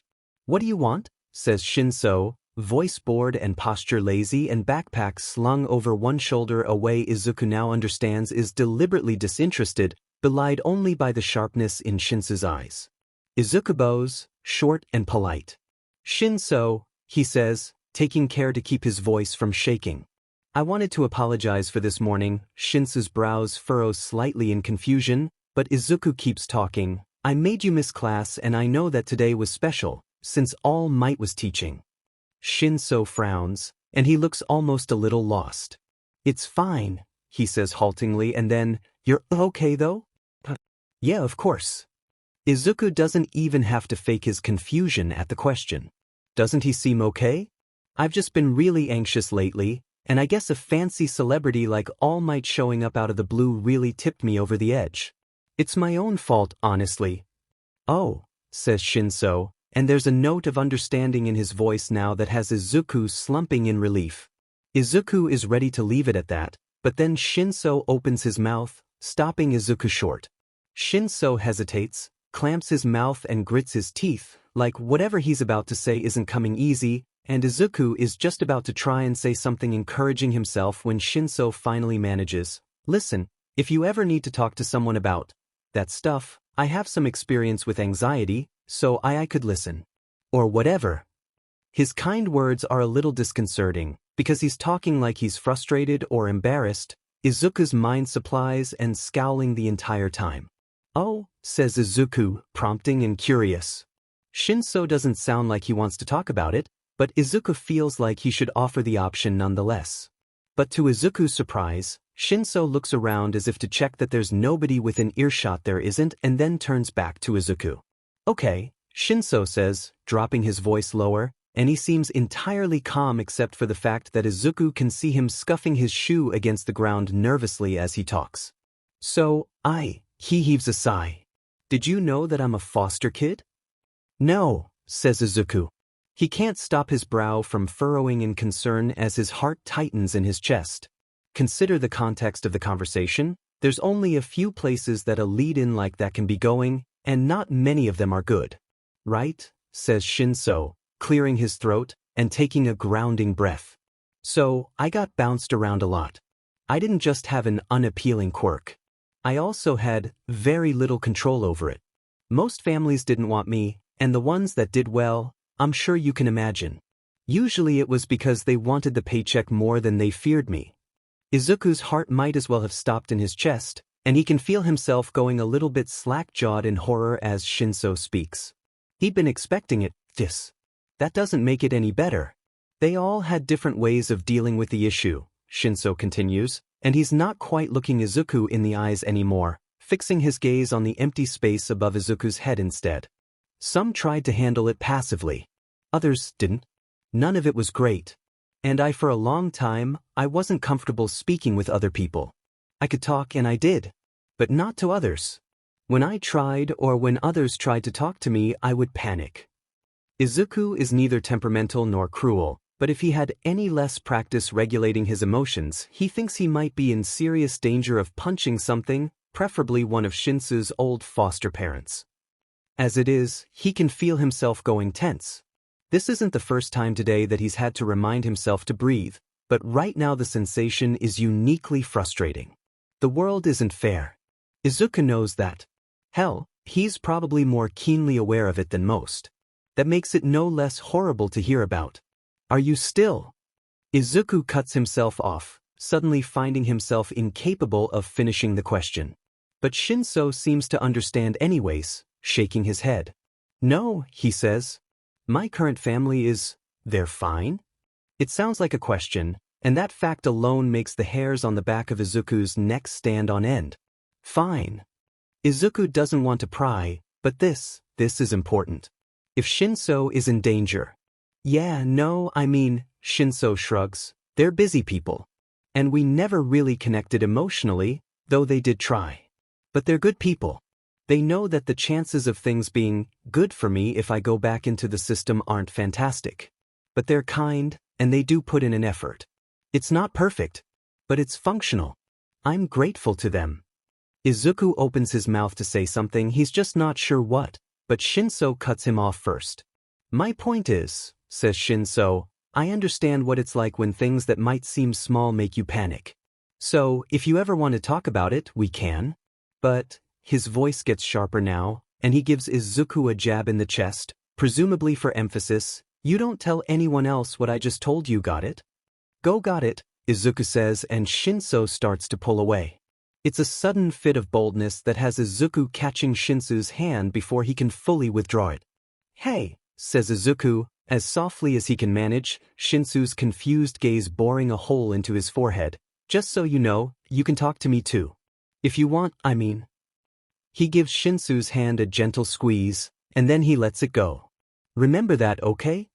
Shinso huffs, but his face isn't quite as annoyed as Izuku is pretty sure he's trying to make it. Whatever, Shinso says, with a shrug, brushing past Izuku on his way out. The others are probably wondering where we are. Let's go. All things considered, it's been a long day. At this point, Izuku is tired enough that he just wants to flop face first into bed and sleep for like a year. Which is why, as his luck would dictate, everything immediately gets worse after school. Not because of Vicious. And not because of Hisashi or Victoria or Masami either. Not even because Izuku gets hit by a bike or trips and scrapes his knee. No, it happens because Izuku makes the grave mistake of dropping by Present Mick's office to ask a question about the homework. It's really a series of bad decisions that has led him here, now that he thinks about it. Not preparing himself for the emotional backlash of meeting All Might, running off to the bathroom, and then deciding to go get clarification on the homework since he hadn't been in class. He could have figured it out on his own, if he really needed to. He should have. But he's an idiot, so instead he makes his way over to Mike Sensei's office, knocks twice, and, remembering Mike Sensei's open-door policy, takes a deep breath and walks in. Izuku regrets it immediately. Mike Sensei? The words have barely left Izuku's mouth when his voice dies in his throat. He barely keeps himself from choking, though quite frankly it's a close thing. Mike Sensei glances over at Izuku from his seat, and he beams, straightening his back so he's no longer propping his elbows up on his desk. "Midoriya," he says. "What's up?" Luckily, he doesn't give Izuku the chance to reply before turning to the person standing across from him. "Shoyuta, you would love this kid. His quirk is perfect for the hero course. It's an analytical ability." Eraserhead turns his gaze to Izuku, and Izuku goes dead still, a deer in the headlights, like he's somehow hoping that will make him invisible to the human eye. Eraserhead's goggles are off, dangling around his neck. Of course they are, but it's because he's at school, not on the battleground. It's not like the last time they met where Eraserhead had given up on wearing them because they were cracked and splintering and specked with blood, more of a hindrance to his ability than they were helpful by that point. And Eraserhead's eyes narrow, but he doesn't say, "Hey, it's you, or Mike, you know this kid?" And instead he says, voice dry, "Really?" It doesn't sound denigrating so much as it sounds evaluative, and Izuku tries not to shy out from under it because Eraserhead's gaze is it skeptical? Yes. It's curious. And it's bored. There's no spark of recognition there, no indication that Eraserhead has identified him, which makes sense, of course. It's been about 2 years, Izuku had had his scarf and his hood up, and most importantly, Eraserhead has no reason to suspect that Izuku would ever be at UA. He has no reason to make that connection, not unless someone gives him one. And for now, that makes Izuku safe. But that doesn't make the weight of Eraserhead's eyes, fixed on him, any less uncomfortable, and it is only the knowledge of exactly how suspicious it would look if he bolted that keeps Izuku from fleeing the room. "All right," says Eraserhead, quirking an eyebrow. "Analyze me." It's a challenge. The test. It almost leaves Izuku feeling a little grateful that Eraserhead is the one here, because luckily after they had parted ways that first time, Izuku had done his effing research. "You can erase people's quirks," Izuku says, and the words come out simultaneously more confident than he expected and shakier than he'd like. "You, disrupt their quirk factor, making your ability the most effective against emitter and transformation types. But that doesn't necessarily mean your abilities are useless against mutant-type quirks. While you can't get rid of someone's physical mutations, you're often able to nullify some of their secondary abilities as long as it relies primarily on someone's quirk factor rather than their physiology. Your quirk is usually able to disable it." There's a long PRD where Eraserhead doesn't say anything, and Izuku's heart skips a beat in his chest. Had he guessed wrong? Had his research been off base? Or, worse, is Eraserhead quiet because he'd recognized Izuku's voice and is trying to figure out how to react? Eraserhead says then, voice carefully neutral, and jolting Izuku out of this train of thought. There's actual appraisal in his gaze now, which makes sense considering both what Izuku has been able to dig up on him and their encounter, however brief it had been. All available evidence suggests that Eraserhead is an intensely practical hero who favors rationality and strategy in battle above all else. As such, it makes sense that the quirk that Izuku is pretending to have would be of interest to him. "What did I tell you?" Mike-sensei says, voice suddenly booming with enthusiasm. Not full quirk usage, but just a little too loud to be his unfiltered voice. It doesn't hurt Izuku's ears, across the room as he is, but standing next to him, Eraserhead winces slightly, and his eyes flash red as he casts a sidelong glance at his fellow instructor. Mike-sensei's voice tapers off for a second, before Eraserhead's hair settles back down against his shoulders and back. Okay, Mike-sensei says after the last of the crimson fades from Eraserhead's eyes. He gives Eraserhead an overdramatically forlorn look, which Eraserhead seems to be trying to ignore with determination. "Sorry, Midoriya. That was an accident. What can I help you with?" Izuku doesn't know how he manages to speak through the overwhelming dryness in his mouth now, but he does. "I know, it's fine, Mike-sensei. I'm sorry I interrupted you. I didn't know you were in the middle of something. I'm sure I can figure it out on my own." "You didn't interrupt anything," Eraserhead says firmly. "We were discussing lesson plans and an upcoming field trip. Nothing that I can't bring up with him later." He's actually not as talkative as he had been that night, Izuku thinks. But despite the passing of 2 years, it seems that he still talks the same way, low and calm, a little harsh, but not necessarily unkind. It's a weird thing to think about right now, but Izuku can't help it. They hadn't exchanged that many words at the time, but Izuku had remembered Eraserhead's voice perhaps best of all. Gruff, and definitely pained, but it was still the first time in a long time that someone had spoken to him in a way that Izuku would quantify as gentle. Or at least genuinely so. Vicious can seem gentle sometimes, but the things that he wants never are, so Izuku is hesitant to equate the two. "He's right," says Mike-sensei. "Come on, Midoriya. What is it you need help with?" Izuku clutches his binder to his chest tight enough that he's glad it doesn't start to bend. He'd really rather not be here anymore, and he's sure that it comes across in his body language, but both Eraserhead and Mike-sensei are staring at him expectantly, waiting for him to speak. I just wanted to ask you something about the homework." "Sure thing." Mike-sensei gestures to the seat across from him. "Show me what's giving you trouble." Eraserhead seems to take this as his cue to leave. "We'll talk more later," he says to Mike-sensei over his shoulder as he goes. Mike-sensei is happy enough to help Izuku with the assignment, and despite the fact that Izuku feels wound tight to the point of breaking and can hear his pulse in his ears, Mike-sensei doesn't seem to pick up on it. This should be a relief. Eraserhead doesn't recognize him, which means that all he has to worry about is staying the hell out of Bakuga's line of sight. But it's not. All Izuku can think about is Eraserhead, blood trickling down his face, saying, "Let me help you." Bruised, bleeding and hurt, and he'd said, "Let me help you." He'd said it so intensely, so confidently. His voice had cracked and burned with the resolve in it. They weren't just empty words. He'd said it like he truly believed he could do it. Like he wasn't the one in need of a rescue. And that, more than anything else, had been enough to make Izuku want to agree. Had been enough to make Izuku think maybe, just maybe even though, deep down, he knew better. Had been enough to make it hurt when Izuku said, "No. No, you can't." The next time Izuku bumps into All Might, he manages to not have a panic attack, which is an improvement, at least. It happens like this. Izuku gets to school early the following day. He'd woken up early, thrashing from a dream that he couldn't remember as he frantically disentangled himself from the covers so he could sit upright, shirt plastered to his chest with sweat. His back ached, though Izuku couldn't be sure if it was actual pain or just the ghost of it.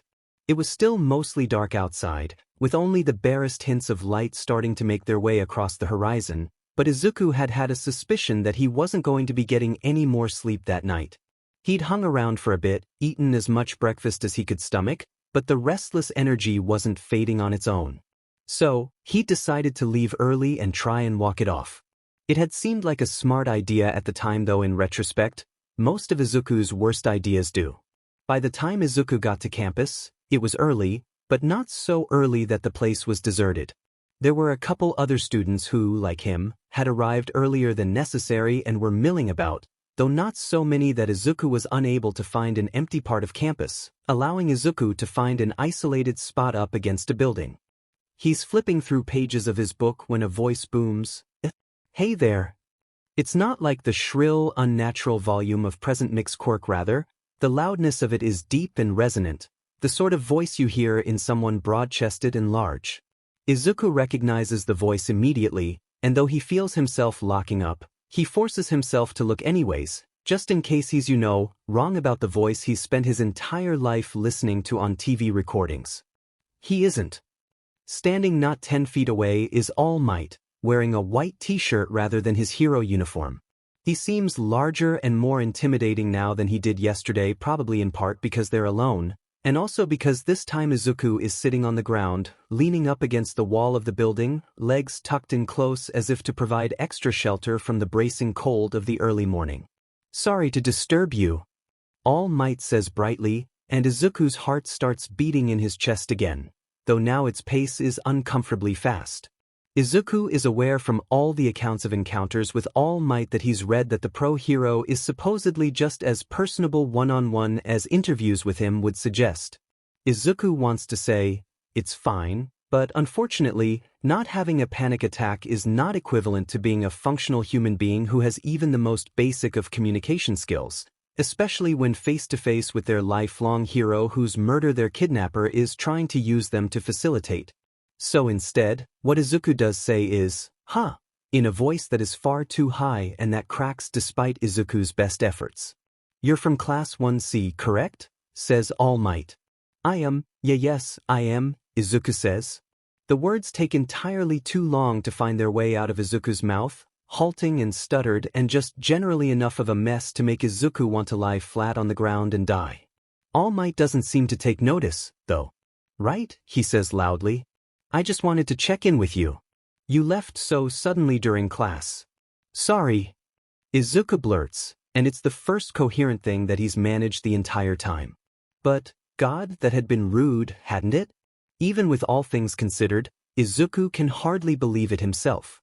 He'd been face to face with his hero at his dream school, and then rushed off to the bathroom and missed it all. "Thanks, brain," Izuku thinks, a bit viciously, "you dysfunctional piece of shit." All Might halts mid-sentence at that, stopping to give a startled blink. "No need to apologize, my boy," he says after he seems to recover from his surprise. "I just wanted to make sure you were all right. There's no shame in feeling unwell." Okay, social media was wrong. All Might isn't just nice. He's too nice. If he knew. Izuku forces himself to abandon that line of thinking immediately. If he has another panic attack right now, it's going to look pretty bad. It will draw even more attention to him, and he can't have that. "Yeah?" Izuku forces out. "Everything's fine. I feel a lot better today." Strictly speaking, none of that stuff is untrue, though Izuku is keenly aware that lying by omission is still lying, so. "I'm glad to hear it, my boy," says All Might. "Well, I'll allow you to resume your reading now." He turns to leave, and Izuku isn't sure why he does what he does next. Maybe it's because the words "my boy" tickle the back of his mind for some reason, or maybe it's the desperate, sudden realization that this might Izuku's only chance to say these words and be believed, but Izuku blurts out.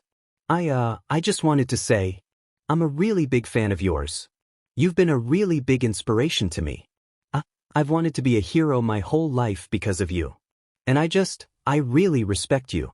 And I'm, really sorry that I missed your class yesterday." All Might has been smiling this whole time, friendly and open.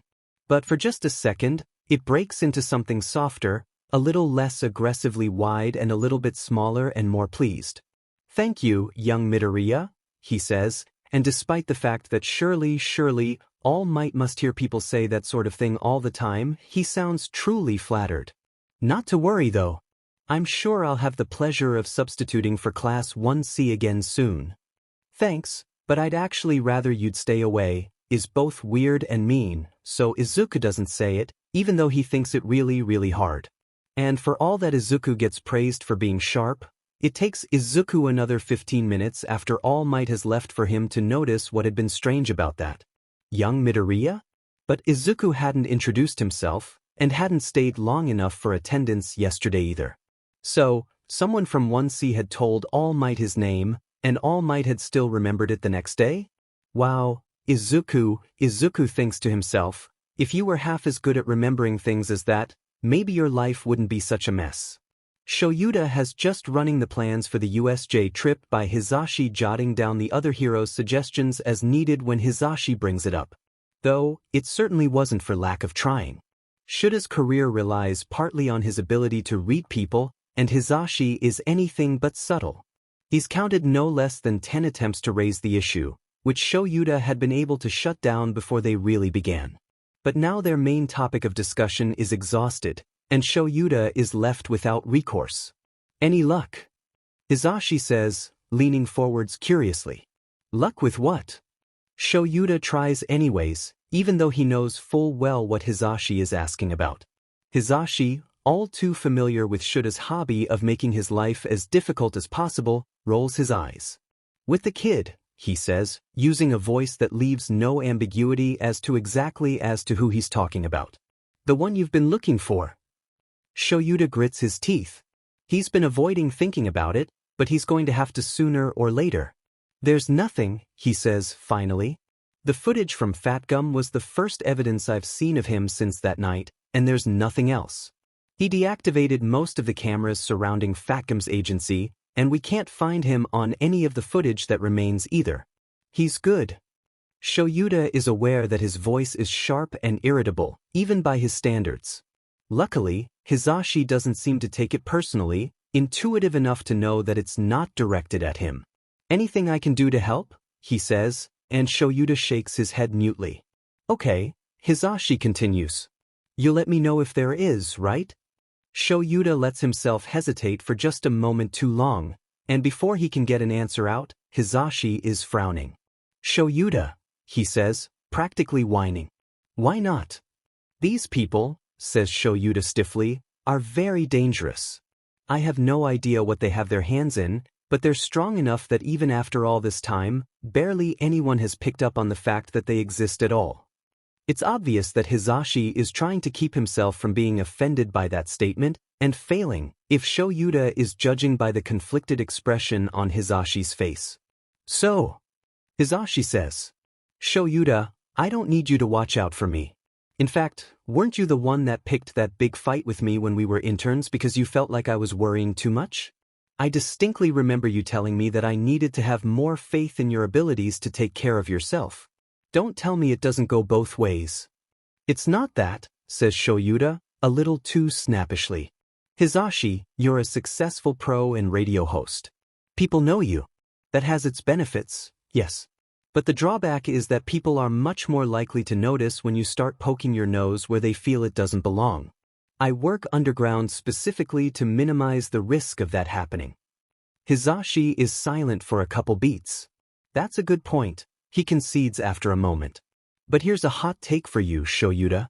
My popularity could also mean that these people will be more careful about retaliating against me than you, and you know it. The reasoning behind that is not entirely unsound," Shoyuta supposes. "Though, depending on how deep this stuff goes, depending on how powerful these people are, Shoyuta is not entirely positive that there's no possible way for them to make Hisashi's fame a non-issue. But then again, they've also managed to get their hands on Shoyuta in the past as well. Also, he gets the distinct sense that Hisashi is not going to drop it, and he knows precisely how stubborn Hisashi can be." "Fine," Shoyuta acquiesces, voice gruff with reluctance. "I'll tell you if there's anything you can do to help." "Thanks," says Hisashi, slumping in relief. "I care about this kid too, you know." "You're a pro hero," Shoyuta reminds Hisashi. Of course Hisashi cares about the kid. That's the job. You don't work as hard as Hisashi has to pursue a path as a pro if you don't care about saving people you know are in danger. "Okay, yes," says Hisashi, "but I also owe him." "He saved your life, Shoyuta. I know that I was worried when you didn't report back in that night. I hate to break it to you, bud, but you're my best friend. If the kid hadn't broken you out, I would have been pretty. It doesn't matter. My point is, I want to help this kid as much as you do, all right?" "All right," says Shoyuta. They've stayed on this topic a little longer than he's comfortable with, long enough that the ache Shoyuta feels in his chest when he thinks about the events of that night for too long starts to build up again. Shoyuta tries not to beat himself up too much for the people that he can't save. That's not to say that he doesn't feel guilt, because of course he does. All pros worth their salt do. It's just one of the immutable things about being human. But he mourns, and then he puts it aside. He uses it to strengthen his resolve that he won't allow this to happen again. Doesn't dare let it stew, doesn't give it the chance to start eating away at him, because if he does, then that only makes it more likely to happen again, to someone else, and that's just not logical. But this kid is different, because Shoyuta had been right there. Because the kid had been in danger 2 years ago, and as far as Shoyuta can tell, he still is. And if Shoyuta could just find him, then Shoyuta could help him. Could save him. And every moment that passes without Shoyuta fulfilling that responsibility feels like failure. Kurogyri sets his eyes on Tamura. The pale-haired man is staring blankly into the screen of his laptop. He's been scratching at his neck nonstop for nearly an hour now. Kurogyri can see dried skin flecking off, getting scraped under Tamura's ragged, sharp fingernails and accumulating there. "Tamura," says Kurogyri levelly. "What vexes you?" Tamura doesn't seem like he's going to respond at first, doesn't even give any indication that he even heard it. He just sits there, clawing at his neck with a frustrated scowl tugging at his lips. Thankfully, Kurojairi has known Tamura for long enough to know that he just needs a little bit of time, and sure enough, that Midoriya, Tamura hisses, voice grating and snagging and rough. What about him? He interests me. I want to see him in action. You like him? A long pause. No, Tamura says shortly, voice harsh. No, he's annoying. Then what is your interest in him? Tamura finally takes his hand away from his neck, moving it to the bar in front of him, where he starts drumming his fingers against the polished wood, tapping out a frenetic, unsteady beat. It's smart, Tamura says slowly, like it pains him. He's a recruitable character. I don't like him, but he could be helpful, and Sensei is curious about him too. Kurojairi is careful to keep the surprise out of his voice. You want to recruit him to the league? Maybe, says Tamura. And how do you propose we do that? The pace of the tapping increases. I don't know. I want to see him in action. Kurojairi can hear something solidifying in Tamura's voice as Tamura repeats his earlier words. I think he should join us for a mission. Kurojairi pauses. What sort of mission? There's a long silence before Tamura responds. USJ, he says, and Kurojairi has to restrain his own surprise. He'd never agree, Kurojairi points out. He doesn't have to be willing, Tamura says, in a voice that suggests that that's exactly what he wants. Maybe the League of Villains brings a hostage when they attack the USJ, a student snatched on their way to school. And vicious. Tamura laughs outright at that. Vicious, he spits. You think I'm afraid of him? He's nothing compared to Sensei. Not when you compare their quirks. Kurojairi chooses his words carefully. But vicious is... He has been a powerful villain for many years and gone virtually unnoticed. That alone makes him someone to be dealt with carefully. And when All for One was injured by All Might, when his condition was at its worst, his grip on much of his empire loosened. Vicious was the one who filled those gaps, who seized control in the places that All for One was losing it. He was opportunistic, and he was clever, and he built a series of connections larger than even ours. Simple crime, Tamura spits. Lucrative crime, Kurojairi points out, and Tamura falls silent at that. It's sobering to think, but it is true. Vicious is annoying. He is a mastermind of sorts, a puppet master. Much like All for One himself, he prefers to operate in the shadows, but unlike All for One who uses a proxy leader, Vicious prefers to trade in syndicates and organizations that are beholden to him but who have no apparent connections to him or to each other. It makes him a ghost. But more than that, it makes him a carrion feeder, a scavenger, circling and looking for the weak spots in others and sinking his teeth in where he can, making himself stronger by sheer force of his talent to exploit the weaknesses of others. All for One could defeat him, Kurojairi says, when it seems like no response is coming. Of that I have no doubt. But we must exercise caution. Victory would be certain, yes, but it would not be entirely without cost. Kurojairi, Tamura says, voice low and dangerous and irritated, something which would intimidate Kurojairi more if he weren't primarily made of smoke. Are you trying to tell me I can't take Midoriya to USJ? No, says Kurojairi simply. I am telling you to be mindful. Tamura's dry lips twist in a scowl. I want to see him in action, Tamura repeats. Plus, he did ask how we were planning on killing the symbol of peace. I want to bring him. Then you will, says Kurojairi. That alone won't be enough to bring Vicious into war with the League. It only means we have to be careful in how we deal with him later on. It's true enough. Vicious hasn't gotten as far as he has by being an idiot, and Kurojairi is sure that just as they are aware of the troubles Vicious could create for them, Vicious himself is not completely oblivious to the threat the League could pose to him. He won't be pleased, that much is sure, but it seems unlikely that that would be enough to goad Vicious into retaliatory action. Tamura's tapping finally stills. 2 more days, he says slowly, until Class 1A goes to the US. Until we get to kill the symbol of peace. Indeed, Kurojairi says, ever calm. Tamura breaks into a smile, the first sign of genuine happiness he's shown all day. Kurojairi, he says, the very rasp of his voice over the syllables in Kurojairi's name betraying his excitement. This is going to be so much fun. You alright, Ren? Ren frowns. Why makes you think I'm not alright? He says. Says Izuku, as Ren glares sullenly down at his plate and then uses his fork to impale a strawberry with a surprising amount of prejudice. The fruit splits down the middle with the force of it, and Ren sighs heavily, propping his chin up on the palm of his hand, looking the very picture of quiet melancholy. Just a hunch. Izuku should be in line getting food with the others, but he can't count on finding another chance to talk to Ren alone. Ren purses his lips. You really don't have to worry about it, Izuku. It's pretty stupid.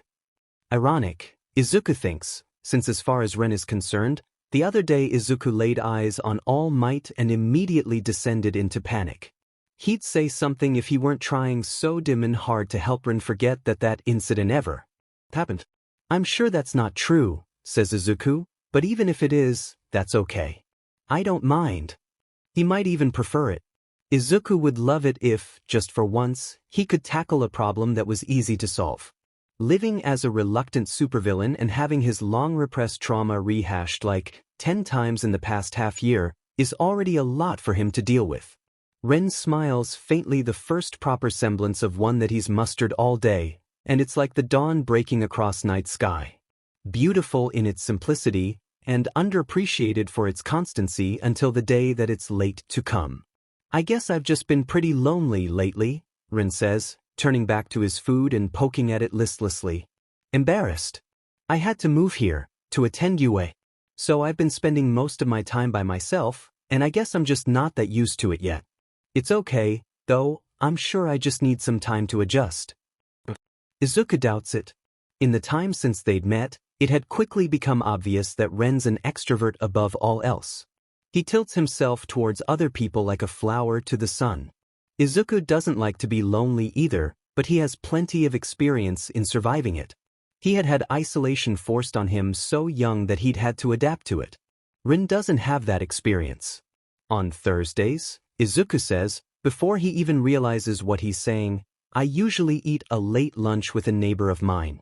She's really nice. You should come. Izuku can only hope that Ren misses the expression he makes immediately after the words leave his mouth. It's a bad idea. It's a stupid, stupid idea. Aside from the fact that he hadn't even asked Mrs. Nakayama for permission first, she won't mind, Izuku's rational mind pitches in, but he shoves that thought to the side. That doesn't matter, it's the principle. As last week proved, Hisashi is apparently not above surprise visits. Even disregarding the fact that Izuku needs to make sure that Vicious never catches on to the fact that he has outside connections now, much less to who, the notion of Ren coming into proximity with any of Vicious' inner circle feels so inherently incongruous that the very thought might make his brain malfunction. Not to mention that Izuku has no idea what Ren's quirk might tell him if he sees Izuku in the same room as Vicious or any of his ilk. But it's too late to retract the invitation now. Ren's visibly perked up, eyes glistening a bit as he stares at Izuku with such surprised gratitude that taking it back would be infinitely crueler than never having brought it up at all. Really, says Ren. I mean, Izuku, I wasn't fishing for an invitation or anything. I have a lot of homework too, so it's not a big deal. It's an attempt at offering Izuku an out sheet. Had Ren's quirk revealed Izuku's discomfort? No, says Izuku, trying valiantly to ungrit his teeth. You should join us. Ren gives Izuku a careful, examining look, as if he's trying to draw the truth out of Izuku with his gaze alone. But whatever Ren finds there, it's apparently enough, because even though it takes a couple seconds, Ren says, haltingly, hopefully, okay, sure. I'd really like that. As Izuku had expected, Mrs. Nakayama isn't in the least bit irritated that Izuku has brought a guest. She opens the door a couple seconds after Izuku knocks. She'd offered once to just leave it unlocked for him on Thursday afternoons, and Izuku had blanched in horror. He's never left a door unlocked in his life, and he's certainly not going to risk someone else doing it for him. Her eyes almost pass right over Ren, at first, gaze doubling back as she finally processed that Izuku's brought a guest. Ren meets her eyes with a smile and awkward lift of his hand. Hi, he says as Mrs. Nakayama waves them in. I hope that this isn't a bother. It's no problem for me to get out of your hair. Whether Ren is just going through niceties, or he actually missed the expression of utter delight that had lit up Mrs. Nakayama's face upon seeing him. Mrs. Nakayama is quick to dismiss Ren's suggestion. "Nonsense, I'm glad to have you," she says kindly. If we'll be having a guest, we should do something special. How about I make dessert for us too?"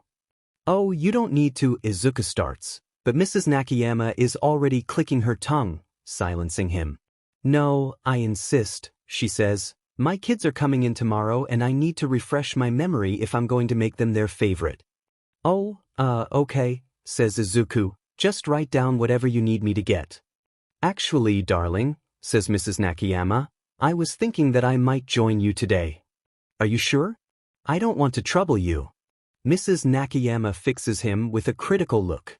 "Now, Midoriya," she says, "do you really think I never leave this apartment? I let you fetch my groceries for me because carrying all that stuff up here is bad for my back, and most importantly, it gives me an excuse to make sure you're eating properly." And then she breaks into a gentle, affectionate smile, reaching over to ruffle his hair. It's enough to silence Izuku, who is suddenly very distracted by the gentle touch of Mrs. Nakayama's fingers on his head. "My point," she continues, "is that it will be no trouble at all for me to go if I have you two boys to help me carry everything. In fact, I think that I would rather like to accompany you more often." "Right?" says Izuku, sorry. He has to keep himself from physically tilting his head in her direction when she pulls her hand away, but apparently Mrs. Nakayama catches on, because she stops short and gives his cheek an affectionate pinch. "Excellent," says Mrs. Nakayama, already bustling off to the other side of her apartment. "Just let me get my purse." "She's really nice," says Ren, and Izuku looks over to see Ren, still lingering back a bit, but giving Izuku a grin of sheet-eating proportions far beyond what Izuku had previously thought Ren capable of. "What?" says Izuku defensively, despite knowing full well that he's the source of Ren's delight and amusement. "That was really cute," Ren informs him matter-of-factly, dark eyes sparkling mischievously. "If you ever want someone to ruffle your hair at school, you should totally come to me." Izuku groans. "I'm pretty sure that you'll be fighting Uraraka for that, right? But sure, give it a shot." "I can take her," says Ren, nodding confidently. "You think you could beat her in a fight?" Izuku asks skeptically. "What?